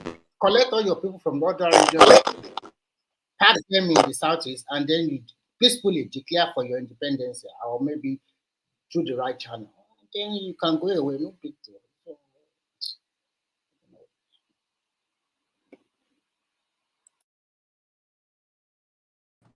Hello? Can you guys hear me? Yeah, go ahead. Hello? Yeah, we can hear you. I've Go been ahead. listening from the back. I've been listening from the background. I think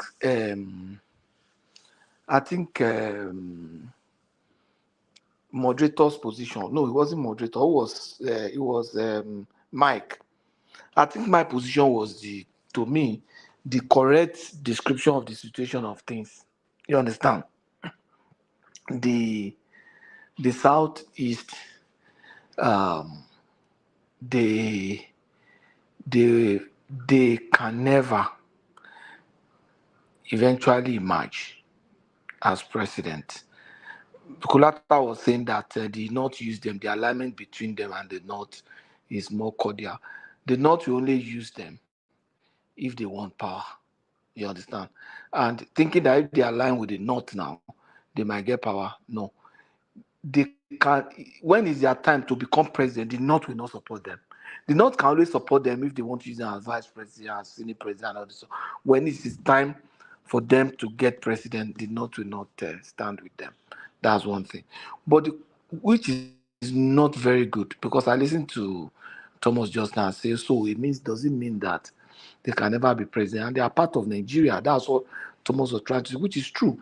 if we think that they cannot be president, why can't you allow? Why can't we just let them go? But they don't Why want to can't go now. they want to go? How can you notice? When did they tell you they want to go?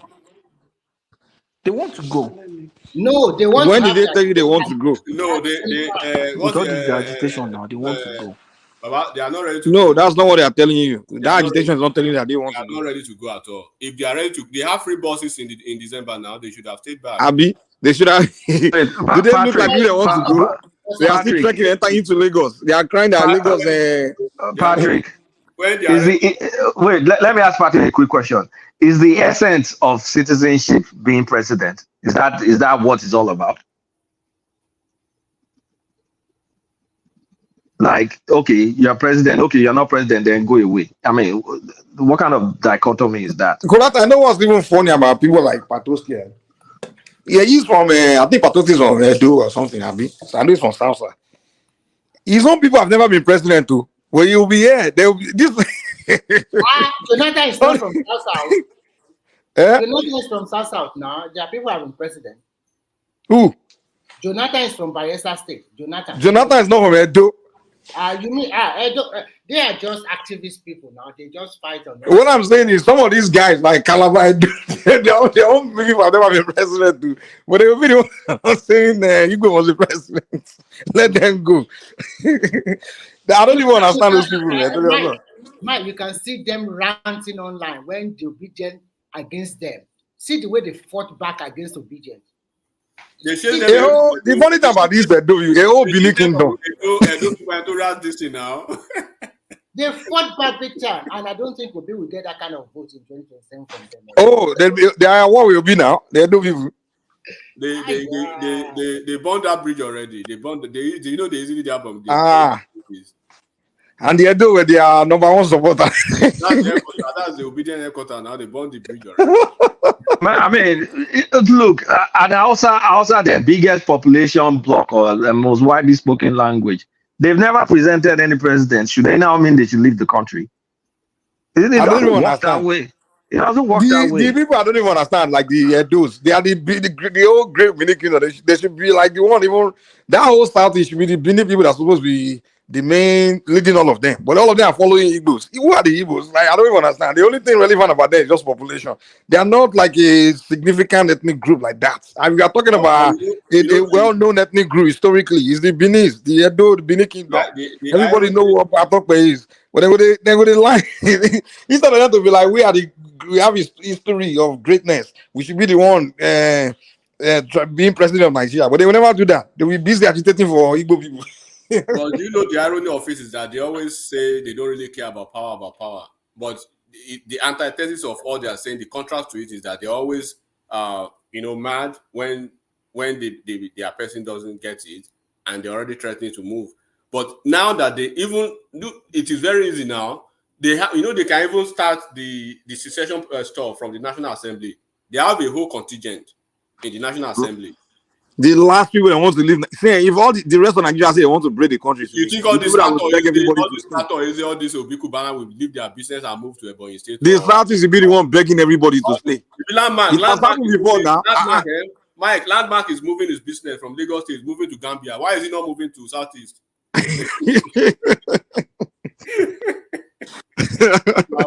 Just they fool themselves over. I say if Nigeria say if everybody remember when Yoruba started agitating, that's when their leaders started shaking. Their businessmen started coming and saying, no, we should not split this country. If all the north, the south, so everybody starts saying, okay, we want to divide the country. People that start begging everybody not to divide the country be the southeast. It's happened now. When the British were leaving, when the region started coming, the moment Atiku and the southeastern elite realized that it looks like these people don't want to do one Nigeria. They are the one that started begging for one Nigeria now. Atiku, he was the only one begging for one Nigeria in their meeting. He's the only one because the guy realized my people, we need to look at it this way. Look at Nigerian today. Look at those people that are doing commerce out of trade all over the 36 states of Nigeria. They are everywhere. Where do you want them to go? To go back to South? And the capital of all their these things, not in their region. They're making a lot of money all over Nigeria, and you want them to go back to South to do what? For God's sake. Who's To go and where- farm now. You go back to agriculture. You just say them, okay, even let's assume they have their Biafra. Would they want Peter Obi to be the president of the Biafra? It's not going to happen. There will be a civil war between Nnamdi Kanu camp and Peter Obi camp. Who will be the president out of the five Southeast states? Would they want Peter Obi to be the president, where you have very sound, brilliant people? There will be a big fight between the Imolite and the Anambrans. They want to come back to Nigeria and fight for asylum. But people will run away because they don't like them. They will run away from that place because they will marginalize them to the last. But it's going to be a big fight between Imo and Anambra. Enugu is a civil servant state. They don't want Wahala. They are gentlemen of the East. They say Anambra is the original Igbo. The Imos also are the Imo and second Abia, class. those people, Anambra is like the wealthy one, okay? And they show their muzzle. But Imo, Agidi, and Rishne Bube, it's going to be a big fight, to be frank. But I don't know. It's not going to be easy for them to just say, I want to go. Because they have even if they have the Biafra today, who will be the president of the Biafra? Is it Nnamdi Kanu now, or that's is it David? It depends which Biafra you are talking to. Are you talking about the Biafra that include the South? You think Asari Dokubo will allow Nnamdi Kanu to be president? Even South that is close to them. South that is close to them, they don't mess with them. Why? It's easy for them to relocate to South than coming all the way to the North and Southwest now. If those people give them, it's not going to be easy. They won't accept them because they are also aware of the way they play their politics now. So it's not going to be easy like before. That is that is one of the disadvantages of this tribal policy that turns out in this 2023. So it's this tribal policy and this hatred and something like that. It's not good for the country when you look at it. Well, but if they want to leave if they want to go to Biafra, they should leave them Shioma for the enjoyment for South. No, Nnamdi Kanu will marry her now. And will be the first lady. I think that's what she wants. Yeah. And then about the Gusi or whatever. All the Shioma, all the Funaya, all the Ngozi. Nnamdi Kanu like women, and I think Shioma is pretty enough. So automatically, all of you are having fun, right?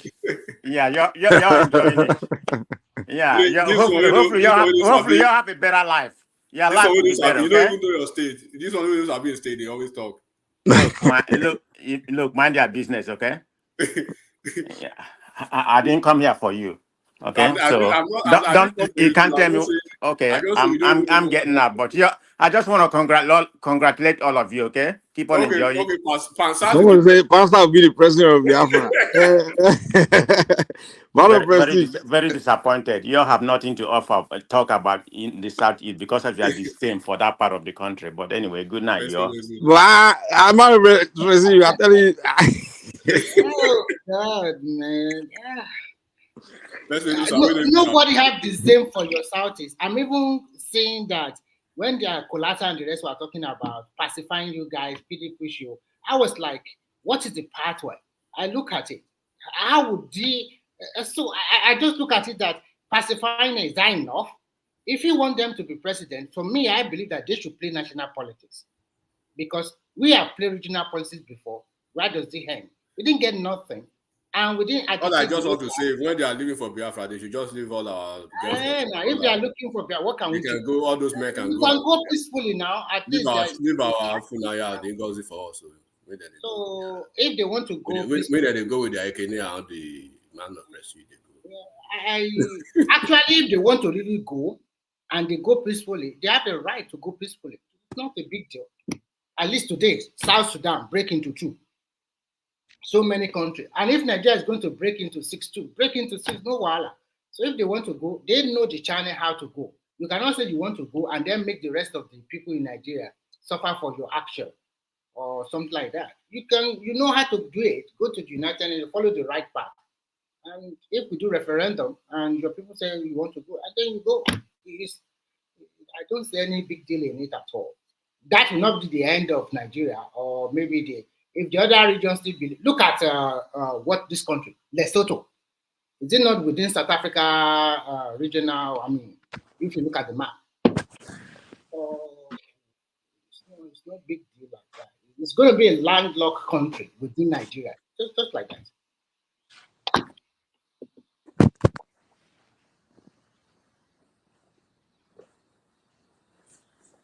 I can't just imagine it. So they will have to file asylum in Nigeria and come to Nigeria with visa. You know what? If any tribe want to go away from Nigeria, maybe Hausa and Yoruba people is going to be easier for them because they have majority of their people still live in their own enclave. But when you look at the Southeast, they are everywhere in Nigeria. And how can you tell somebody that is making his millions, living a comfortable life in Kaduna, Kano, maybe Lagos, or Osun, or maybe in Port Harcourt and the rest, you just pack everything and then go to where? Who is going to patronize the business? What about all the hard work he has put in that state he has been living? So many stuff. What I expect is southern part of Nigeria. Remy, anyone that still wants to stay can stay. Nobody will chase them out. Yeah. No, they will. So they stay. They will not be citizen. They'll be telling you Lagos is no man's land.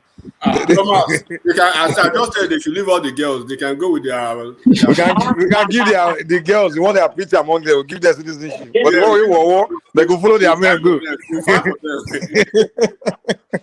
No, you want to among them. You follow them. Go. They can go with their native local men. They can go. And actually, in my own opinion, I think they were lucky. To me, I think they were the luckiest tribe in Nigeria, and I'll tell you my reason.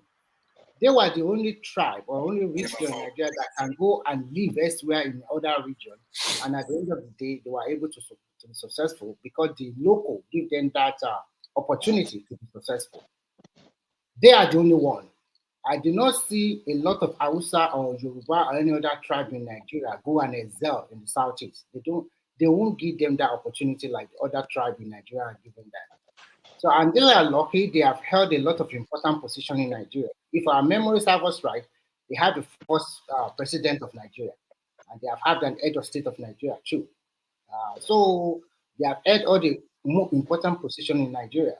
So when you even talk about the presidency, they have been there before. Remy, do you know during Jonathan's administration, they had the most juicy appointments? Yes, of course, we know now, and that time.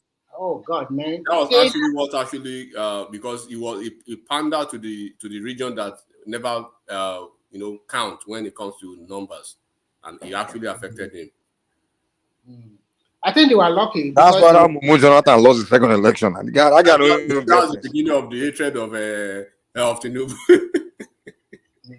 Actually, the reason why Jonathan lost that election is not because he packed all evil there. It's because that the North, they felt cheated. That you are lucky to be there. No, it's the Southwest, man. The reason he won the first one was because of Southwest now. I mean, we supported him now. The 2011. But they decided to be taking side with the Southeast against Southwest. Listening to these Igbo friends. They're telling him, hey, go and marginalize the Yoruba. Yoruba to be our brother. You want to listen to them. He marginalized us very well. But one thing I would do my heart for Yoruba is that the way he marginalized us, we do not go online insulting him, calling him all sorts of names. We do not make it the way our brothers are doing to Buhari and to Tinubu now. We do not do it like that. We just take it like that and we hop our game. And when the opportunity arises, and with the rest of the Nigeria, we was able to be kicked out. It's as easy as ABC. So I don't know why at the end of the day we continue our brother continue to insult or for who? Why are you insulting all the leaders in Nigeria? For who? A president that will just stay at worst 8 years is gone. Another president will be there. It's just some few years ago, Buhari was there. Who is there now? Tinubu. The worst he can do is that to spend 8 years and he will be there and we have another president. And then you continue to insult our leaders all over the country. Those people that you have insulted, how are you going to go back to them and tell them, we are playing? You don't really mean it. And you want them to now tell their subjects to support your own son. You have to look at the mirror and check yourself sometimes. Is this the right politics? So that is why I don't like Diwali was there 3 days ago. He was so furious. I never see Diwali let how he's Yeah, he's furious. How can you I'm still here, Mike. I'm still here, Mike. I'm still here. Oh, the one is oh man, I had to play therapy for the rally that day, man.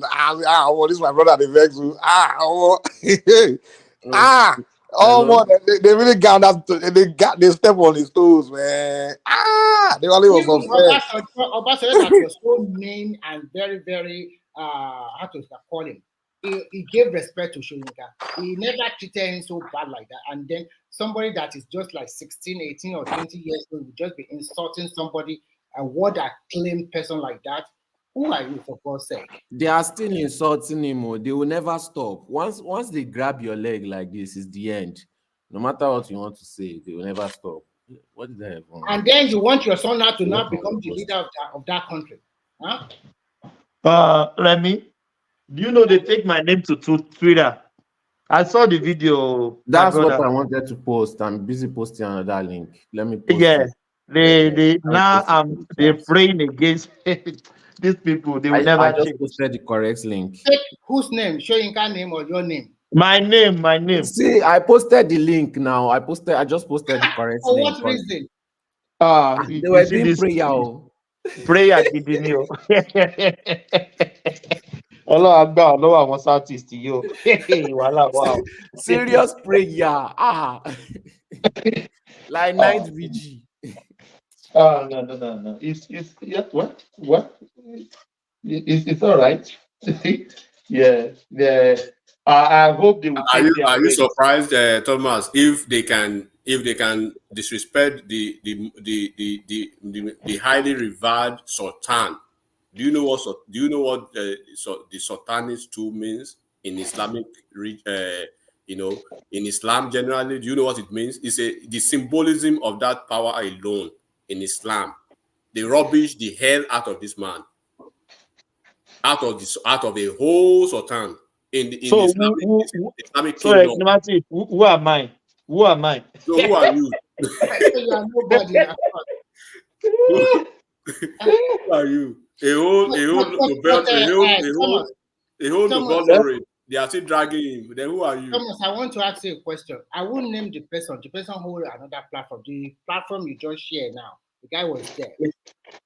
This is the person that when he was in Sahara Reporter, like that, and look at what he has turned into now. It's Two-Face now. It's Two-Face in Libya. Oh God, man, it's unbelievable.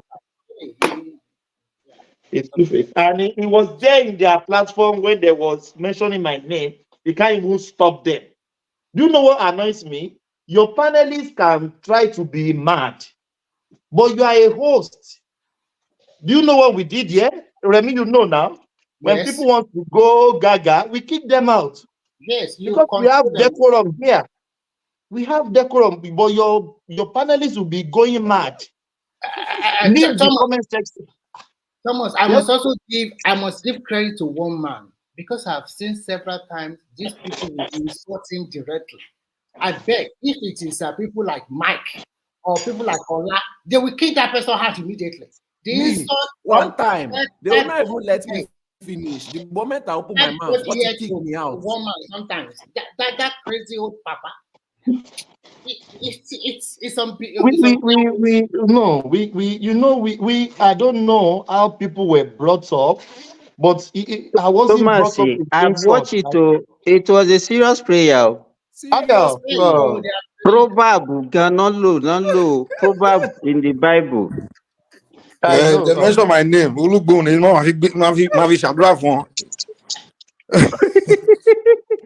No, but why are people taking all these things so personal? This thing is serious. No, they are taking it so serious. I'll never understand. Simba, Yoruba. Ija against Yoruba ni. Egbagbe Tinubu.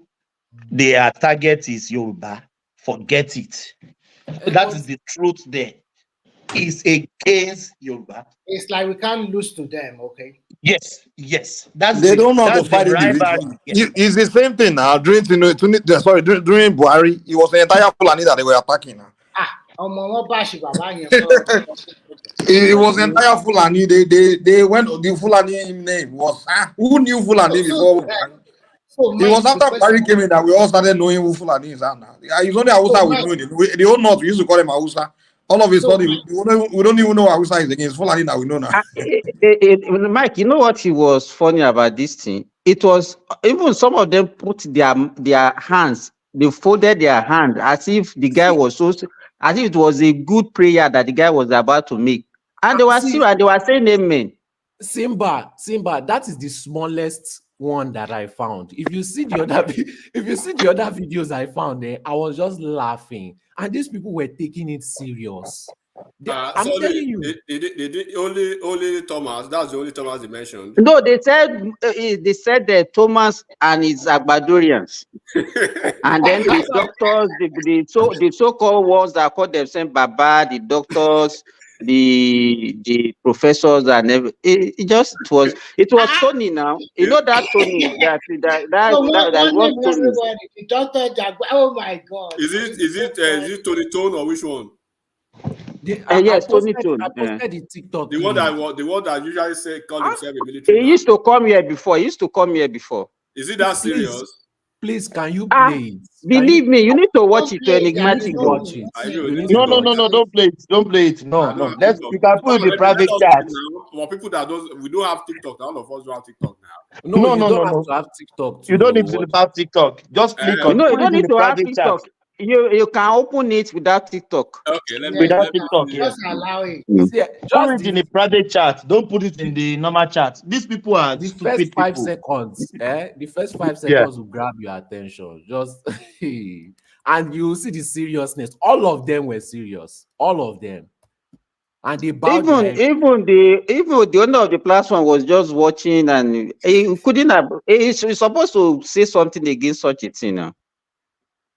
So, for example, Simba, look at that time that all those stupid agitators in Yoruba want to take over your state. Look at all Yoruba all over the whole world. We condemn them immediately. We don't want this. And then when your children are abusing other people's region, some of your leaders there, you kept mute. You didn't say nothing. And then you want the same people you have been insulting for like 8 years, 10 years, and now they end their vote. You want them to vote. But Simba, is it Remy? This is how they do election in their side, and it works for them, you know. So they don't know how to play politics in other people's area. They believe that their way is the best way. So you must. Sorry, just hold on a second, please. So this thing actually happened on Dr. Damage's show. Yes. Are you serious? I'm actually seeing it now. I thought it was something different. No, it was on his show. But when you know that it was on the platform, this is quite despicable. I have so much respect for that guy. I know he's a guy. No, that was why I said you shouldn't have allowed such a thing now. This is quite despicable. And he was with Omoyele this was at the time. Now what happened? It's money making now. This is quite despicable, man. It's not too serious. It's not too serious now. I mean, nobody's father is on the ballot on this platform. Nobody's on the ballot on this platform personally. It shouldn't be this too. No, enigmatic. That guy is just for cash cow for him because it's just the number of. No, enigmatic. You know, let me say this. You know, if Tinubu lost that election, Yoruba people will go. Nobody will do anything. No, it's not exact. The Yoruba people will not fight. It's an election. He lost. That's all. And we move on. Yes. We move on. 1999, the Yoruba people did not want Obasanjo now. We wanted Falai. He lost. Everyone didn't fall. Yeah. The best. I don't understand it. The best video I saw there was when they asked Kenneth Okonkwo about Biafra, and he said he's a one Nigeria person. If you see their faces, they almost cried, especially Pansat. Pansat put his head down. He wanted to cry. They all could not say anything. But if it's us, they will say, Agbadorians, this one and that one. Sorry, these people, let's speak now. These people actually came from the camp of IPOB camp. Some of them came from the IPOB camp. Some of them came from the core PDP camp, right? And we can say it, and then it is very, very glaring now. It's not about competence. It's not about nationalistic love. It's not about anything, but this is about tribe. Because how would you go this slow on a national platform and you are praying against individuals that are not on ballot, that are not, that has absolutely nothing? The same way that you believe you have a fundamental human right to support whoever you want, is the same way that everybody does. So you cannot say in Lagos State that MC Oluomo that did not come out, he only you guys threatened him online, then he went back online to threaten you guys too. That if you guys have the bone, come out face to face, because everything shouldn't stop on every threat shouldn't stop on social media. The guy did not even touch them one bit. He did not even slap them like this, but they've been crying for almost a year about MC Oluomo. But when you switch it back to Southeast, did you not see the manner of vote, the voting pattern? Did they allow APC people to vote in that region? Not at all. Did they allow PDP people to vote in that region? And they are talking about character and competence, and you are on national platform. Pray. So it means I cannot pray. So I cannot declare fatwa as a Muslim. You cannot. So does it mean I cannot come out and start using Tabati Ada on everybody now on the platform? Go ahead now. Because of a politician? Oh my God. And you say no, this is not about competence or character. This is too much. And you have a national platform like that, and you allow that. How many times has anybody come to this platform to say all the people that are doing enigmatic? I'm afraid though, because this is just we have not even gotten to May 29 now. It's still less than 1 year. This is just 1 year post-election, and the thing is still hot like this. So what will happen when the election comes? There's a limit. There's a limit to consensus fallacy. There's a limit to hive mindset. There's a limit to courtesan or political courtesan. Sometimes you have to snap out of that fregnol. You have to understand the fact that these individuals, they're just human beings like you, they have political ambitions. They have political interest. If you do not have political ambition or personal interest, you will not be jumping from pillar to post, moving from party A to party B.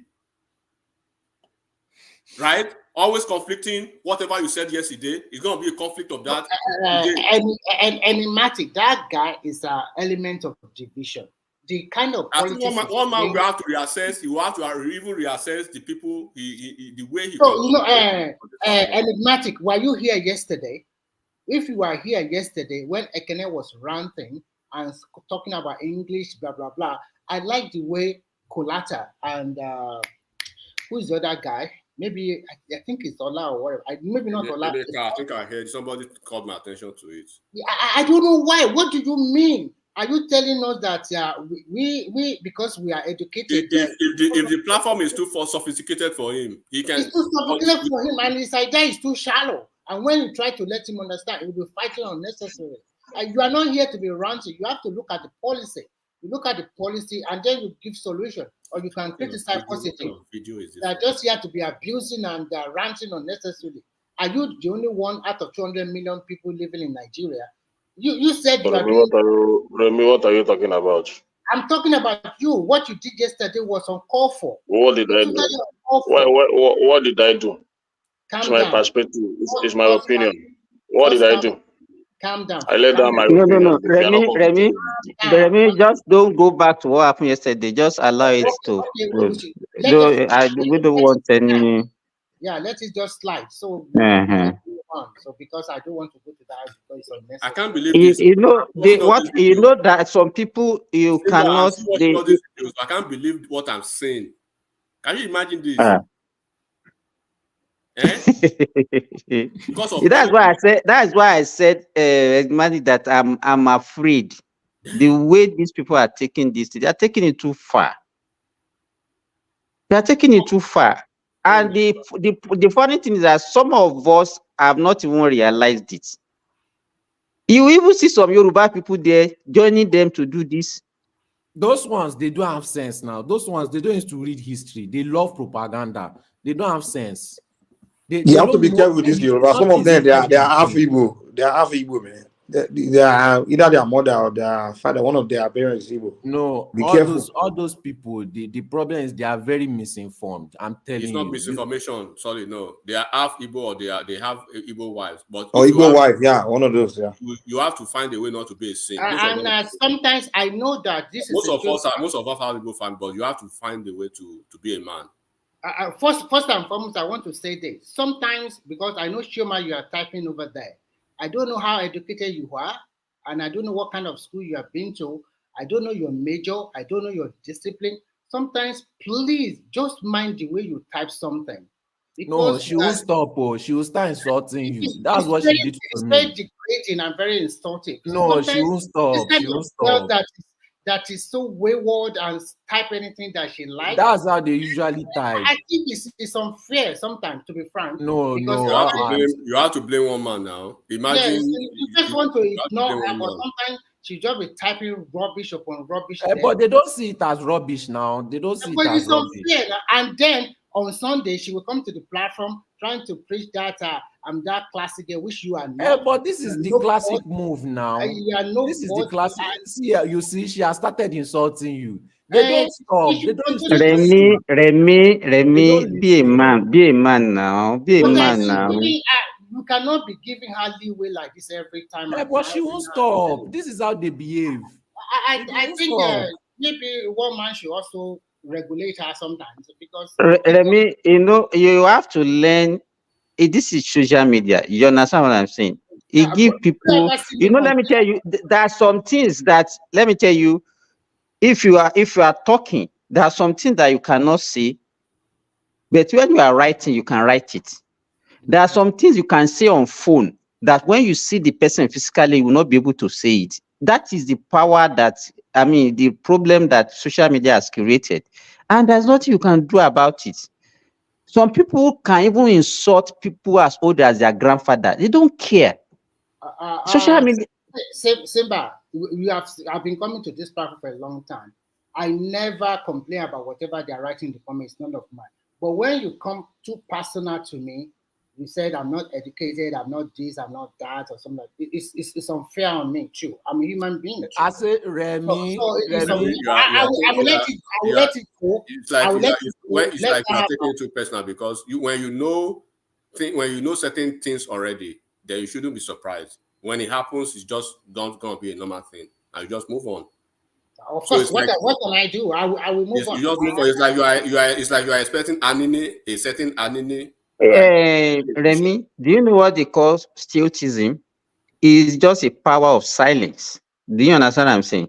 Yeah. You just there's a power in silence. When you hear something, or people just use silence to just kill them.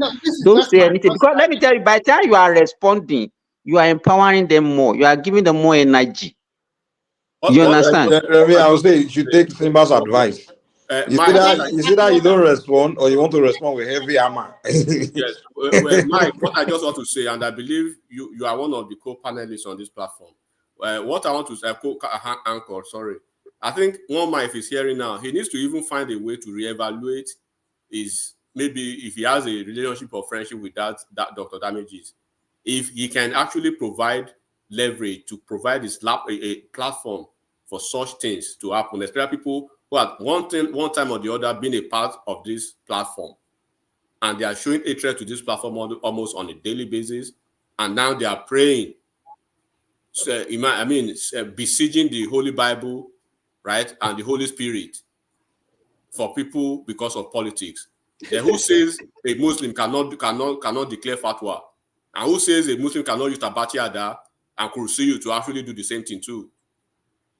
Well, that is totally uncalled for. It's not necessary, because Mike, can I speak now? We don't know all these individuals. They are just mere politicians. Mike. Hold on, if they open my mention any one of them I mentioned, I mean, say they want to swear for me. Me too, I will use my juju swear for them straight up. I will take their picture, go to Shango Shrine, Ogun Shrine. I have all kinds of shrines. I will go there and if they are hearing it, I hope they listen. I carry sweat, give them, I hate to do that. I don't do that. I literally don't do that. But the moment someone do it to me, that's when I go back. I don't swear for people for no reason. But the moment you open your mouth swear for me, I'm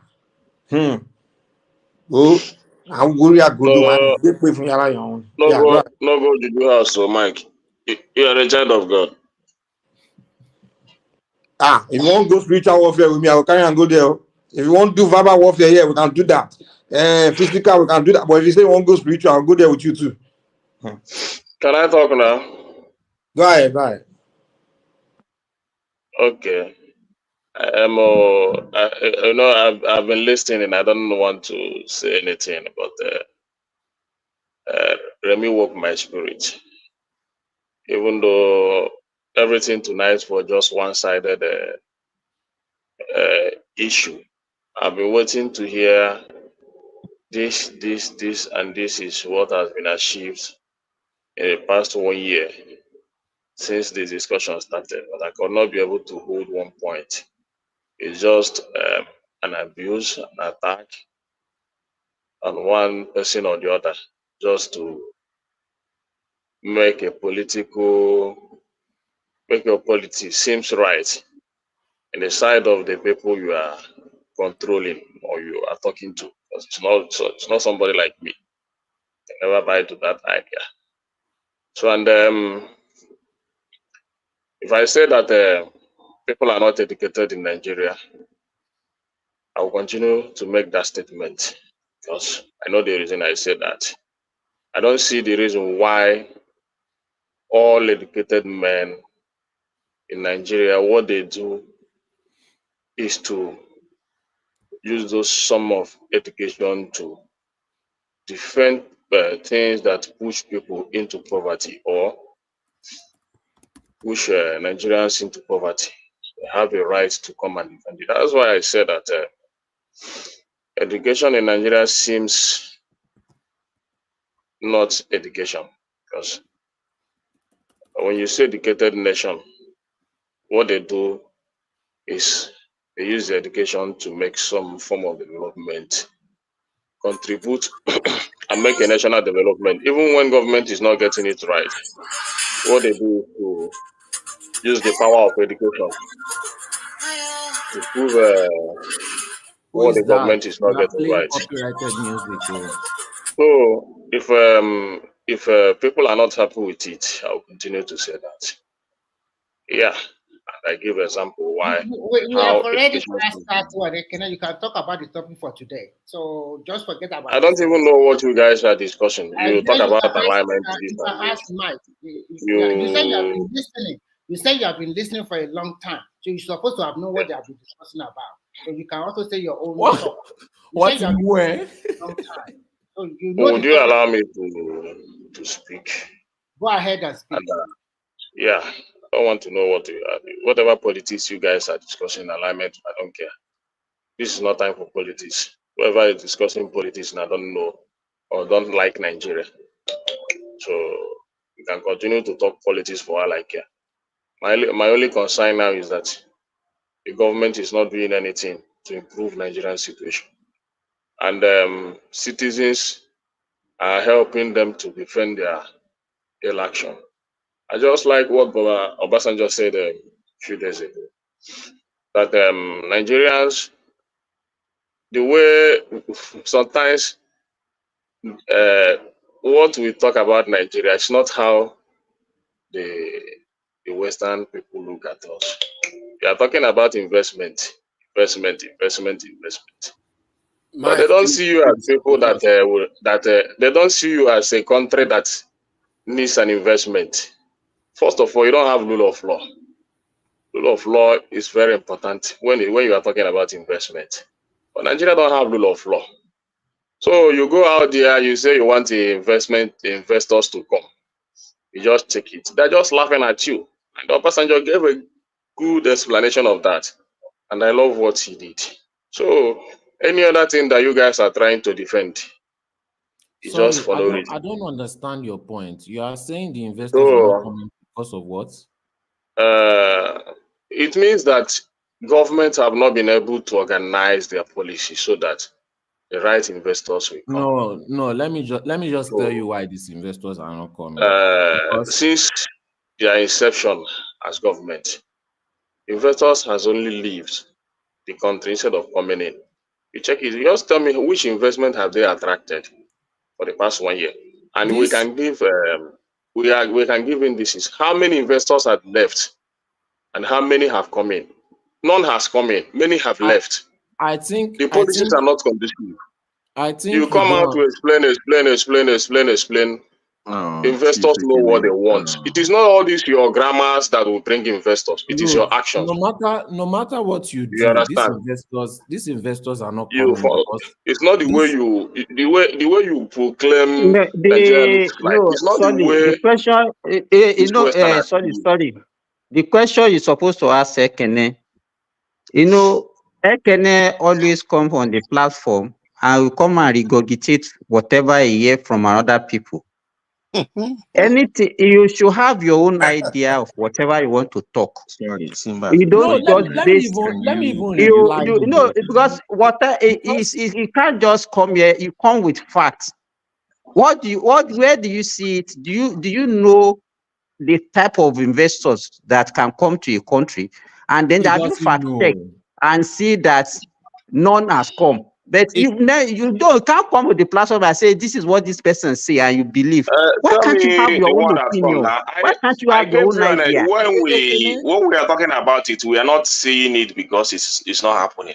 So Obasanjo coming out to give more explanations to that It's not. is to help us to You are understand not. it You more. can't come on this platform and be coming and be telling us what Obasanjo is saying. Yeah, Obasanjo is a Okay, but politician. you can come and talk about what a professor was saying. Obasanjo is a You don't talk what politician. Obasanjo is saying, but you talk about what Professor Obasanjo is a Wosenka is saying. politician.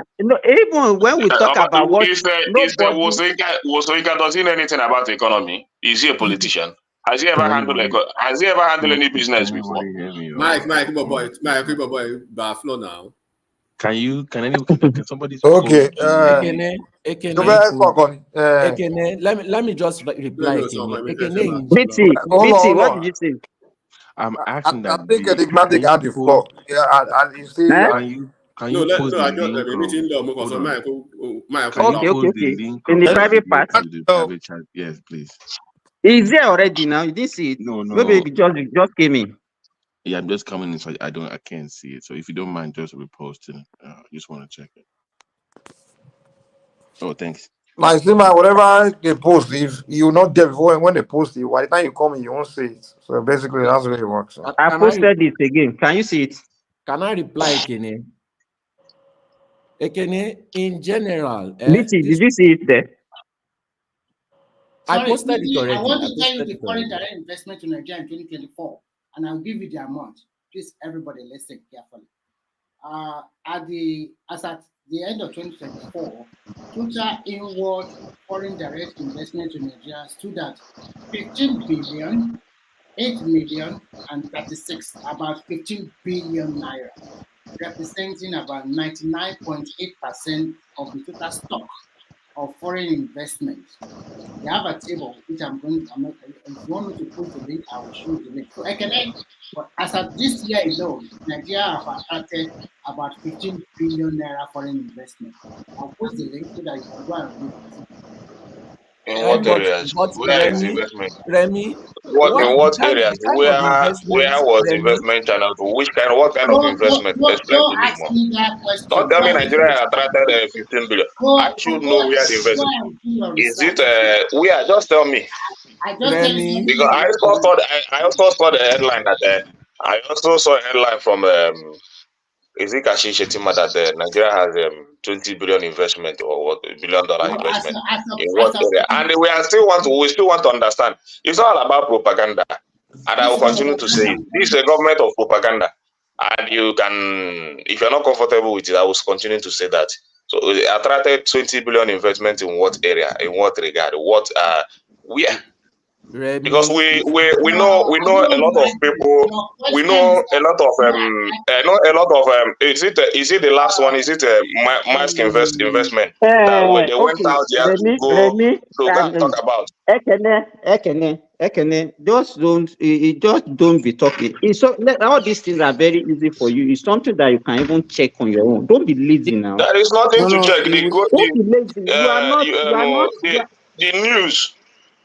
The news is clear.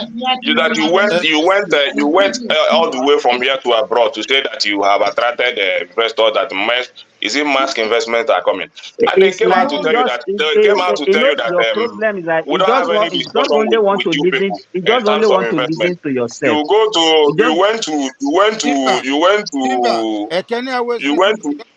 You went to India. You went to India. You talk about India's investing some billions of dollars in Nigeria. Up to today, we are still waiting for them to come. A lot of propaganda, all this and all that. But if you see any progress in that, thanks to you people, you can continue to progress in that manner. You said I don't progress in propaganda. You understand? I don't progress in propaganda. It's all about transparency. Let's make it conversation.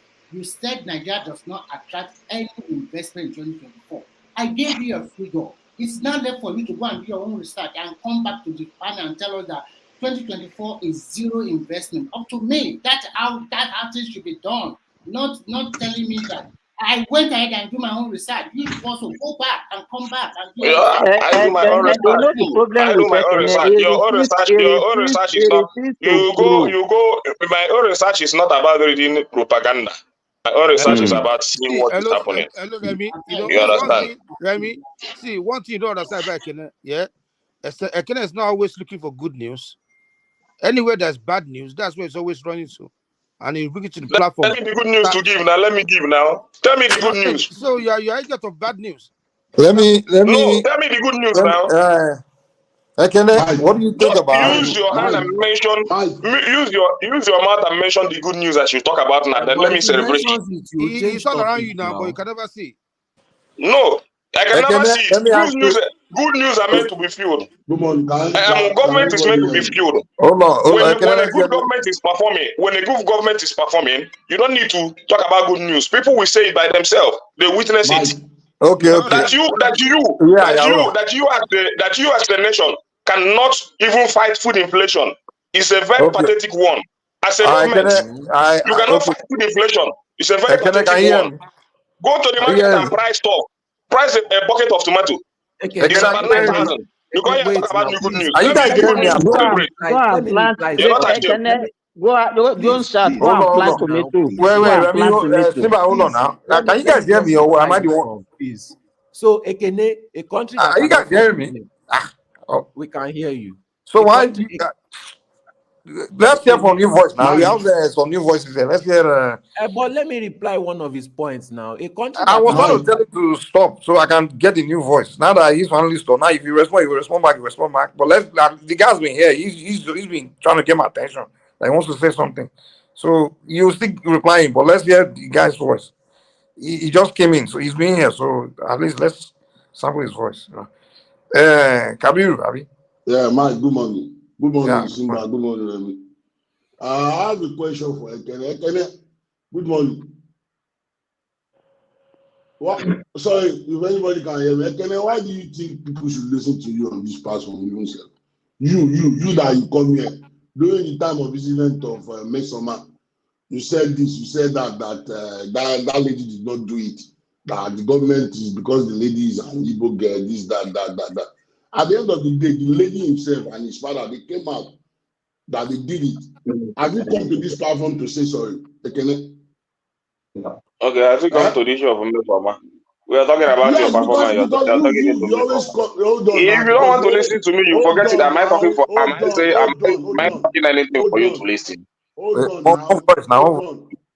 on. Because you always come here, people want to correct your listing. You argue with them. At the end of the day, you will be wrong.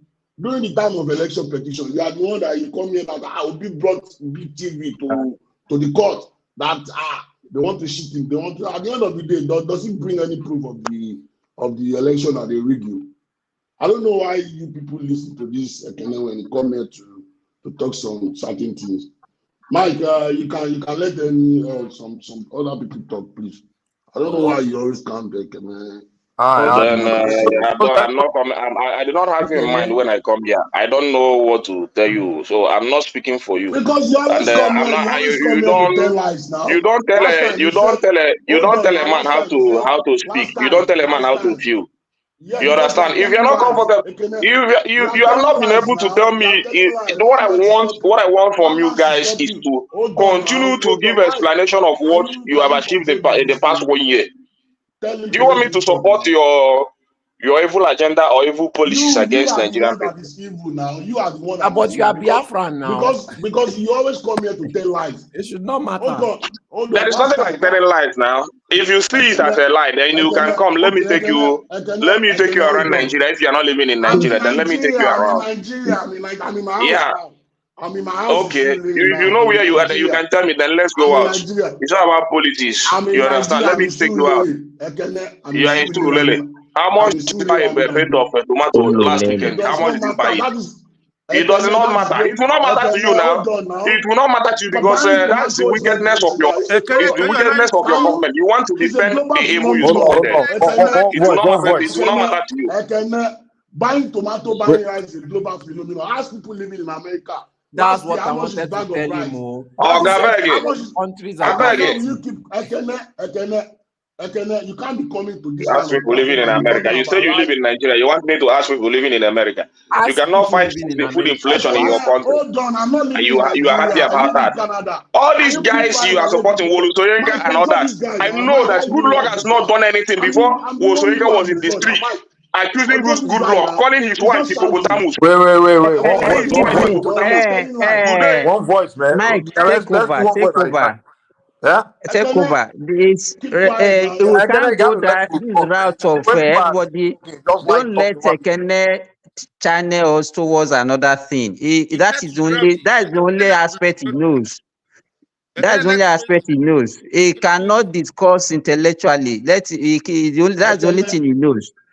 Let me say this. I've seen Ekene. You are not intellectual. If you think you are intelligent. What you have is. You have to calm down. These too many voices at the same time. I don't get it. We're here to have conversation, man. Don't shout over each other. Let somebody make their point, and then when it's your turn, you respond. Simple as that. People will talk before they even say anything. You're just talking over them. I'm hearing like 3 voices at the same time. Calm down now. Simba, go ahead. Okay. What I didn't. Sorry, I joined earlier. The topic that one man posted about Obi talking about merging Labour Party with PDP. I'm just wondering, who are the people in the Labour Party? What is Labour Party has to offer to PDP in that that's what the question I want to ask. What do Labour Party have to offer in that merger? Because if you look at most of the people that have voted in Labour Party, they are actually PDP people that voted for the Labour Party. So if you are coming to merge with, so what is the Labour Party bringing? They are bringing Peter Obi. Only Peter Obi. Yes, so they are Lord and Savior. To me, that's the question, because I've been racking my brain. What if you are coming to merge, then everybody must bring something to the table. So what is Labour Party bringing to the table? I think Simba, you're supposed to ask Ekene, because Ekene is a Labour Party member. Maybe you can explain that to us instead of us going to another route. Simba, this is what we have been discussing before, so that you can know exactly what Kolata was trying to say, that if PDP still want to remain relevant in Nigeria, especially in the Southeast, they must find a way to merge with Obi, so that they can present Obi in 2027, so that in 2031, they said this exercise in futility, there is no pathway to win, but in 2031, if they present a northern candidate, no, I don't understand what you mean. That if the PDP want relevant, so are you saying that the Southeasterners are now LP or what? No, Kulata is trying to say for them to make PDP a national party that as of now is fragmented into several divisions. So for them to actually have a very good inroad. No, to get the Southeast supporter, that's what he said. To get the Southeast supporter. No. So is that one really true? Are we saying the Southeasterners are now LP? That is to them, they thought that the party. No. But that is not true. Even if you look at the result of the last election, how many people in the Southeast voted for Labour Party apart from they voted for Obi, not Labour Party? But Obi we are talking about if Obi, let me tell you, if Obi as a person is running from the same Labour Party, people, the Southeasterners, they are not Labour Party supporters. They supported Obi. But Kulata is trying to talk about PDP. They should not present another Hausa or Northerner in 2027. They should present a South, especially that person should be from Southeast. In order for the party, and you think that you people, I don't know, even sometimes when you discuss politics, so you think that by the time PDP presented somebody from the Southeast, then the northern vote will come, it will still come? No, try to. Why do you want to? Let me tell you, what is the? How many? Let me ask you this: what is the total vote? Even the total population of the Southeast? No, compared to the North. He's not saying that we win the election. Don't get it wrong. Simba, it's like you've never been to the East before. Simba. Have you been to the East before? East or East, Southeast. Have you been there before? Yes, no, I've been to Niwi. I've been to Onitsha. So those are the popular areas that you went to now. Just go to their main village. You will see that nobody is living there. Nobody is living. You will see it's empty. They all live outside that Southeast. Majority of them. Let me. What I'm saying, I'm trying to understand the point Remy is making. No, that's okay, no. It's not Remy. It's Kolata. It's Kolata. Me and my Kolata is saying. Kolata is saying that so that they're gonna lose the next election, but for PDP to bring back the Southeast to the national something, they need to present someone from Southeast for the next election, so that they're not gonna have any excuse that they keep on presenting Northerner under PDP. That's also my brother. Forget about. So is that not deception? Is that not? He's just saying that they should just use that to deceive them or what? Simba. As at last week, PDP in Rivers State, they are already campaigning for Tinubu 2027. Yeah, they did a rally. Yeah, they are already campaigning for Tinubu, that they will vote for PDP in Rivers State. Forget about it. Do you think the chance Obi has in the last election in Lagos State or in the South where he has TV? You don't even know. Sometimes, Yakubu, sometimes I don't even know where one man gets his own news. No. Because I try to understand Kolata. Kolata is trying to say PDP will just do that one to pacify the Southeast. So that how can you pacify when you know that they cannot? Also, what is the benefit? What is the benefit of just giving them the platform that and then nothing comes out of it? So what is the benefit? So what is the passive? I told them it's exercising futility. They all agree with exercising futility. I said, well, if I'm a PDP guy, why should I, as a politician, why should I go ahead with exercising futility? I should go ahead with something that will give me, and they counter that. At least it bring them back to the PDP. And 2031, they have a strong backup vote. That's right. So that's their own analysis. So, but politics is not just here and there like that. There's so many things that will be in play. You know, let me tell you, Nigerian politics has advanced more than the way people are looking at it. So you want to tell me that now in 2027, PDP will now come and say, okay, bring one candidate from the Southeast to present it. This is what we are going to, and you think that those people are mumu? They will just because of that one now gravitate toward PDP. No, they are even saying that present Obi.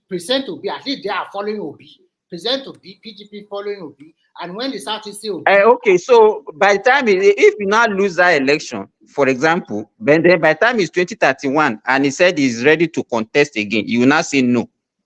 Of course, that's what you say. You say it's now our turn. We go back to nothing. So now, if you now say no in 2031, yes, they will not. So they will say, okay, since you have granted us in 2027, we are still going to vote for you.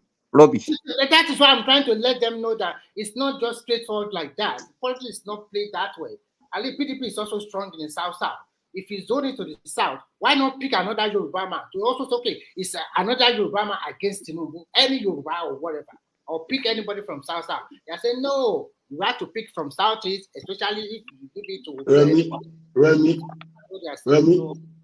Remy, name any Yoruba man that is popular as Tinubu in the Southwest. Name one.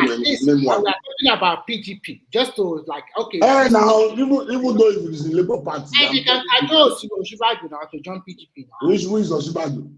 I don't know. Oshibadu. Oh, I need vote Niken now. I need vote Niken. You are telling you who is Oshibadu? It's like you are just trolling.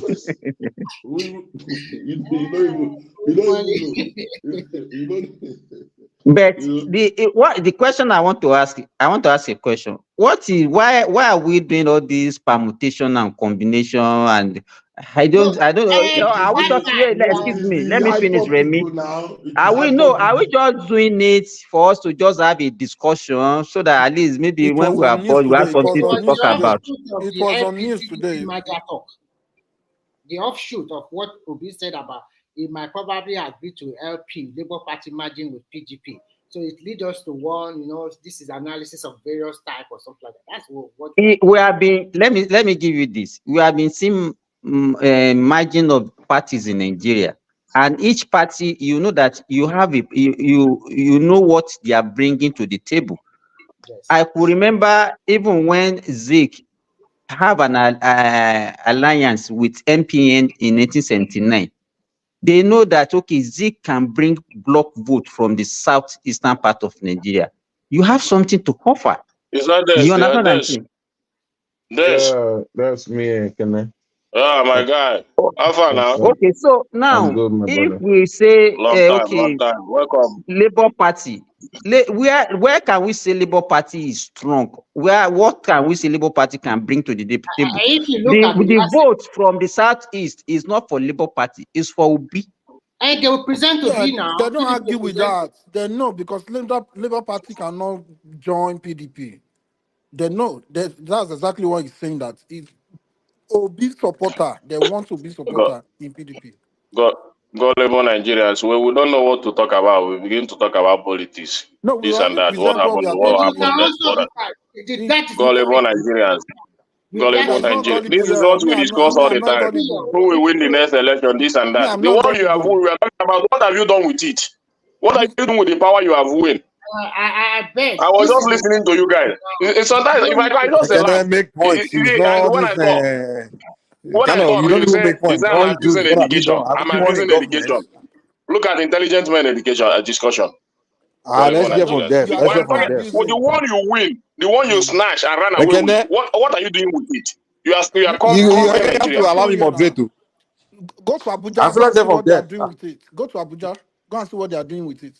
Yeah. Let me make it progress.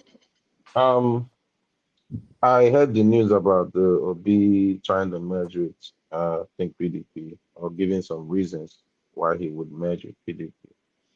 But I know it's quite sad that this whole shit is coming towards merging.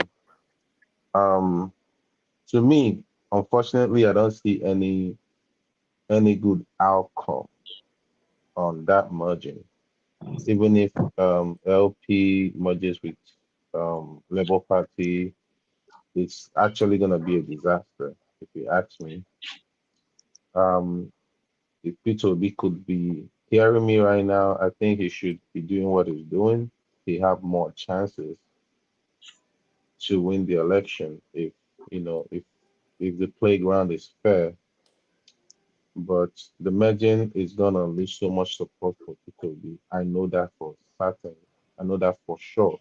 That so many obedience are gonna be like, this is not what we asked for. This is not what we're trying to change. because in our eyes, we see PDP and APC as basically the same.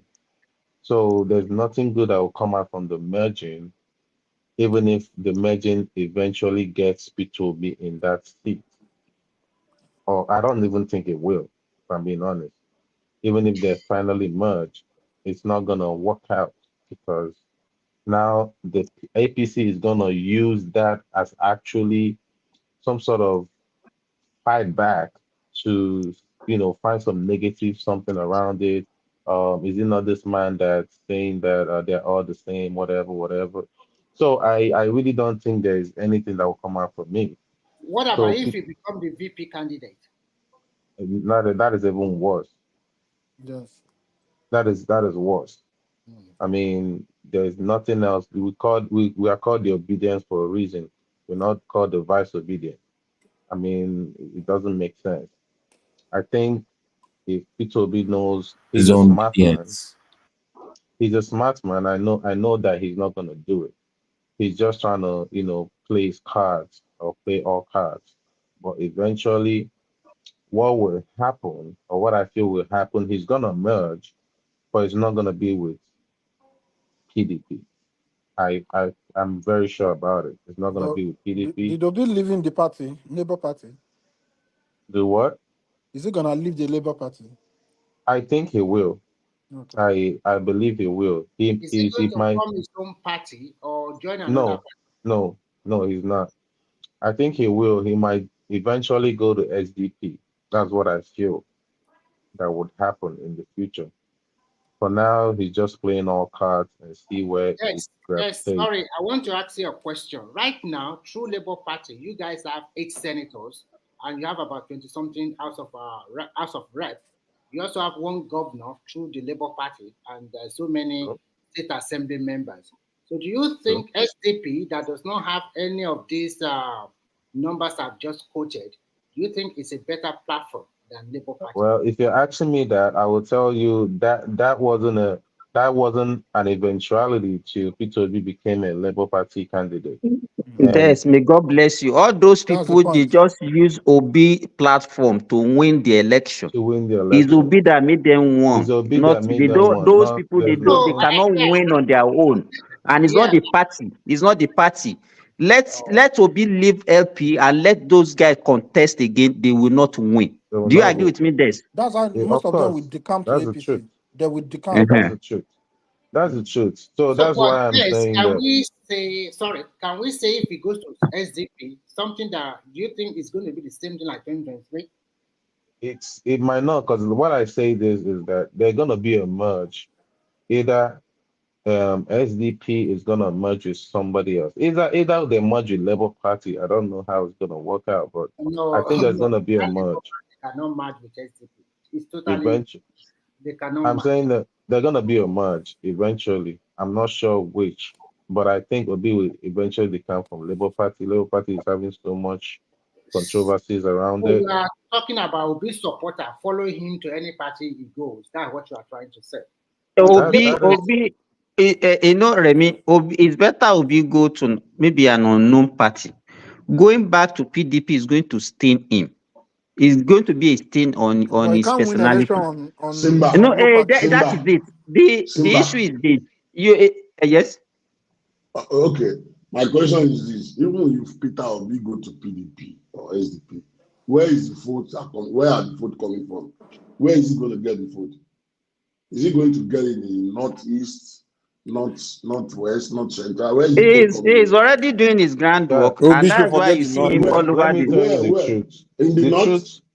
The truth is Huh? that if Obi did not decamp and there's this movement of obedience and he was in PDP up till now, he would win the next election. That's the honest truth.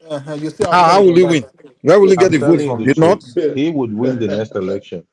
If But they give him since the this, if they give him I'm telling ticket, you right? as an Yeah. analyst, No. Let Mike, let him give us that analysis. Let's continue. They don't want to use their amount. They are here to hear that Obi win election in Nigeria. We're trying to hear now. Let him tell us where he get the vote. Don't tell them that Nobody is attacking you. Talking, and we have been listening to you. It's not you that is writing and ranting and ranting. They don't like to hear that kind of Don't statement. disturb. We have been having civil conversation. We are asking a question. Don't change. That are discussing and we have been listening to me is making Whenever sense. they hear that Obi win an election, it becomes a problem to them. Can I allow them to tell us how he's going to win?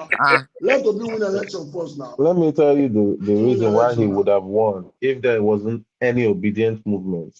Because first of all, his decamping actually crippled PDP, which we know, right? And PDP got like 6 million votes.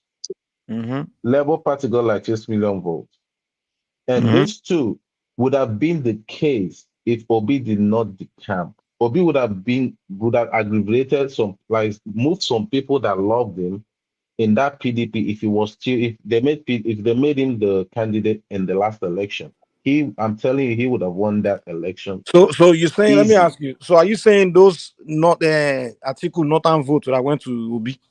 I'm telling you, it would have those northerners would have voted for Obi. Not just that. We already know that PDP has a platform, has a structure. That's what you are saying now. You are talking about Obi being vice to Atiku or Obi being the president. Obi being he's saying he has basically wrong. If Obi was the PDP candidate, that's what he's telling us. No, you know what? That northern vote that you are expecting, even the Oshun vote that Atiku won. You think those Oshun people?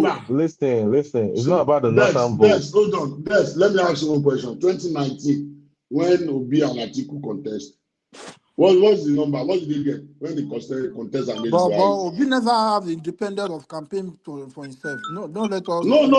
But that is the southeast. Bro.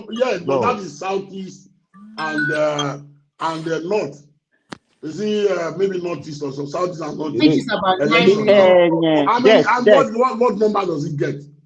If you are saying that if you get PDP, that is PDP that number. The way those number that you see Atiku gotten and Obi gotten, and you are adding them, it won't find out if Obi presenting himself as the candidate. It's not for gonna the PDP. Simba, you are not even talking about what played out in that 2023 election. Even APC themselves, they are against Tinubu. That play out too. I mean, Big Boy and the Kabadin player. Do you think that is no? Even if you don't Yaku, just even leave. We just want to look at what Des is talking about. The issue is this. Let me tell you. You know, when you talk about election, when you talk about an election, you look at the personality. You cannot tell me that the way Northerners sees Atiku, they will see the same. What they see in Atiku, they will see the same thing in Obi. I didn't say that.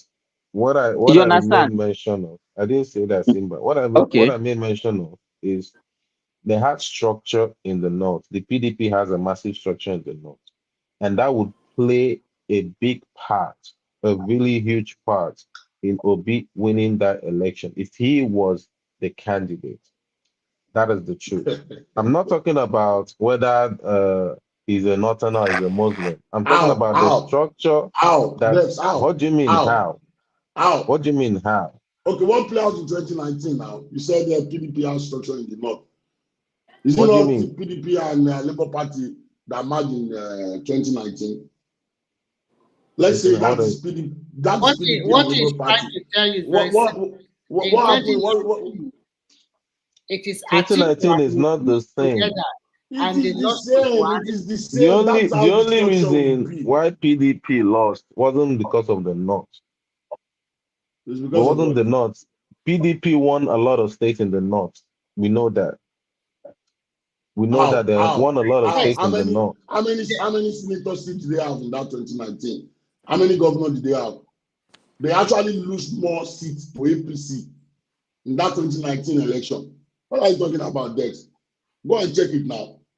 How many votes To be do we honest, have? We have about only I 5 mean, it's not governors. even the same. I don't know it's why not the we're same. even. It's It's not the not the same, to be same. honest. Oh, It's Because not okay. the You same, think to be so? it's honest. not to Okay. not. And this one, yeah. You think so? You It's think so? not. It's not the same.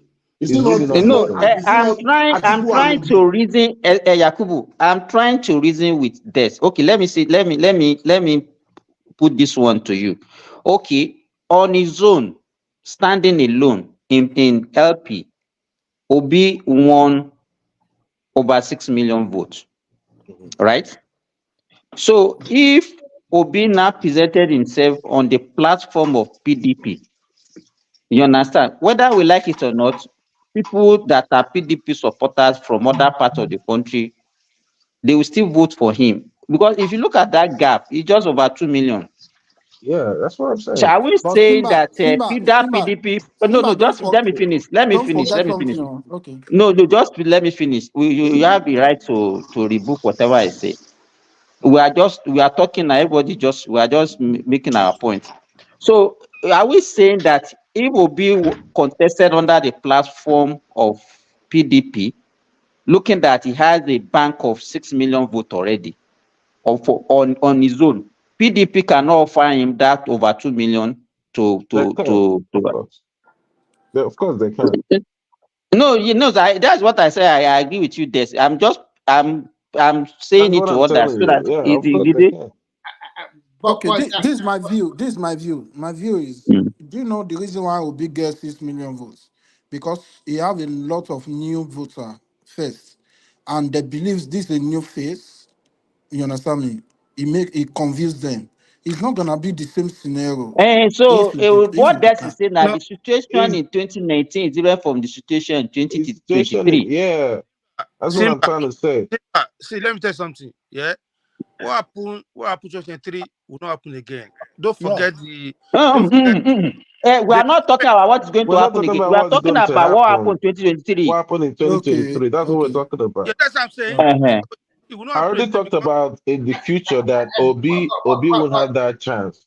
Yeah, but let Do me you tell you get me? something why, even if they present Obi in 2023, he will not win. I will tell you why. all those Muslim votes will not be there. Because if that is the way you are seeing it, APC themselves, if they don't have trouble among themselves, they all come together.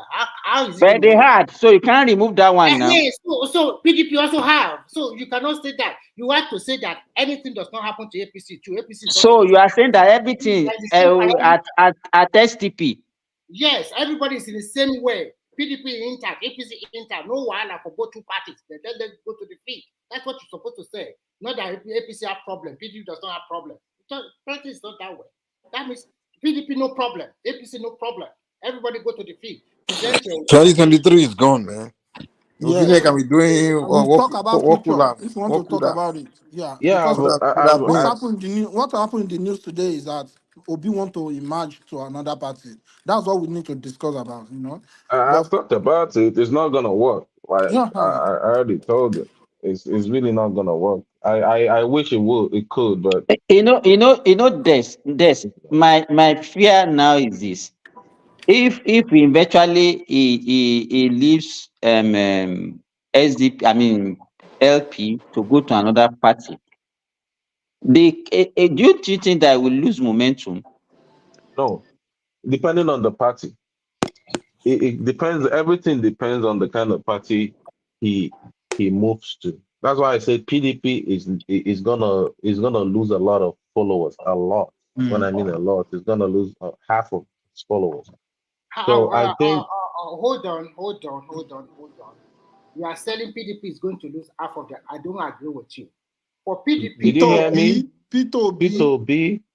Peter, Listen, bro. Yes. I'm sorry. Go ahead, please. Yeah. I think he needs to either have his own fresh party or he's gonna move to a party with a little bit of stability, some sort of transparency that would gain him more momentum They should at go the and end join of the day. the party. Yeah, that's what I'm And saying. If he joins Showore party, the there's Yorubas might actually aggravate to him the people that are Showore, And you think that Showore will give him the platform? Why wouldn't? Why You know, wouldn't he wouldn't. He will not. He will not. That, what I want to say, let me say this.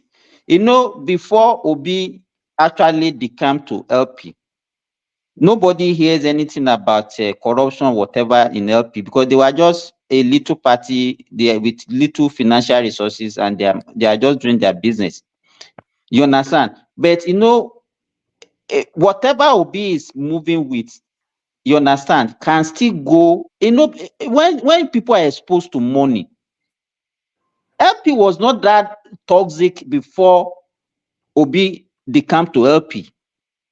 Do you understand what I'm saying? Is when Obi came in to LP with a lot of power. He brought a lot of fame to that party. He brought a lot of finances to that party, and that was what actually led to the problem. People don't fight over what they will not. You know, let me tell you, Nigerians. Let me tell you, all these politicians, all these people that you see, they are not doing it for the sake of the people. Abure, whoever, whatever, they are not fighting for the party. They are fighting. All of them are fighting for what they want to eat. Simba. If there's no resources in that LP, nobody will be fighting to be the chairman or will be the secretary or being whatever. Simba. Yes. Let me give you a prophecy this morning. Yeah. After Edo election and Ondo election, Obi will leave the party because they're gonna fail. That's where that's where they will get their answer from. How Nigeria see them and how Nigeria think about LP. What do you mean that LP will not win it though? No. They can't win LP will not, they can't even win Edo. They can't. They will not win Edo. They will not win Ondo. Then Obi High will clear that all these things is a fluke. Then he's going to leave the party. That's my prophecy this morning. I'm going to write it down. You understand? Because all these things that he sees, that's why he's thinking about leaving the party now. You understand? Because he has no strength anymore. Because 2020, like I said, all what he banked on was Muslim tickets. Oh, they're Muslim. That's why people vote for him like that. But that will not. And Christian community never cry about anything now. Christian community are very happy. You are the only one here that we are conversing with. Okay, do you see? Can you look at it and look at a pathway? Do you see any pathway that you think Obi can tow to get to that position? Can you tell us? The pathway, that I see is if they actually do what APC did, is it 2015? If they basically start changing names of, change the name of PDP to something else and just, try to wash people's brain into like thinking that it's not the same people. This age, I don't know if people are gonna buy it. And you think that people will not buy it now? You understand now? You know the way we package Obi. You understand? Yeah. It make it, even the packaging the way we package Obi is making it difficult for him. It's saying Obi kind of, and then every other person is corrupt except him. You understand? And there's no way, let me tell you, with the present political climate in Nigeria, he needs to align with all these so-called corrupt politicians before he can win an election. Simba, the first question you ask yourself is this: is Obi not a corrupt politician also? He is also the same criminality. No, forget about him. Let's even assume that he's clean. Let us even assume he's clean. That one alone, Des, you agree with me that it's not enough to win an election in Nigeria. It's not enough. If Tinubu don't perform, people will buy it. If Tinubu don't perform. That's true, though. That's another point. That's another huge point. People will buy it. Anything that comes, people will buy it. That's another huge point. But I won't lie to you. Hold on, Remy. Hold on. See, people not buy anything. You know why? First year of Buhari did not perform now. People still give you second chance. So, but Southwest one, no, it's different. Southwest, see, no. let me tell you. Let me tell you. Tinubu want to become president. That's why they don't promote that space. Wait. Let me tell you, Yeah. that's the game. Listen. People will give Asiwaju second chance because we know where we're coming from. We know how Nigeria was before he took over. No, You understand? I don't believe So, that. Yoruba will give him second chance. That's what you will say. Yoruba will give him second chance. It's only But forget Yoruba. about it. Listen, it's only Yoruba. You understand? No Northerner will vote for any other type of. Apart from it, because if they vote for somebody else, not people will be they'll be out of power for 12 years, and they don't want that. They would rather vote for Asiwaju so that I can finish his tenure quickly. Wait, So are you saying if Asiwaju don't perform, right? No. Let me tell you. Let me say this. You understand? Nigeria, in 2027, Nigeria will align with themselves, not with all this political discussion that you guys are having now. Nigeria will align with themselves and they kick out all these evil politicians, no matter how you want to put it. Forget about that one, Jare. So all these ones that you guys are talking about, if Tinubu wants to continue to keep people into poverty, let him continue. That's the same Poverty will make people, they will push him out of office. So forget all this your we have political been discussion. having your discussion is Nigeria will align with themselves. Oh God. And they kick out all these evil men that you guys are supporting to continue to rule Nigeria. You know all of them, they are all evil. So I don't want to hear what you guys are Peter Obi too is evil. Do you know that? The guy is an idiot. He's a bastard. They are all evil. Who be this one? Because under Peter Obi, do you know how many people die in Anambra State? Am I talking about Peter Obi? I don't even want to be discussing Peter Obi again. No, you are I don't want to discuss about Peter Obi. I want to discuss about what is happening in Nigeria and now how Nigeria will align and kick out Bola Tinubu out of office. That is my point. And if we are going to do that, the time is coming. It's getting too much. It's getting out of hand. Nigeria will align and kick out Bola Tinubu out of office. He doesn't know what he's doing.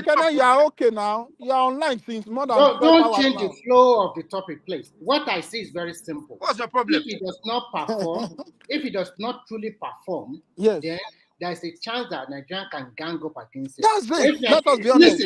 Listen. If Nigeria gang up against him, it's not going to be advantage of any southern candidate. It's going to be advantage of the north. That means the presidency go to the north earlier. Yes. Instead of 8 years. Don't even think it's going to come to your south. That's it. That's it. But if he performs, which he has been doing now, he is also not a stupid politician. You think Northerners are happy now with what is happening in Nigeria? No, you are here talking about alignment. They don't want to hear it again. See, we are educating our people. We are educating Nigerians. So the Northerners, they come and make Obi president, you guys here supporting evil people. Without this thing that the economy something, are you not making money? Can you swear that you are not making money? Forget about me. Forget about me making money. I don't want to come here and discuss me making money. That's not the problem. What I'm saying is this. Because you double all the price of, forget about me. Wait. You double all the price we will align and kick out Bola Tinubu. We will kick out Bola Tinubu. Forget about it. He will finish the only thing that will save him is to make sure that he cure the hunger in the land. The hunger is too much. If he didn't cure it, all these you guys are just here wasting your salivas. We're gonna kick him out. This is the worst administration Nigeria has ever witnessed in the history of a democracy. Can we change the flow of the topic? Why is dead? Jess is gone because I think we are going somewhere with him. That guy is making sense now. What I see is very simple. Whether you like it or not, Tinubu being your president today, he is also not a stupid man. That is why you guys are criticizing the coastal highway, the money, student loan, and so many other things. Yeah, because that's the narrative. Like today now, they want to start soon from Calabar, and they are going to construct another highway from Sokoto to Badagry, another one from Ebonyi up to Abuja. So they are not stupid too. You think they will just put their hand and just open their eyes? That's this one obedient. They don't want to perform relatively well, and Nigeria will go for him. It's not a rocket science. So that's the see. That's the part of the narrative they are saying in their camp. That's what With all Ekene the is road, with all wait, the wait, road wait, wait. Buhari Ekene, wait, constructed, wait, wait, with wait, all the road wait, Buhari constructed, wait, where is wait. Nigeria? Ekene, that's what you are doing here. Always. That's where you're living now. You live in always Nigeria now. you always come here to print everything bad. That's the job you guys are doing Everything now. is bad now. That's If why I the say everything is journalists bad, debunking everything is you. bad. People that Everything is bad. Nothing is nothing is working. bad. Electricity is not working. Nothing is If you are food lying. You inflation are is not lying. working, You are lying. I have family back home. education is at the You lowest lying. ebb You in Nigeria lying. today. You lying. We still have more people going into I have poverty. family We still and have friends more. back We home. are having more out of school children every day by day. Hello, So Nigeria is not Ekene. working in any form. Ekene, hold on. Okay, please, just calm down. If we are okay, we agree with you. All this thing that you mentioned is happening. We are not. What we are talking is not. Is you can't be coming here every day and be. This is the same thing you say every day. If This is we what I know. will say every day, Simba. If we Just didn't get hold it, we on. don't get it right that instead That's of the talking about job. Listen politics. down and listen to I will people. You continue are to say it listening to every day by you. day. Simba, Wait, you will The never wait. say reason why I I will want talk to say about it is that something. Bola Tinubu himself promised that he's going to make changes in Wait, all these sectors. wait. in He's one Today, where not year. are the doing it. changes? You want He's him to not Where change are doing the what? it. changes? What in 1 year? He's not doing anything. He's not fighting for the Obi inflation. change Anambra State in He's 1 not year. fighting any Obi change insecurity. Anambra He's State not in 1 fighting year. anything. He's Kumi, let just me there say as this president. He to just want to answer president just for don't raise presidency your sake. voice. Don't raise your voice. Don't raise your voice. We are There now is nothing like saying to raising my voice. I will continue wait. to talk about it every What day we by are day saying, until the what you administration. are just I'm not even diverting. interested to discuss about your. You see? Simba, Please, there's let's nothing you make can it say. This guy will not If listen. you are here and you don't want to listen to That's the other people, job. That's only the want to job. listen to yourself. There's Kene no out need Simba, for now, you man. coming Kick now. Simba, you Kene don't out now. understand these people. Kick That's his Kene job. out now. Just He's come and disturbing the shout. platform now. Simba, you don't understand. That's the job they are doing. They will be That's his job. printing the government bad, every platform. So that Okay, people, that's the no job. Kumi. Yes. Even I agree with them. The government is bad. What Mm. we are discussing is okay. What other alternative do we have? How do we get, that is the well then it changed the discussion. We know okay, this one is not performing. How can we get somebody else there? That is what we're supposed to be discussing. Yes. Yeah, let us But You align understand? ourselves no, and But stop they want to and stop put defending Obi evil on all of politicians. us. it's not the way Let you us are align doing it. ourselves and They stop want to defending push evil Obi on politicians. all of That is us my point now. to It's Timber. not the That's my All right, point. all right, all right. They're not Stop rambling. Let's hear from defending new evil men. voice. Ekene, hold on. Let's hear Yeah. from Isaac Black. Hello. Good morning, everyone. Are you hearing me? Yes, sir. Yeah, we can hear you. Aha. I'm sorry to just come in because I'm always here with you people. Sometimes, a lot of times, sleepless nights. I don't always like coming to the platform, but if you say I want to go to a kernel level because I don't want making accuse me say all these intellectual people. At least now new voice now it still come. So the one that is not intellect or intellectual. So I'm not talking from the intellectual point. I'm talking from like a Kene himself, a simple Nigerian, somebody who not read like Ogbeni or all these intellectual people and all that. I think Ekene, I'm not really coming for you. Sorry, I'm not coming for Ekene. Don't say this one just come for the maybe for the Come first for him. time. Come for him. No, Man, no, kick sir. Kene out. No, sir, no, sir. Say this man just come for the first time. He's coming for me. No, I want to just spell the truth. Now, the truth I want just talk as a Nigerian. Um, make we all they try take come easy. Even where me day here for where I day. Even though I don't want disclose them yet, where me I day. I get a lot of we they discuss the way now they discuss so outside this platform for where me day. Nigerians where they here. We they discuss. And I dey always tell the people, say make them cool down, make them not they talk like the way some of us they talk, the way we they bring our country down every time. People will know they see anything good about our country I they always call them, they advise them, say, I beg, may we they try whatever happen in that our country. Now They're see not our going to listen to you. You are talking to somebody, yourself. They're not going to listen to you. somebody come from Nigeria. He come here where we did so. Of recent, he saying they do business for Nigeria, in they do well. So we come they ask him. You say you did Nigeria, you did do business, and you did do well. We cause in a lie. Because there's no reason why you go come out from Nigeria, you did do business, you did do well, you say you did come where we did so. So what to give you that power to take come where we did? We be say you did do well for Nigeria.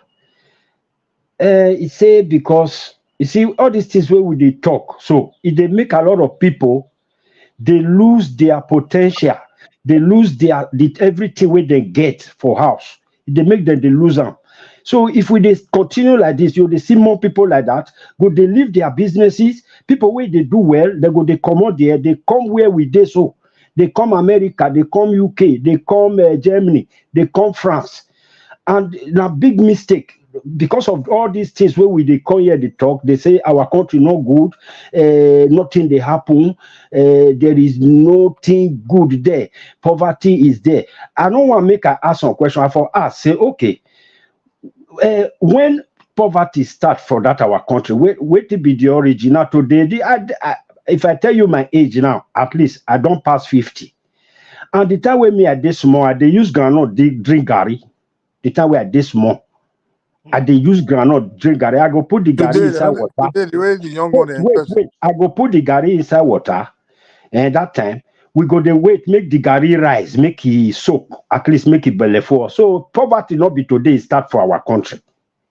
Not be today. The one we will come just carry like say poverty just started yesterday in Nigeria. So I remember those days now. They call them Nigerian Sophie or something like that. So can go wait, make it so go away. Today, today if they don't get milk, they don't go drink the Gary instead. They go say, I go drink Gary without milk. Then they enjoy. This generation they enjoy. So I can't even they tell some of our people. I can't say now two children I get. I say these children when they grow up, if I dey for Bongo like this, they Nigeria, I surprise. 2 of them go enter house. These are children of 7, 8 years. It don't sit a small. They go enter inside house. When their mama go call them, say, wait till now want eat. No, don't be say we go cook for them. We go fair as they wait till they want eat. They go say then they come. They go enter inside their room. They go discuss. When they go come out, they'll come tell my wife, say, we want to eat out. That means places like Baki, that is, we want to eat out. So, my people, all these Nigerian conflict like Gary today, conflicts. All these Nigeria not they work, Nigeria not they this. Make we try, make we change the narrative. I beg una. I don't tell una. I say I not always come one talk. iPhone, most of them they use iPhone. Where they sing those days. So I go allow now with the platform. I they always listen. I did the background. I know who get intelligence. I know who get intellect. Even I cannot get iPhone. Nigeria don't want. They cannot get iPhone. In the 90s, how many people get iPhone? Il always online. I can never they shop crocodile with tendency like this in Nigeria. The guy. So Mike, Uncle Mike, thank you very much. As soon as they manage this platform for us, Thomas, one man himself, the thing where you attract me to this platform, now one man voice, the way they polish all those English. Now he really attract me to this. The way that they use English, they deceive some people. One man like this guy, you're like this guy. I tell you one thing. When I enter social media, I just tell you the truth. When I enter all these social media, I begin to listen to all the YouTubers and all that. My 2 favorite thing where you carry me enter social media, now be this Yoruba girl, what they call him, Adeola. Passion. Adeola and Dr. Damages. Now 2 of them now carry me enter social media. So I later I not going to follow Adeola too much. I still like her till today because she they make sense. Then I can't gum myself to Dr. Damages. I can't deal with Tamo because I like the guy, I like his show. You can't enter that show where you can't they bring people like this kind of platform. I can't see they follow him. Today, if I hear anything Dr. Damages, I go just off my phone. I go just off him. No, make you know of the only thing is that let me say this to you. Let me say this. Let him land a bit. Isaac, yes. Let me say this to He's you. going somewhere. Let him finish now. Let him finish. Yeah, What you just said. Beg now. Let him finish. Yeah. So if I don't hear anything like I just see and say he attached to Dr. Damage, even the one way only they do the show, somebody where I like so much or where I love, that one way we know say someday only they do the show, someday go bring people, come they put for the platform. Anything once it don't flash like saying that Dr. Damages, I'll just like no. I don't want to tell you why. You go know the reason why. Both people where they intellectual for this platform, and the ones who not the intellectual, you not go know the reason why. Once I see them, it go be like say, I don't one kind Afghanistan they throw their rockets come my side. That's why I go wrong. So my brothers, both the ones where they support Atinubu, where they support Obi. But one thing I want to talk about Obi and the Nigerian politics. If they analyze all this politics issue, no, they talk the truth. You understand? I love the truth. The truth, may I just tell you, from my own side, though, no, I not deal with anybody. I not come from the majority people, the Wazobia people. I not come from them. So now no say now I be neutral person. So my truth about Nigeria be say, if we analyze that politics, we will try to solve the problem. The reason why Nigeria don't want Iboma, even though Obi go APC, he not go win. Sorry, my alarm be don't enter. Even though Obi go APC, he not go win. If he go PDP, he not go win. If he stay Labour, he not go win. If he go SDP, he not go win. Not because say because na Labour Party man, PDP man, not because na Igbo man. Now wait till I see for Nigeria be that. Nigeria no that want make Igbo man rule. Full stop. Nigeria never want make Igbo man rule. Why do you think the Nigerians don't want Igbo to win? To rule? I thank you for this. I thank you for this honest opinion, my brother. Make I tell you why Nigeria never want make Igbo man rule. The reason why me too, I don't want make Igbo man rule yet. I will still tell you the reason. The reason why Nigeria never want make Igbo man rule, because Nigeria, they don't trust Igbo for now at all. Even me, I don't trust Igbo people. Even here where we did, the way then they want climb you, the way that they want carry, they always carry people under. They say that them they on top of the tree. So even me, if we want to do anything Nigeria here, like a group, I don't want me Igbo be the president of that group for me. So make Igbo people still change their character.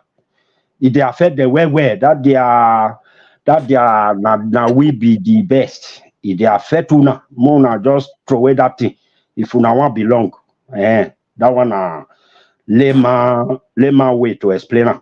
So, brothers, I love you guys. I love all of you. Sometimes I dey pop in. Sometimes when my brother what they call him, one man. Sometimes when you go just bring me in, I'll say later I'll just run. I'll say no, I don't just want these people problem. I'll just run come out. So today I say okay. Make I just still put my voice more. Make I still let una know say a lot of people. No, not be you per se. No. If now you be our problem, we not get problem. No, it can if now you be Nigeria problem. Nigeria not get problem now. So that one. I didn't come for. that even if Obi go to APC, he will not win. Even if he goes to PDP, he will not win. I like that That's the submission truth very now. well. That's So, the truth. yeah, That's but the I truth. don't. The other side of it that you make is because of people character or not, or what's that one. I don't want to talk about that one. But that submission is what I feel and what I know, and I used to say it here. Except talk about the character that the man mentioned. You cannot force me to behave like you now. What do you want to talk? If you don't want to trust Igbo man, don't trust Igbo man now. Which can we talking about? Do you want me to be doing Dobale when I cannot do Dobale? It's your character now. If you think your character can get you everything you want in Nigeria, then use it to get it now. And this is the 2 times you are becoming the president of Nigeria. It's not asking you to Dobale now. This is not the first time. On this in this current dispensation, you are part of us and now you have Bola Tinubu. Use your character to pull out Nigeria out of poverty. Use your character to pull Nigeria out of school children. Use your Dobale character to change it, to bring electricity in Nigeria. Use your Dobale character to build infrastructure. Oh God. I beg you, which character are you talking about? You have had the opportunity to display your character. This is the second time. Kenny, just don't go that route with Ekene. Use your character to change the narrative in Nigerian politics. Oh, it's okay, Ekene, it's okay. It's okay. Let me say this. Kumi, just give me 1 minute. You know, Isaac Black mentioned something that we talk about poverty. We talk about hunger, as if hunger just started in Nigeria. I still remember even in the 90s, even in the early 2000s, the children that we used to admit in the hospital with a lot of malnutrition. You see babies that look like all those pictures that you used to see from Somalia and all those things. They will bring them every day to the hospital. We don't see them any longer. These days, we don't see them any longer. So what is that one telling us? That the nutrition of the people has improved. What we see now and the way everybody is aware, if anything happens in any corner of Nigeria now, before you know it, somebody will video it, put on the social media, and everybody will circulate it. Social media is actually aggravating, or how will I say, increasing. It let people hear people's voice more. Those days, if you are dying of hunger, nobody will hear you. But these days, even the people that are not hungry will say they are hungry. And they were amplifying everything. While he's eating chicken, you understand? This thing. So we are just amplifying what is not there. That is it. We are amplifying what is not there. Malnutrition in Nigeria before is. We are not amplifying what is not there. We are talking what is there. Okay, so you are telling us that you are hungry. It's not me. It's not me. It's the majority of you are not hungry. Why are you complaining? I'm telling you the price of tomato don't they fear me for Nigeria. The price of stuff. Last weekend I was are you hungry? Before we ask you, we ask you the price of anything. Last weekend I think are you hungry? Are you hungry? I think I'm a strong man until last week when I went to the market. I begin to feel like a woman. If you are saying price of tomato, is a shame. That's a shame to Nigerians. If you cannot plant tomato and you are crying about the price of tomato, something that you don't need to import, something that will not take 3 months to mature 3 and days food for you. Tomato don't grow for Nigeria. 3 days. Simba, let me drop a point, please. Simba, let me drop a point. Can I? Okay, go ahead. I didn't actually end up with I told you a guy came here who said he was doing well in Nigeria. He has like 3 stores. When I say he has 3 stores. In one of these markets, you know from where the side of our country he came from. So I didn't actually drop the point. When he came, so I think this year he can the regret. Just about 3 weeks ago now he can't they like regret, because when he can't they regret, they tell us in your story.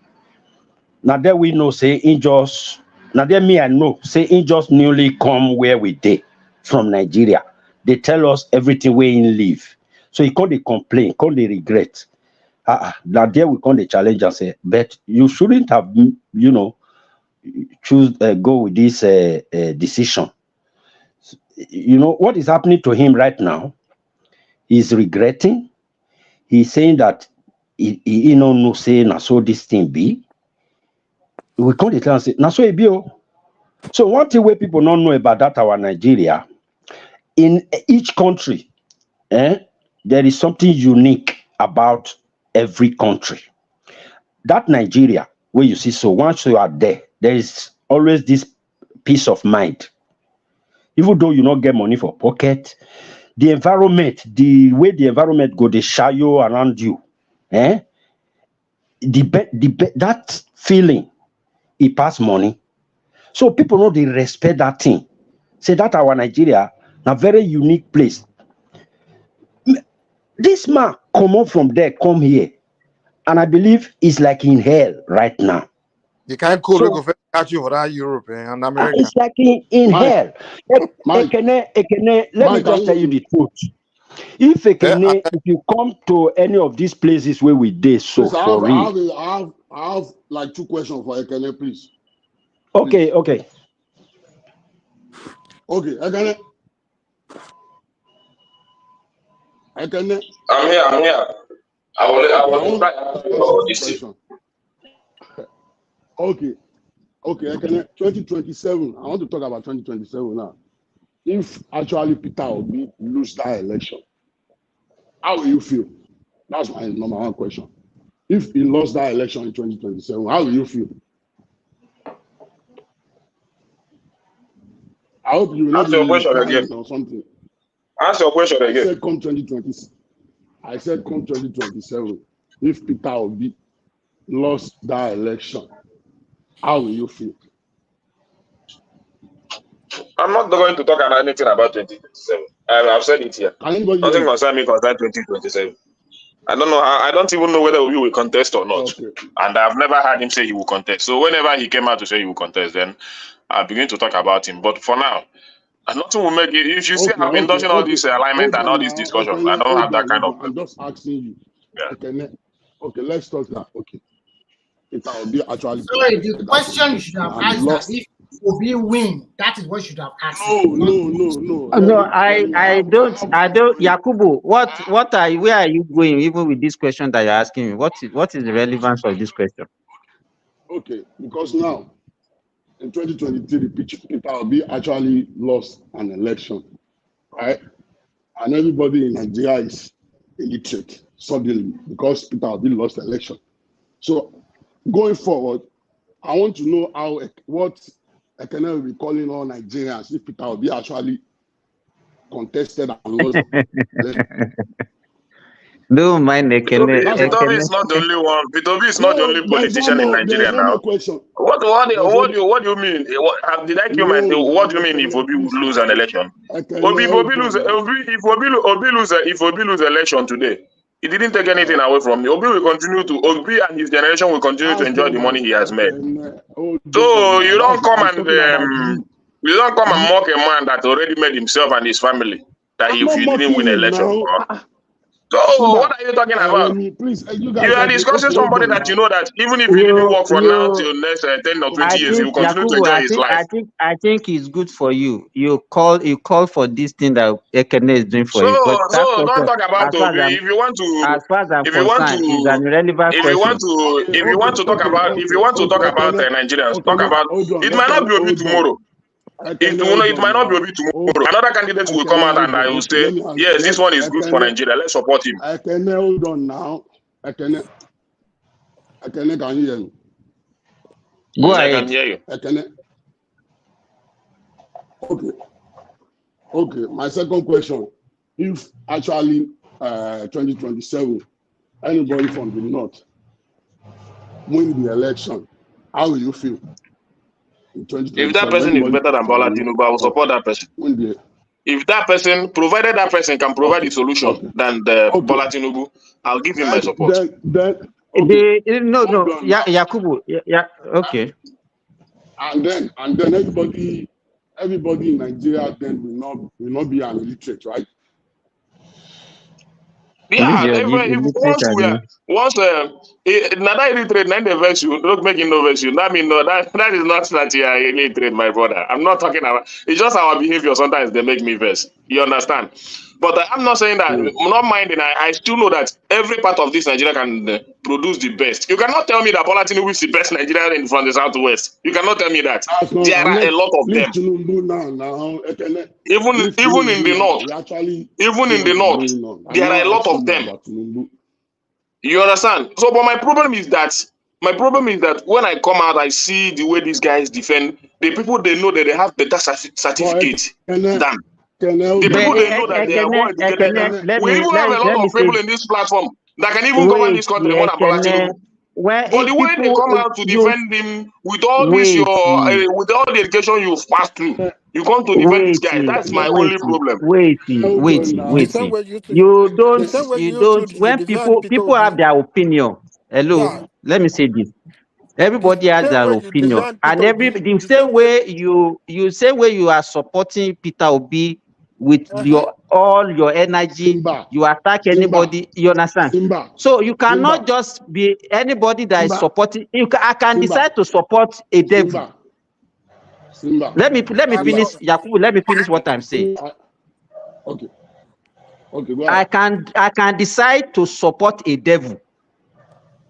That is my opinion. So you don't need to attack my personality because I'm supporting the devil. You can't call me an illiterate just because of that. What I can see from wait, let me finish. What I can say, Yakubu, let somebody talk now. What I can see in you is you. I'm very sorry to say this. Everybody has their quality, everybody has whatever they have in their brain. You don't need to be bringing people down because you think that they're educated. What I can see in that is low self-esteem. I'm very sorry to say. You don't need to be. If I have low self-esteem, I will not come here to challenge you. If I have low self-esteem, I will not come here to challenge you because I know you are a doctor. I will not come here to challenge a doctor, but I can challenge you because I know that that's not the way to challenge. I know that you can't be robbing. You can't be rubbishing. Let me tell you, you can't be rubbishing people. You are the one that have low esteem. That your level, that what you have acquired. You don't have the perspective to choose the right person for Nigeria. That's what I mean. With what you have acquired in terms of education, you are the one that have low esteem. You choose somebody that you have better education, better certificate to rule over you and the affairs of the country, and you see that person bringing the country down, both economically and in every sector. You don't even have the capacity to challenge that person. You are the one that have low esteem. Now I'm not the one. All right, let's hear that voice. All of us can choose shouting now. Okay, let's get more people that haven't said anything. Mike, you say Nigeria is not good, but okay. Right. We can't focus on Ekene all day. So other people want to talk. I think. No, let them talk about me now. Let them talk about me. I'm used to it now. Ekene, don't hear you tired. There's nothing new you are telling us. You've been saying the same thing for 2 years. Yeah. Mike, the new people that just came, you want to talk? Let me put this to Ekene, please. Ekene, you said hello. Okay, put it, and then we'll go to the new guys after that. Where do you get that money you are using to chop full crocodile and NSC and all those drinks? When you say Nigeria is Yakubu, well, I don't know why you are. I said we should not be focusing. Yakubu, God. Let us have a reasonable conversation. Why are you focusing on Ekene? Yakubu, I beg, let me talk. Yakubu, my brother. If you don't Nigeria, just contact me. We go chop live. Forget about this. We will discuss now. On a normal ground, we go chop live. I do workout for my house now. Yakubu, stop that. Stop all these things that you are doing. You can't tell him to stop now. They're having conversation now. Everybody can choose whatever they want to talk now. My guy, no wala now. If you don't Nigeria, no wala. You can contact me. Let's go and chop live. I know the share. You understand? No so we cannot kill ourselves because Nigeria is bad. But we must tell the truth. That's what I'm doing. So I don't care who is governing Nigeria. If a northerner wins tomorrow, I will support that northerner. Yeah. Hold on. But you can't support Tinubu Nigeria is today. not that bad. I will not support him. Tinubu doesn't know what he's doing. 1 year, he has not achieved anything. If Obi entered there, Obi will never come out subsidy, right? Huh? Do you actually know in Ghana as of today, at this 2020, do you actually know in Ghana today? Can you hear me? Yes, I can hear you. Do you actually know that in Ghana today, in that Accra and Kumasi and this thing, they don't even have toilets. You have to go and pay to use toilet. And you're saying Nigeria is not good. Do you see anybody in Nigeria that build a house without a toilet? So when you say Nigeria is not good, Nigeria is not, it depends on how like where you travel to. The toilet they use development, human capital development. Let's hear from new people, man. The people that just came in. These new people. No worry, Yakubu, no worry. Everything is okay. It's just that let's hear from these new people now. Yeah. Who are they? Everybody here is old. Nobody is new here. I've been seeing all of them. No, the last guy is old. Yeah. Bosun, I think. If he wants to talk now, he would have raised his voice now. From Bosun. The Bosun always calling and not saying anything. I don't know which one you're on. He should allow us to talk. Me and Yakubu is having a serious conversation. Was here now, left. No, we cannot wait for you guys to be having conversation. Talking now, what? No, I just don't want to isolate other people. That's why. Yeah. But These ones are sleeping now. They just come in now. They are sleeping. You're not saying anything new. No, I just want shop crocodile with Ekene now. I want shop crocodile with Ekene now. Yakubu, you don't get wahala. Me, I don't get wahala. If you want chop crocodile with, just give me location. No wahala. We go chop. I don't get wahala. Now politics we dey discuss. No wahala now. I can drop my number for you now. Any day where you ready, just call me. Now politics we dey discuss. We don't be enemy. You understand? We don't be enemy. Now politics we dey discuss. Okay, don't worry. If I get your number, I will even show you. My best friend, the Igbo guy. My best friend is an Igbo guy. I'm telling you.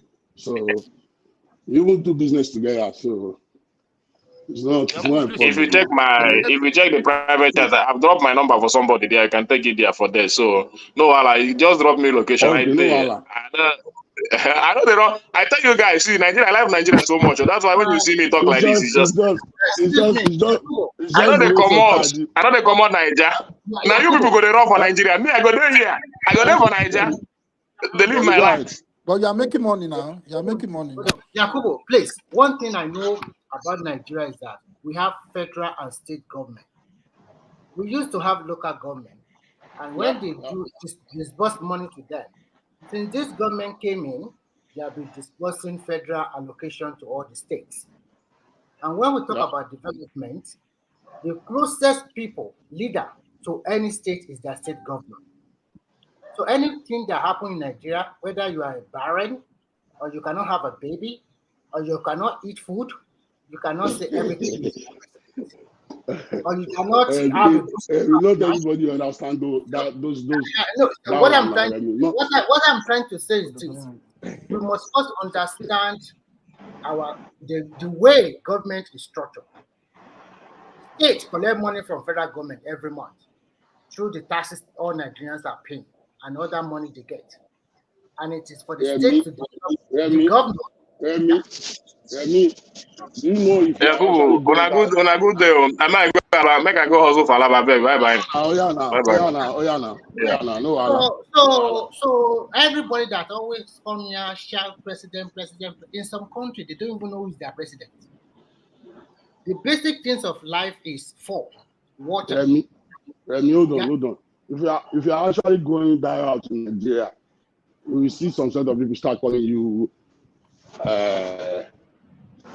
coward, tribalist. If you are actually going out, telling them go and ask the governor. That's what they will be telling you. And they will not know that you are even helping them. You know? Go ahead, go ahead. Yeah, the problem is that a lot of Nigerians don't know how government works. Even they cannot get food or get a job, every blame is on the federal government. They themselves, have they taken good decisions? Look at what this guy narrated the story. Having a successful business in Nigeria, a closed shop, come to abroad. With you, any country you are in abroad, if you are lucky, it will take you 2 years to really settle down. Because the system in that country you are going is totally different from your system in Nigeria. Everything you are doing abroad, the government can see to it. You cannot be making that abnormal profit not paying tax, which is almost most Nigerians always do. They are making money not paying tax. And the inflation you are talking about, of course, we have a bad government for so many years. So the inflation is all over the world. The price of what you are buying here has already doubled also. And if it's a global phenomenon now, it's not only Nigeria. It's a global phenomenon now. Talk about the price That's what I told the now. Here they don't subsidize fuel, but the price of petrol is every hour. Remy, do you know there is this actually vegetable oil that I usually bring from Canada to Nigeria, like 3 liter oil? We call it canola oil. Before the COVID, we usually buy this oil, $2.99 each. Do you know how much? Do you know how much they are selling that oil now? $22. $22. My God, from $22. You see people fighting their wife because of vegetable oil in the house. You'll be hearing their noise. You know that vegetable oil you are talking about. Somebody already told me that the price will increase about a year ago. And true, even the price are already like. There is this rice. There is this rice again. We call it par excellence. I don't know, maybe you know the rice they normally bring from US. How much are we buying a bag of this rice? How much is it before? $32. You know how much they are selling that right now? $118. $118. You know, and if you are trying to explain this thing to everybody that this is global phenomenon, it's not only in Nigeria. Ghana is even worse. Cotonou is worse. I'm telling you. Yakubu, Yakubu, the difference is this. It's not in news that there is a global inflation. You understand what I'm saying? But the problem with Nigeria is that people are not making the money. Do you understand what I'm saying? With this increment in price that you experience everywhere in other parts of the world, hold on. Wait, let me finish. Even in Canada too. Okay. The people can see with the salary that people earn, the money that they make, they can still afford all these things without any issue. You understand? But in the situation in Nigeria, just wait, let me finish, then you can talk. And if you want me to explain to you, I will explain. No, I'm not finished now. You cannot be explaining something that I'm not finished my thoughts. Okay. Go ahead. Sorry. Go ahead. Okay, let's say for example in Nigeria now, if you look the money that people earn, you understand, is not commensurate with the level of inflation, and that's why people are crying. Okay, you look at where you are. What is the average what's it called, minimum wage? Let us even say it's $5. Let us say it's $5. You know how much $5 is in Nigeria? $5. You are talking about $5 in Nigeria. You are talking about how much is that? You are talking about several thousands. That $5 in Nigeria will be almost like 10,000 naira. You understand?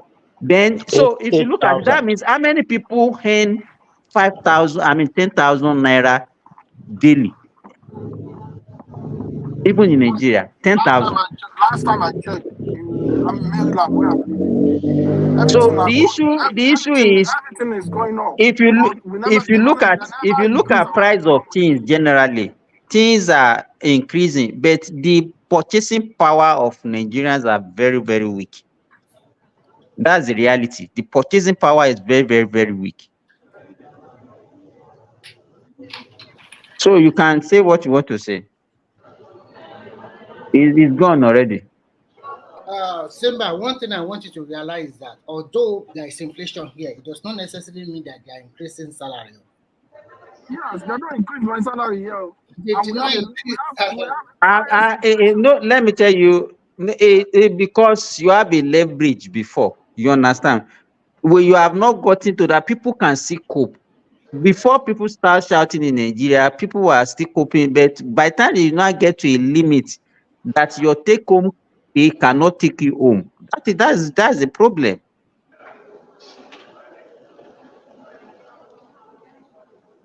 So it's to me. What like, let me tell you what I will have advised us the Nigerians to do. Let me tell you, even people that live abroad, some people do 2 jobs, some people do 3 jobs. Thank But you. it's a situation whereby you call yourself a civil servant in Nigeria, you go to work and spend maybe 2 or 3 hours, then you come back to the house and you sleep. You don't look for extra work or extra way of making money. That is what I don't, but most Nigerians, we are too relaxed. Maybe because we don't have bills that we need to pay. Yeah. So how many Nigerians will you see that are doing 2, 3 jobs? It's very rare. Even in abroad. Monday to Friday. Simba, if I tell you how some people work here, that is why sometimes it's very difficult for some people to send money home. I know a person that was telling me yesterday that he will do like start the job from 12 midnight, do like 10-hour shift, and about 10 o'clock in the morning, about 11, just 1 hour break, he will start another one. That in a day, he's only have 3 hours of sleep. I told him you want to die, and you will die soon. But you are not, you are looking at how you are making them. Say there's a lot of bills, blah, blah, blah. I say, you only have less than 3 hours of sleep every day. This will have a toll on your health in the future. The bills that are already in front of you, they're so enormous that you have to pay all the bills. It's not like Nigeria that you have to beg the landlord, oh, I cannot pay this month's salary, this month, can you transfer next month? But immediately they will send you packing. So sometimes before you take that leave, look very carefully. So in abroad, it's also not, it's not so rosy in abroad that people thought. It's like you're just working for so many people, like here, if they don't have job, government will give them unemployment support. They are getting the money from people that are working. They will get unemployment support, disability support, child support, so many support. It's not a lot of money when you look at it, but at least they give them something. So, and Tinubu is trying to say maybe as from next year, he will start to give a graduate from university maybe some stipend, maybe 20,000 a month, or maybe 1 or 2 years if you do not get enough. So, You know, so if you are okay, in somebody, Derek is saying in the comment section that where do I see 3 or 4 jobs? I think the mentality that we have is that everybody wanted to be any salary. Me, I believe in self empowerment. If you are a government worker, what stop you from doing business? What stop you from being a farmer? What stop you from doing other things? So that is the point I'm making. I'm not saying that you should go and look for 3 or 4 jobs. I have a friend in Ibadan. Before 5 years ago, before I left, he dig a small pond at the back of his house with less than 50 catfish. So Derek, that is the sense I'm trying to let you know. That is the sense. Otherwise, the education I'm trying to give you. It's not. We are too comfortable to say, okay, Ogata. Your Bible say Ogata Ogota. It's not a good way of living. Go be self-employed.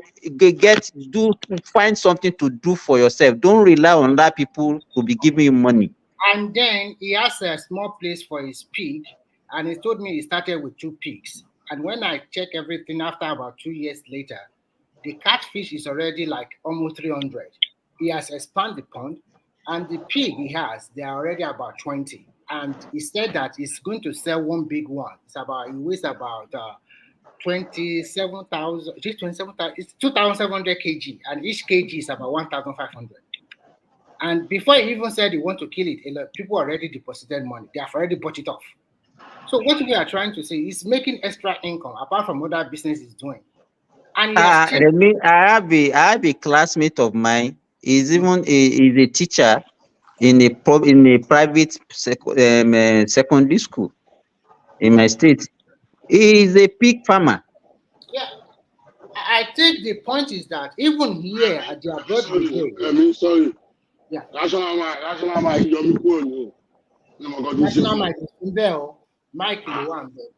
Mike kọ́ ló yọ mí, national mic ló yọ mí, arúgbó ni mò ń wò yẹn. National mic ló yọ mí. National mic ló sí bí náà. Àrùn ni mò ń wò yẹn, ṣe bí national mic ni ẹ. Honda. Òun yọ mí kúrò, ó gbé mi lọ bá kíkà.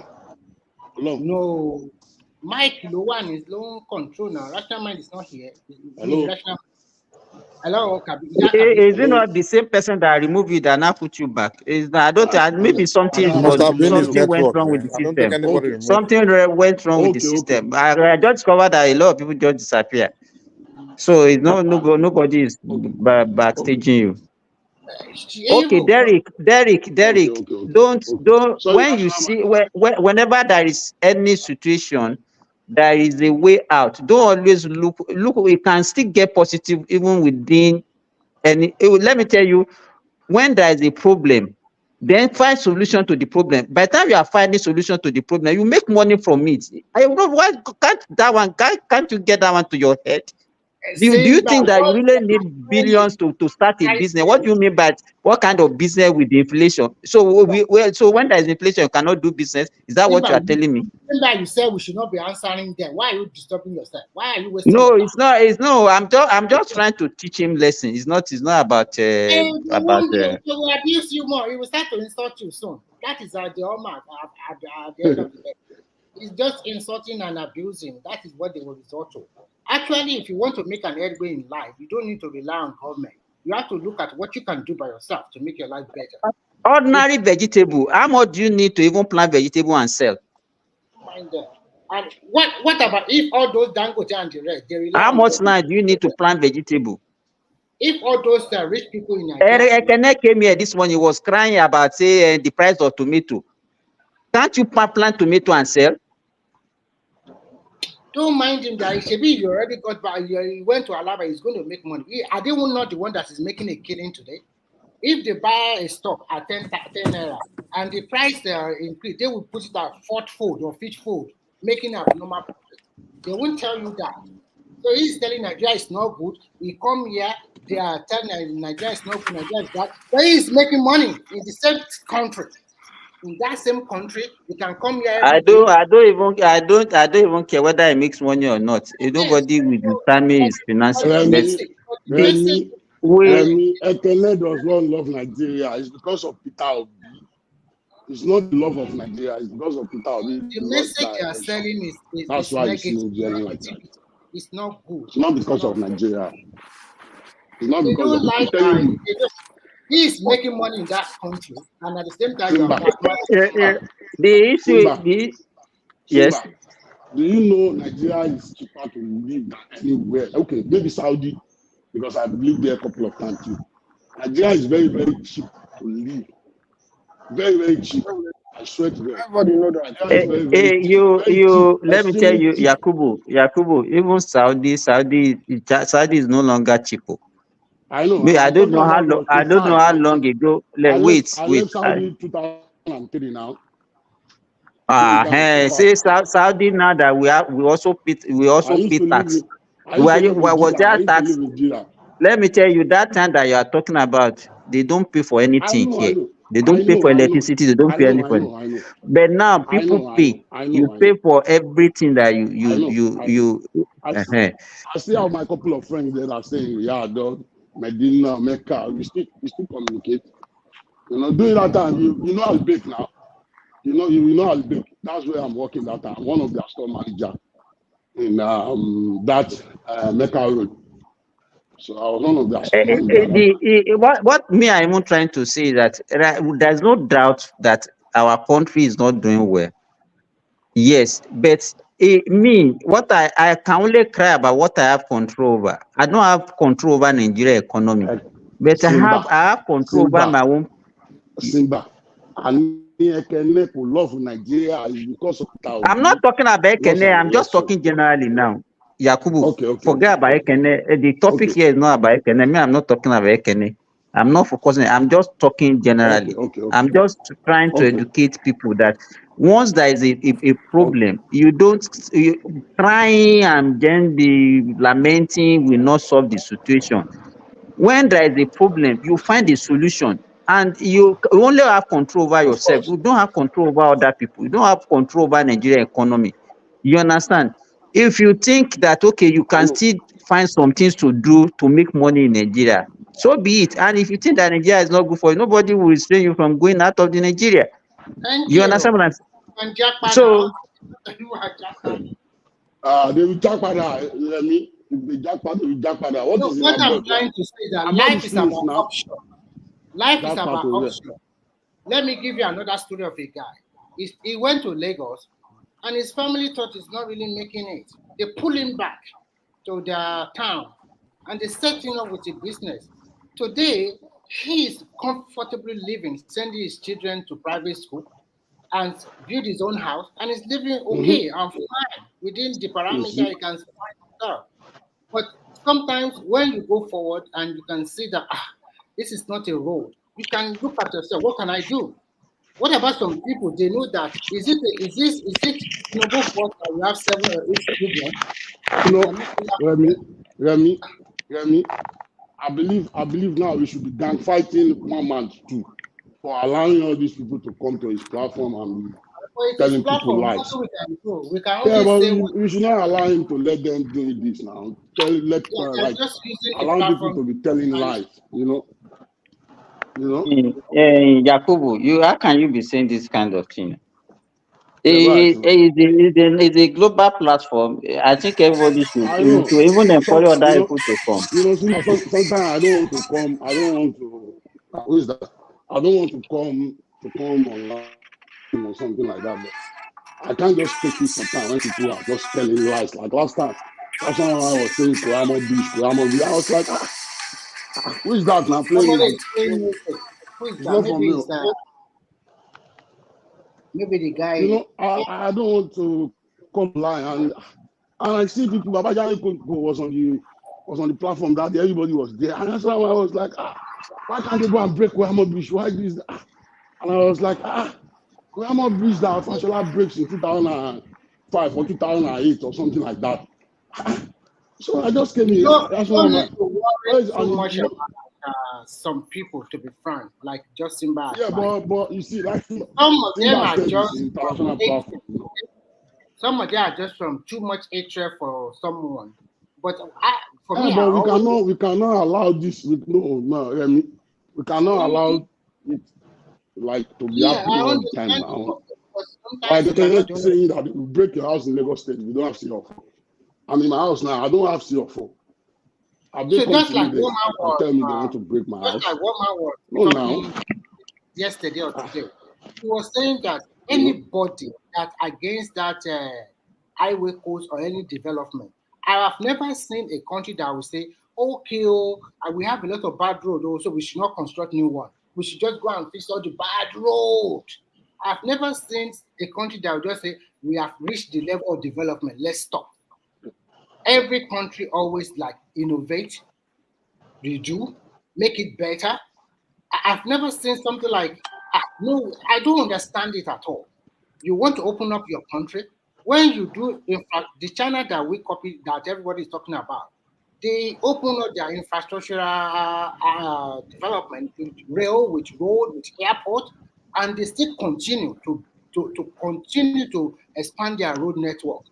So that when they expand their road network, people can stay in their village or town and live a better life.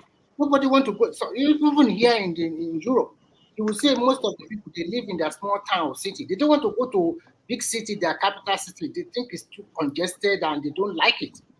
They want a place where they can have fresh air, they can plant whatever they want to plant, they can raise their animals as they like. So that's why sometimes you see this so in people live very in the wood. in the forest. They go and live there, and they have a big land to themselves, and they live happily there. So, but when you look at our own people, everybody think you have to go to the big city, especially Lagos or Port Harcourt or Kaduna, or make it. But if you're not making it, remember you are from somewhere. You can go back and put your life together again. It's very, very. Why should we stay under the bridge? I was looking at some Nigeria. Hey, why should you remove them? People living under the bridge, is that healthy enough? And they are telling they are collecting 250,000. Who is collecting that sort of money from their hand? Why should you live under the bridge for God's sake? When you have a home, a whole home or house in your local village or your town. I don't think it's very funny. it's because everybody want to live in Lagos State now. Everybody want to live in Lagos now. And the same Lagos that you want to live, one thing I've learned like that, don't badmouth the place you are making your money. Don't badmouth it because karma is it. So don't badmouth. Me. Do you think they will listen to you? Okay. I heard you guys talking about people on the other platform swearing for Thomas and others and the rest. Do you know that they actually? Right. I was shocked to see that video. Okay, Remy, do you know they actually start this, and people are just looking at them. If other people start with them now, then you'll be hearing there is also. Actually, I would blame the owner of that platform for entertaining such a thing, because the person they are praying against, you personally, you know these people. As you are corrected with that.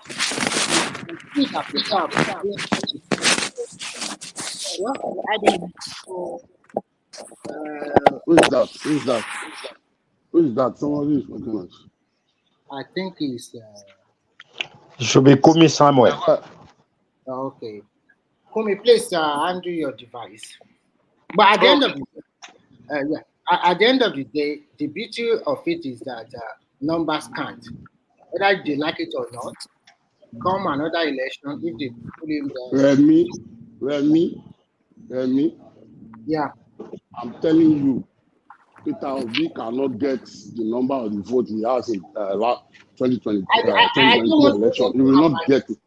He will not get it. It's becoming an irritant. Somebody. I know, but this is Remy. This is reason why they are doing all this. Because of this guy, they are doing all this now. You have to come to the realistic. You know what? It's because of the guy they are doing this now. I've already said it. That election was tribal election, and they ate it when. Even more than tribal, it's even personal now. They took it personal themselves now. Let me tell you, Remy. Do you actually know that the presidential election in Lagos State was kind of fair and fair? Nobody tried to say it is the clip that was coming. No, it was the clip that was coming from the east that people saw and say, so this is what these people do in their own place. You know, that's why now people start saying, started coming, that they know. No. It's not even that. There are some things that emerge on that election that if you are voting this, don't come here from the east. No, they didn't allow them to vote for other party. They didn't allow them. Please, can I come in? Yeah, come in, please. Because there was something that happened I think yesterday. What happened in the platform? They were like trying to put all the ministers in their place. Yeah. That was a very good move by one man. These are some of the things we should be doing as Nigerians. I know that one man will maybe go through this session. I think he always do that. My suggestion is this. You see that kind of analysis that, Kulata was there, people with brain. And you see when that discussion was going on, all the noisemakers never contributed. For you to know that there are people, they just come, they talk. They are busy develop. My brother, Let me finish. they are Let busy me finish. developing that I'm time going now. somewhere. Let me finish. I'm going somewhere. Okay. You see, these noisemakers, I was waiting. Maybe they will bring their own positive contribution. From beginning to the end, I didn't see any of them. I was Even like surprised. the one that was here tonight, he chicken and he ran away. So I was surprised, and I said, as intelligent as this move, this is something I would suggest to one man. If there's any way we can introduce that kind of system to medias like Nigerian channels, Arise News, so that they can be doing such analysis. You see what that thing can do to a country? You see, by the time you are saying, okay, this minister is the one doing well, it should be retained. This one is not doing well, sacked. You see, that was how they were doing it yesterday. When this thing goes to like this media, where maybe some of them don't, maybe few of them may just glance through your own platform, but there are areas where they always listen to. When these things are there for them, you will now see those ministers that their name appeared on that red list. At least you see them like coming up, like there will be that tension. Like, what are these people saying about me? These are the things we are supposed to be discussing, not that kind of what my brother just said just now, ganging together, praying for Thomas that cannot change Nigeria, praying against one man. One man has his own platform, he's just trying to do what is necessary. Instead of these people to gang up together, organize themselves, and do such in every in every platform, so that we begin to focus on betterment of our country. We'll come and begin to badmouth Nigeria and our country. So it's not really good. It's not really good. Where I am right now, there are a lot of Africans here, the Ghanaians, the Guineans, where you can really see Africans, the Malians, the Senegal. Let me tell you what they discuss. They don't even know much about their country. They discuss Nigeria. Why?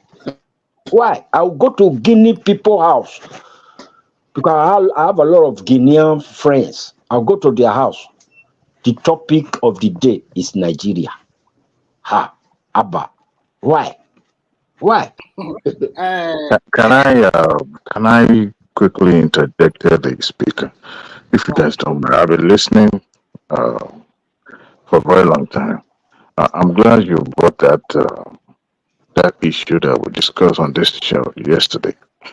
The reason why you hardly see people contributing on a subject like that, it was simply because it wasn't the kind of typical whining, typical complaining kind of a show. What actually distinguished this show? That's the reason why some of us actually come to this show, is the fact that have been discussed on this show. All the political candidates have been criticized, even those who seems to support certain candidate, criticize them at the point on this show. So that is what makes this show different from others. Now, those other shows where you have people, sleeping and facing the same direction is simply because they've not actually carved out purpose. That show was meant for something different, but it seems those charlatans have already hijacked the show from the owner. From time to time here, I've seen the likes of Ajale Koko, the likes of even the one man himself criticizing criticizing other candidates. And what we did yesterday was brilliant because we're able to put it in perspective. You guys remember that we did that before the general election last year as well, where Blacka brought a spreadsheet like that, and we started doing permutation about the numbers and the figures and how this likelihood of political election result going in a certain direction is because the people that able to do that, analyzing and debating about the permutations are actually knowledgeable. They push sentiment away and they discuss issues and fact. I'm glad you are observing, and I hope others too that actually listen to this show will also see that and join this show from time to time because it's good to hear from other views, and it's also good to some people, some contributors on this show do have some areas of expertise, and we can tell by the way in the areas where they come in for doing the analysis. And it's good for this kind of show. And you won't see people praying and whining and cursing and all that simply because they strongly support, certain individual. This show you will not find that here. But what we did yesterday was brilliant, and I'm glad you take note of that. Thank you. Good night, everybody. You are going to bed so quick. Hey, Remy, I've been on this show even way before you tonight. I've just been on the background. It was midnight here, so I could not join because I've been. You guys did a wonderful job with the formula you came out with. And apart from that, I also like what the government is doing. And for the last 5 or 6 days, they have been bringing their ministers to showcase what they have done in their ministry. And they also give the mainstream media to ask them some few questions. Keyamo was there yesterday, and you guys have done a wonderful job. And that is equally good. But that is the problem some people notice here. When you come here and you come to rant, this is not a place to rant. It's a place that people should learn from one another, not a place to be fighting. Before Ekene even came on board, he was listening for a long time while Kolata was here. I was even trying to maybe this is not good for starches or whatever. But everybody come with a different scenario, with different way, different pathway for him. And they could not find what is the pathway. This is not a place for you just to come to rant because you think they don't like you or something. It's not that way. Anything that we call national politics, as a regional bloc, you must know how to play your politics. We don't play it very well, then you continue to be on the losing side. But if you play it very well, if it's Yoruba that lose this time around, we would have moved on since when. But I don't know why people just don't want to move on. The election is gone. It's over. Another one will come and we have another superstar. Who knows who will be superstar in 2027? I don't know. Kiwara was once like this now, when we are in 2015 or 2019. And at the end of the day, they didn't pick him. He didn't die. He continued to proclaim himself, continued to criticize the government objectively. So, but you come here, continue to rant that there is no food. Are you sure that is it only Nigeria that's have inflation? It's everywhere in the world. And you cannot expect a country that has been bastardized for 4 decades and someone that just there for 1 year and things just turn around like that. From magic. It doesn't have a magic one. But whatever. Life continues. You see, during the election, can somebody hear me? Hello? We can hear you. We can hear you. Yeah, during the election, I I never supported any of these 3 top politicians, Obi, Atiku, and Tinubu himself, the Mr. President. I never supported them. Though that you might laugh at it. My choice was actually Omoyele Sowore. That's by the side. But at the end, when I found out the result that Bola Ahmed was declared winner, I was okay with it. Yeah, I was happy that it didn't fall on the hand of Atiku, neither Obi, because if it had been Atiku, or any one of these other two, oh, Nigeria by now would have been something else. I know that. They wouldn't have been able to handle it the way this man is actually handling it. So I think the preferred candidate out of the three, actually Nigeria made a better choice. That's my own submission on what actually happened in the past election. No matter what is happening now, I think Nigeria made a good choice out of the three that were available. So that's it on that past event. Thank you.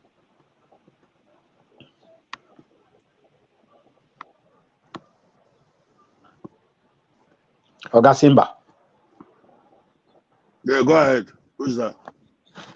Yeah, I wanted to ask Oga Simba why who offended him. Did anybody offend you? Because this one you came with a scorpion on your.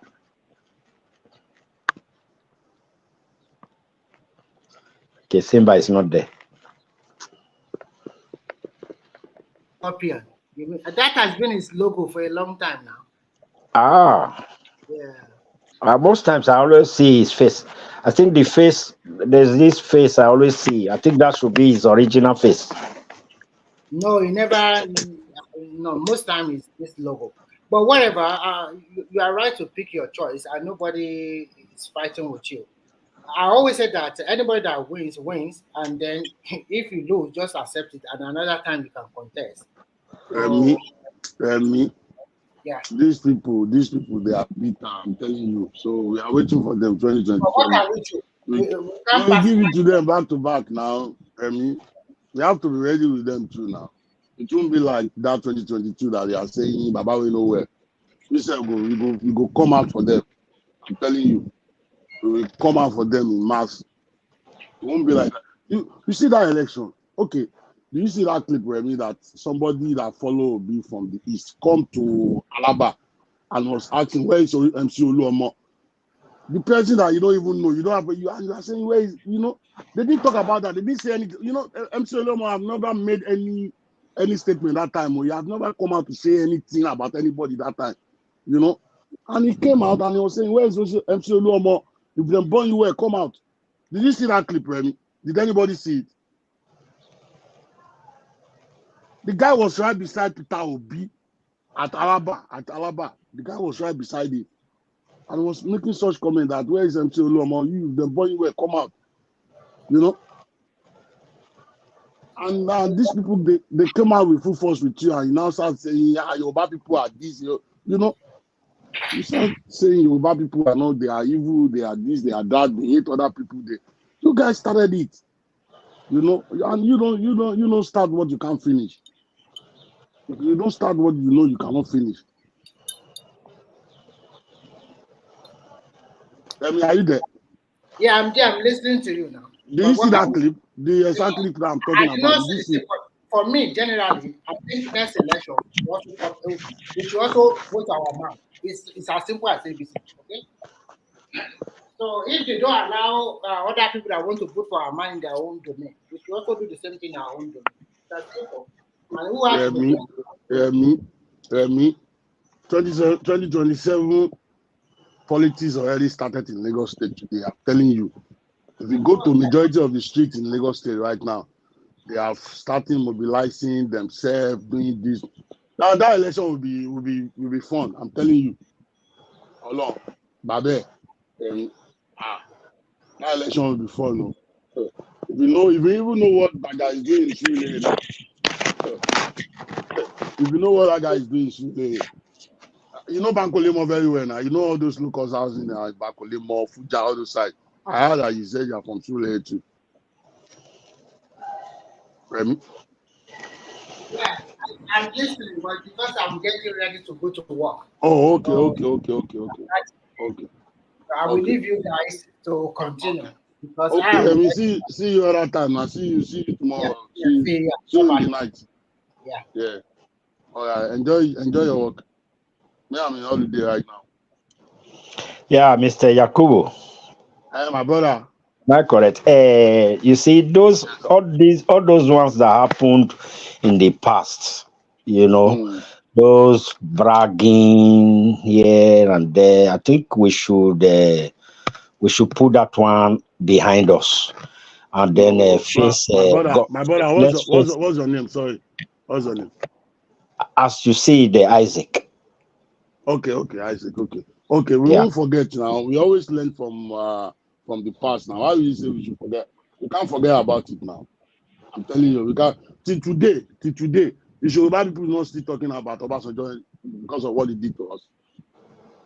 It will be in our memory now. We will not forget now. We will not forget now. Okay. Now, even people are coming out that election is gone.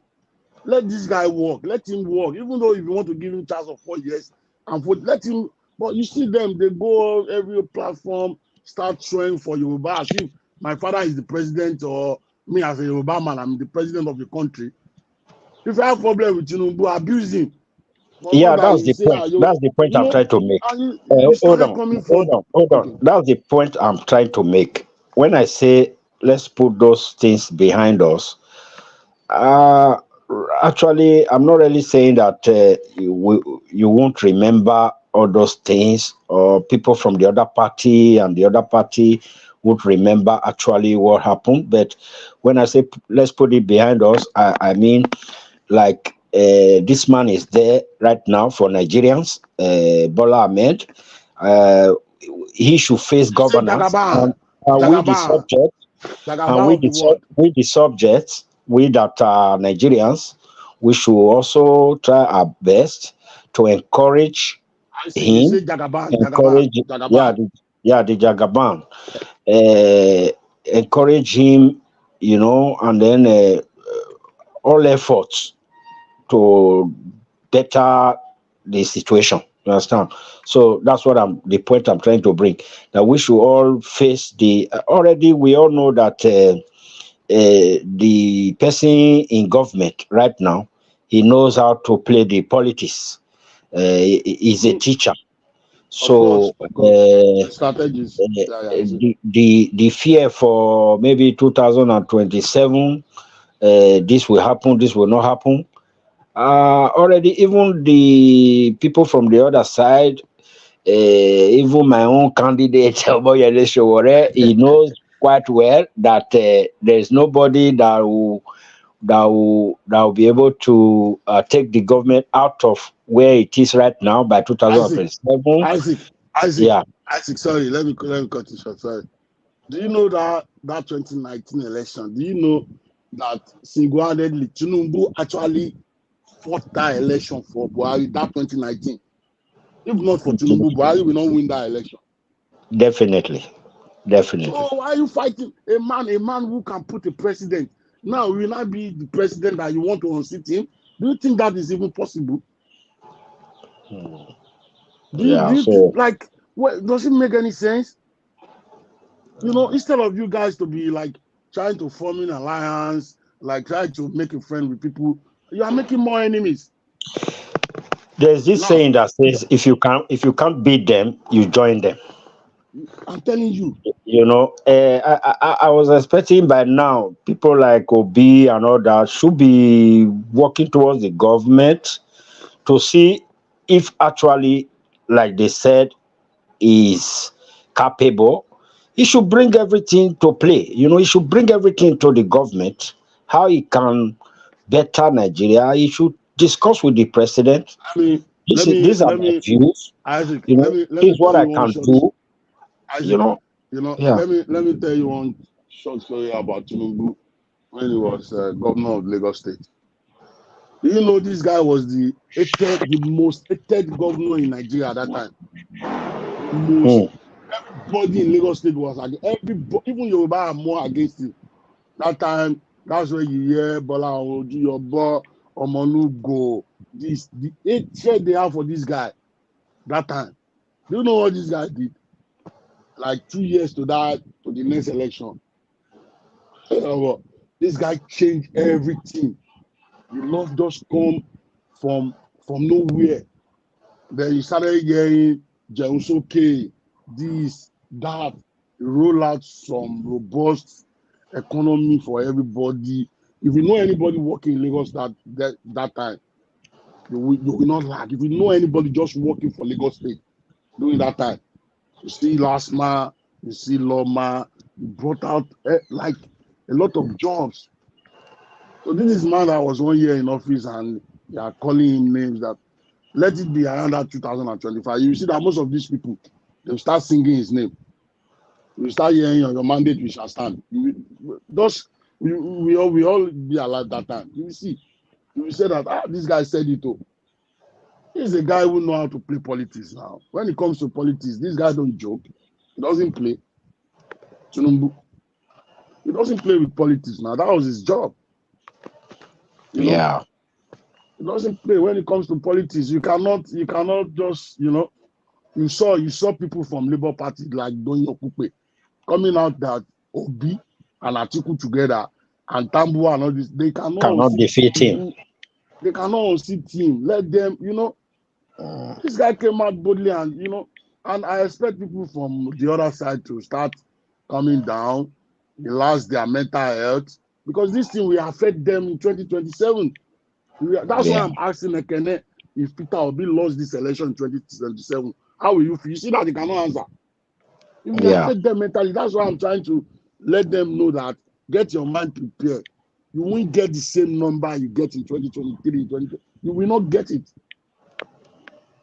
You know this route that was flying days ago about Wale. Let me land it. They were. So I had somebody saying he's talking about obedient. He's talking about Obi.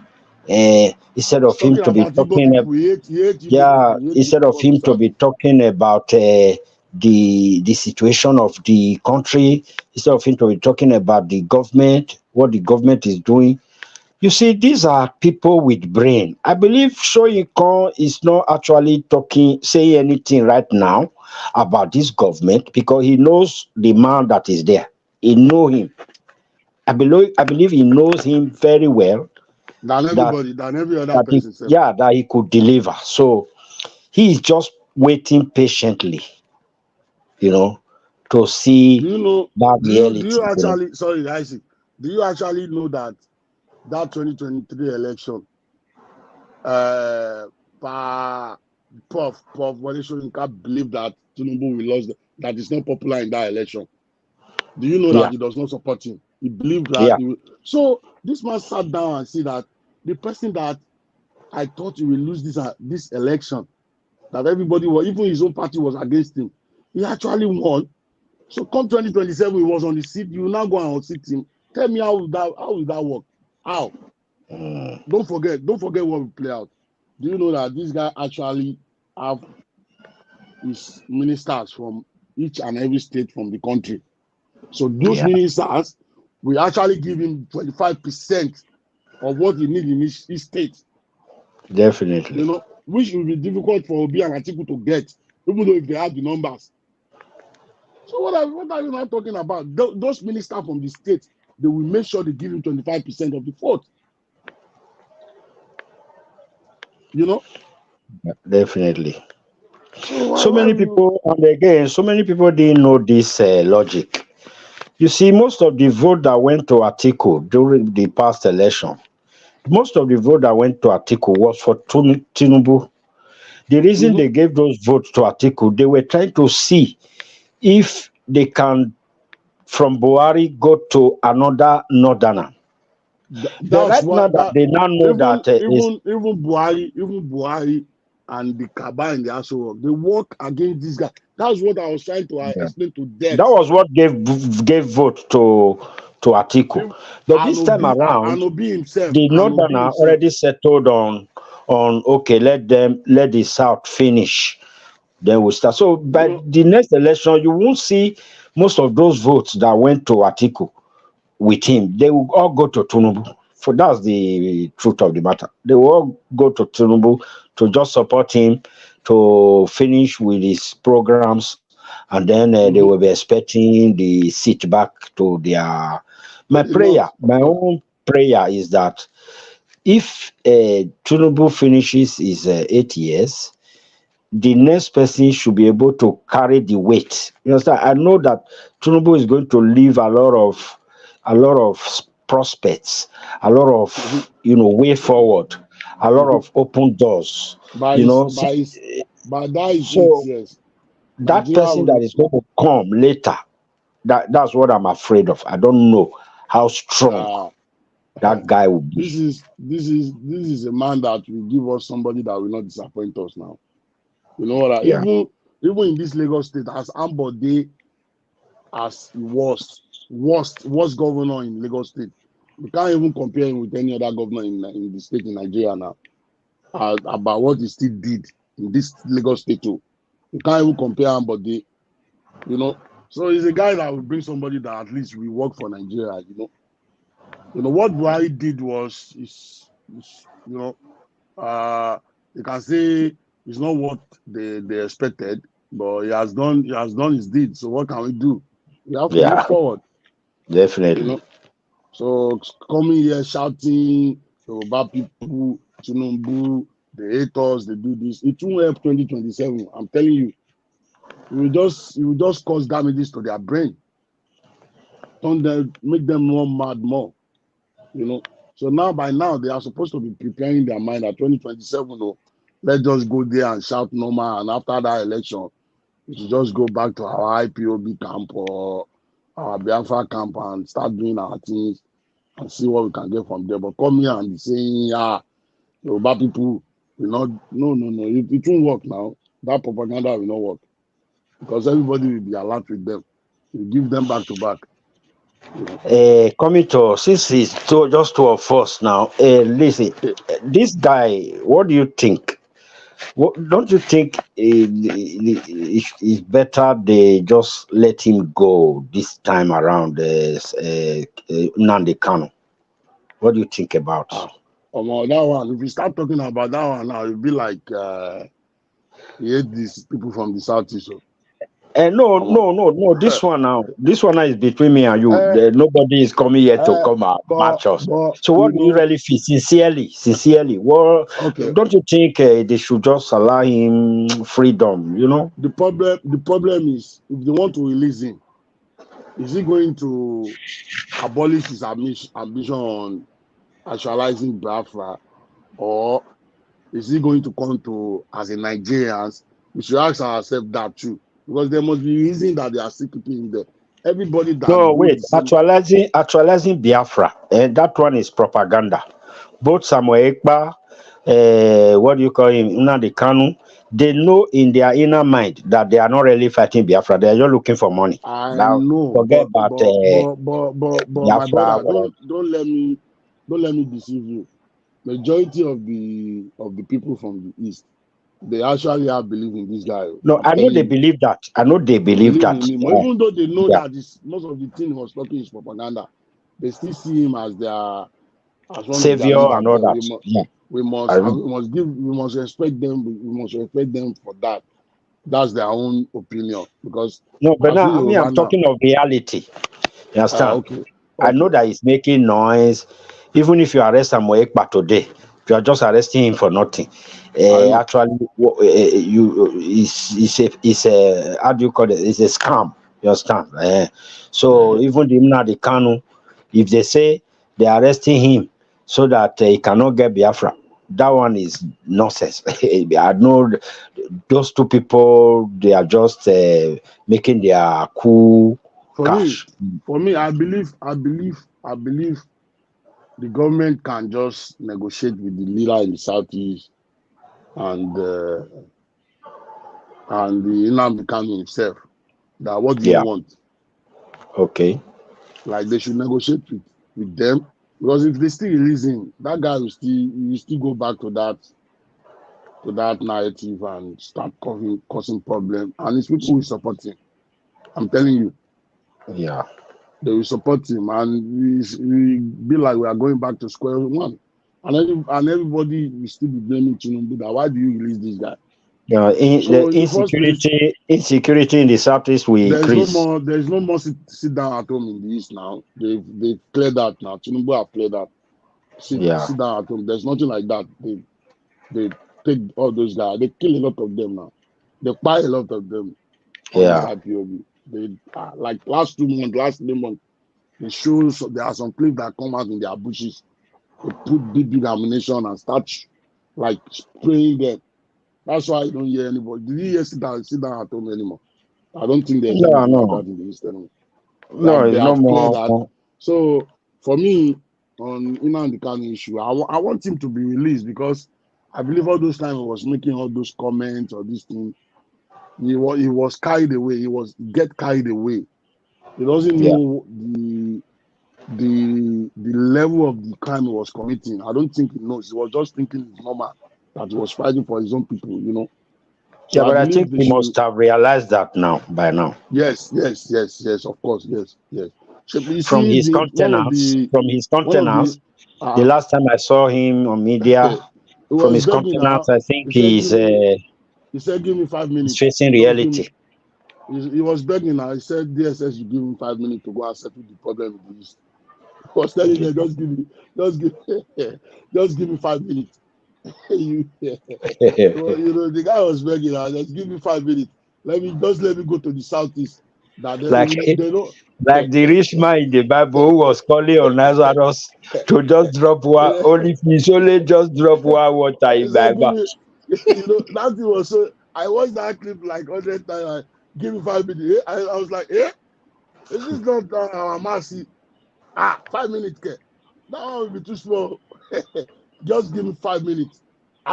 Nobody will. I was like, so for you to know, I believe that time he was making all those comments that if you see someone, you bring him down. If you see anybody, no, he doesn't know the weight of those crimes that he was committing. By now, they should have whispered it to you. That's why he was saying, they can't try me. They can't do this. If they try that guy, they will just say they should hang him. If they should try and like take him to court and, you know, they will say they should hang him. But I don't want that to happen. I want the government to negotiate with him.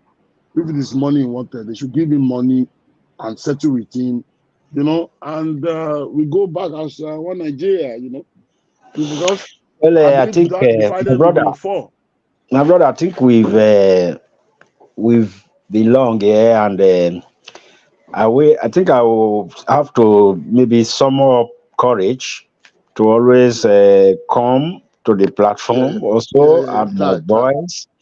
You know, most times I just look at it, I say it's better I listen than to go and begin to. Even me, what made me come in sometimes is that where I see people like Ekene, National Mind, start telling people something that is not this, is not that. So that's like try to tickle me and like, what are these people? What are they talking about now? Like you coming out boldly on the platform that they want to break people out, you don't have CFO. I was like, what is this guy talking about now? Why would the government demolish your house because you don't have certificate of ownership? What is even certificate of ownership? What is that? What does it stand for? When you need certificate of ownership is when you want to sell your land. That's what you need it for, to prove that the land belongs to you. You know, so I was like, what is this guy talking about? Looking at that thing, the one I said happened, was it yesterday, the list of ministers, and then they put some in red, some in green. You see this, that is a direct critique to Tinubu himself, and it's constructive. You see the way you criticize the government for positive reasons. That is how you criticize government. That is directly on Tinubu himself. It means we are saying that by having all these ministers that are all on red, he should do more. That's all. Isaac, let me tell you one thing. In democracy or in politics, that's how it works. You cannot get all your ministers working. You can't get 100% of your ministers anywhere, even in the United States. None of the ministers is performing. This is how politics works. You can't tell me in the history of Nigeria, when do we have all ministers working perfectly at the same time? It doesn't work that way. I'm not saying that it has to be perfect, 100%, but I'm talking about the attitude, our own attitude. You see the way they handled that subject yesterday. It will propel the situation of the state, to do better. Not really 100%, but at least it will push them. These are the way you criticize your government to put them in So not all that, like for example, let me tell you one thing. Let me tell you one thing. Sometimes I just begin to believe that we suffered in the hand of Buhari just because of many things people were saying, especially in the Kanu when he said he is dead, he is this. So if somebody who is not really strong, like to take all those insults, he will just rubbish your country for you. Isaac, you don't talk to people you get people that are holding your life, the life of millions. You are talking to them like that. They can just throw it away. Isaac, do you know why they go away with those things they did with Buhari? It's because of these Fulani and Hausa people. They don't normally, their thing is not online. They don't do internet, whatever. That's why they go away with all those narratives. But now coming to do it with Yoruba, it won't be the same now. No, brother me. I'm not really Yoruba thing, Igbo thing, Hausa thing. You see, I'm a proper Nigerian. You understand? I love the Igbos, I love the Yorubas, I love the Hausas. So Isaac.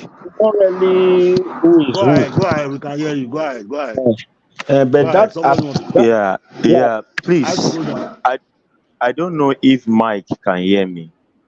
I want to say something, and I want to say that I want to say to Mike. I know Mike can hear me. Maybe he can pass the message to one man. You see, this platform was made for something, and most times that's always why I prefer when Mike and Mr. Thomas maybe they are around, because they moderate these things very well. You understand? The platform is meant for criticism, constructive, developmental criticism and analysis. But lately, even people that have recommended the show to, have been complaining about some whalers. People will just come here, they will not give facts, they will not say anything. Jide, hold on, Jide. You see, that's the reason why that make me come online, or like make me come on the stream sometime. When I see that people are not telling the truth, just get me mad. Like, why? Sorry, go ahead. Just go ahead. Go ahead. Go ahead. You are right. I listen to you. I'm somebody that always listen to this program. I listen to your program with on the Kuramo Beach thing with Rational Mind, and I was very happy because at the end of the day he had to bail out. He jumped out and ran away, and that is one thing we need to start because you know that I come with the fact. Because when you present proof to these people, you find out that they have nothing to counter, but they continue to just come and spew hatred. Fine, everybody is passing through what is going on in the country. I'm in Nigeria, right? I'm in Nigeria too. I'm in Nigeria. I live in Canada, but I've been in Nigeria now for over 1 year. And I was purposely in Nigeria because I supported Tinubu, and everybody was saying, go to Nigeria, I've been in Nigeria for over 1 year now. I did not see anybody eating from the bin. At least from Thursday to Sunday, you see party going on everywhere in Lagos State. You see people having big party. Nothing has changed. What I'm trying to say is this: people will now come here and try to present a Venezuela case to us about Nigeria and start talking, shouting, doing everything. Yes, the country is hard. We are going through it. Everybody is pained. The purchasing power is low. Jide, sorry. Can you tell me when Nigeria is not hard? Since 1960, is there any time we've had that? Nigeria is very sweet. Oh, we are happy with the government. Is there any time Nigeria is that situation? Is there any time we have that situation? No. It's always But the been truth is, bad, you know. but the truth is, I need to say this thing to one man. People are even my guys that I recommended to just listen. These guys are just guys that want to know what is going on. Sometimes we don't have the grasp of economic policies. When people like Kolata comes, break it down, we know, yes, this is where people like Emeka, they break it down. Yes, sometimes Pansat too comes here and gives some, very good analysis from the other side of it. But yeah, but it's now becoming irritating sometimes when you are listening to playbacks and you start skipping some people off the this thing, because it's the same thing that they started with, that they will continue to wail and wail and wail and wail and wail and wail till. And I don't know, I think one man is somewhat apologetic towards them or sympathetic, and You see, that's he why gives them so much time to if you continue listen to to wail. me, if you listen to me like 20-30 minutes back, I said we are supposed to gang fight one man, because I don't know why he's allowing all this lie to fly in his platform, which is not very good. No, It's not good. I'm not okay with it. No, if for me, even if they want to lie, yes, everybody lies. Even the present government too, they lie to get away with some things. Nobody is saying that, but how do we see what is really happening in the country when all we do is wail? Even informations that are going to help us to get out of it. Now, there was a day I came here and I said, okay, there is this scheme going on. I dropped the contact. This is what this platform should be for.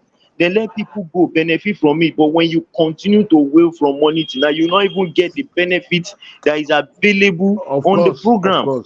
This thing is, I'm telling you, my people that have recommended this platform for Ato are already complaining. Like, one man is already letting them turn this platform to something else. It's not done. It's not done. He needs to My Kulata is stop here. this My thing. Kulata is here. My Yes, Kulata is here. I will always say it I will always say it 100 times. Like, okay, now economically, Kolata gives us all the analysis.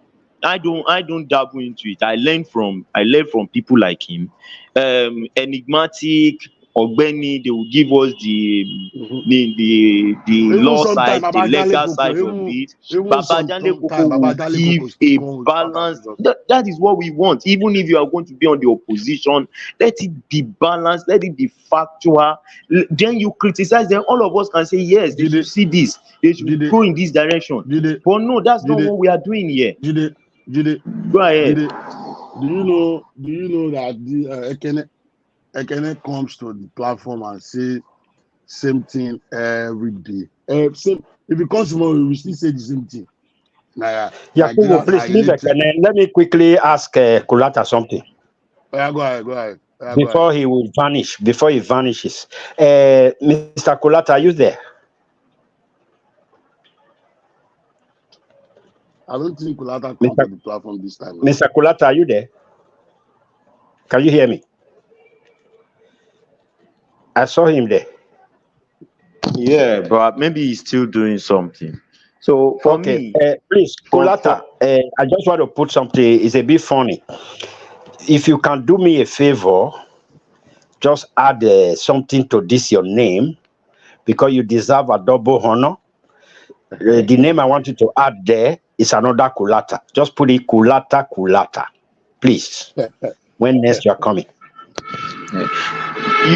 You see, this is a platform where there was a day when the president did something and Babajale Koko said, no, this man need to address the country. And it's like the second day after he said that, the third day, the president addressed the country, and we were like, are they listening to us? You understand? There are so many things that Kolata have said there, that if they do this, if they do that, and they will go and do it, and we'll say, are they listening to us? These are things we've been saying on this platform. So the Yeah. truth is, we don't even know who is listening to us. We don't even know. Yes, we might look like we don't have the voice, or people on this platform might look like, yeah, we are just normal Nigerians. But these people also sample opinion. A good government will always sample opinion. You want to know what the people are feeling like, and they would not go and be looking for whalers. They just want, constructive criticism, like the ministerial whatever that they did, that we did here. I watched everything. In fact, I had to skip all the whalers part from the beginning and jump straight to it, and I don't know why one man had to leave that discussion for that long. We need to stop this thing. This Jide, platform is for Jide, is for Jide, Jide, you see when they say, when you start talking like this, that you call them whalers, they start insulting you, calling you names, that you are the problem of Nigeria. I don't As if care. I don't care. Why would you stay on a topic? Oh, we are hungry. Oh, we are hungry. Oh, how much is petrol? These things are reality that we know, and that you are shouting does not change it. That is fact. I know. So what the next thing is, okay, can we do this? Can they do this? Can we do this? Okay, we on the platform, what can we do? What is the opportunity? What is this? That is what this platform should be for, not for us to come and start wailing from morning till night and Bag of be rice is behaving now like 1 this thing. million. Oh. Nobody can eat It rice is it again. is Oh. it is annoying. Jide, do you listen to me, like when I was talking about the food inflation in Canada and the US? Yeah, Do I you hear heard you that? when you said from $2 to 20 something dollars 299. oil. Yeah, I, the I oil am now is over listening. 20. It's like $22. I'm $22. listening. I 3 liter listen of to oil. this program. I You listen know, to this program, and I have you know. like 5 people have So recommended Simba programs. was saying, because of the minimum wages in abroad, it's even worse in abroad. I'm telling you, the living cost in abroad is very, very worse compared to the one of Nigeria. It's And that worse. is why I always like it when Mike is around, because You know, Mike will shut this thing down immediately it starts. He doesn't. He would not mind even putting you at the background if you are not going in the same yeah, trajectory. Now Mike is we will be Omoluabi of our time now. no, It's not. It's not no, those no, no, no. Omoluabi. Mike is always like, okay, I know. straight to the It's yeah, point. yeah. Okay, for Mike instance, is now good. Mike is good. we I are like Mike. discussing we'll be discussing lithium processing development in Nigeria, and somebody will come and say, oh, how much is petrol? Is that what we are saying?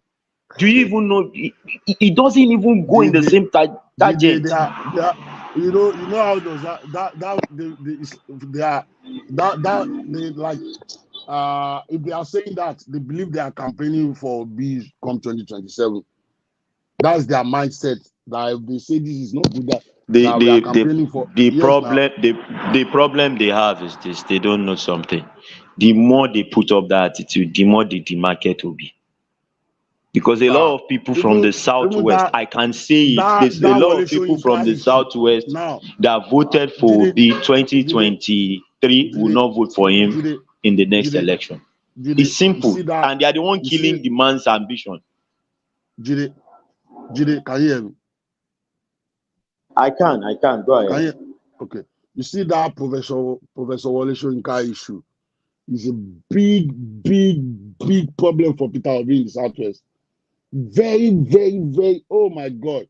I don't know how that guy. Jide, do you get? Can you get what I mean by like? I Can understand. you I understand? understand.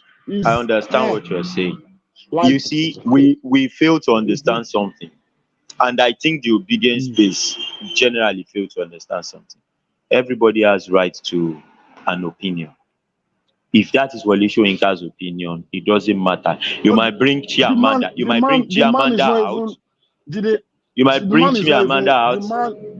Jide, the man is not even abusing or calling Peter Obi names. It's not. It's just an advice that you, if you cannot control your platform and you want to rule a complex, a tribal country like Nigeria, tell me, how does that make sense?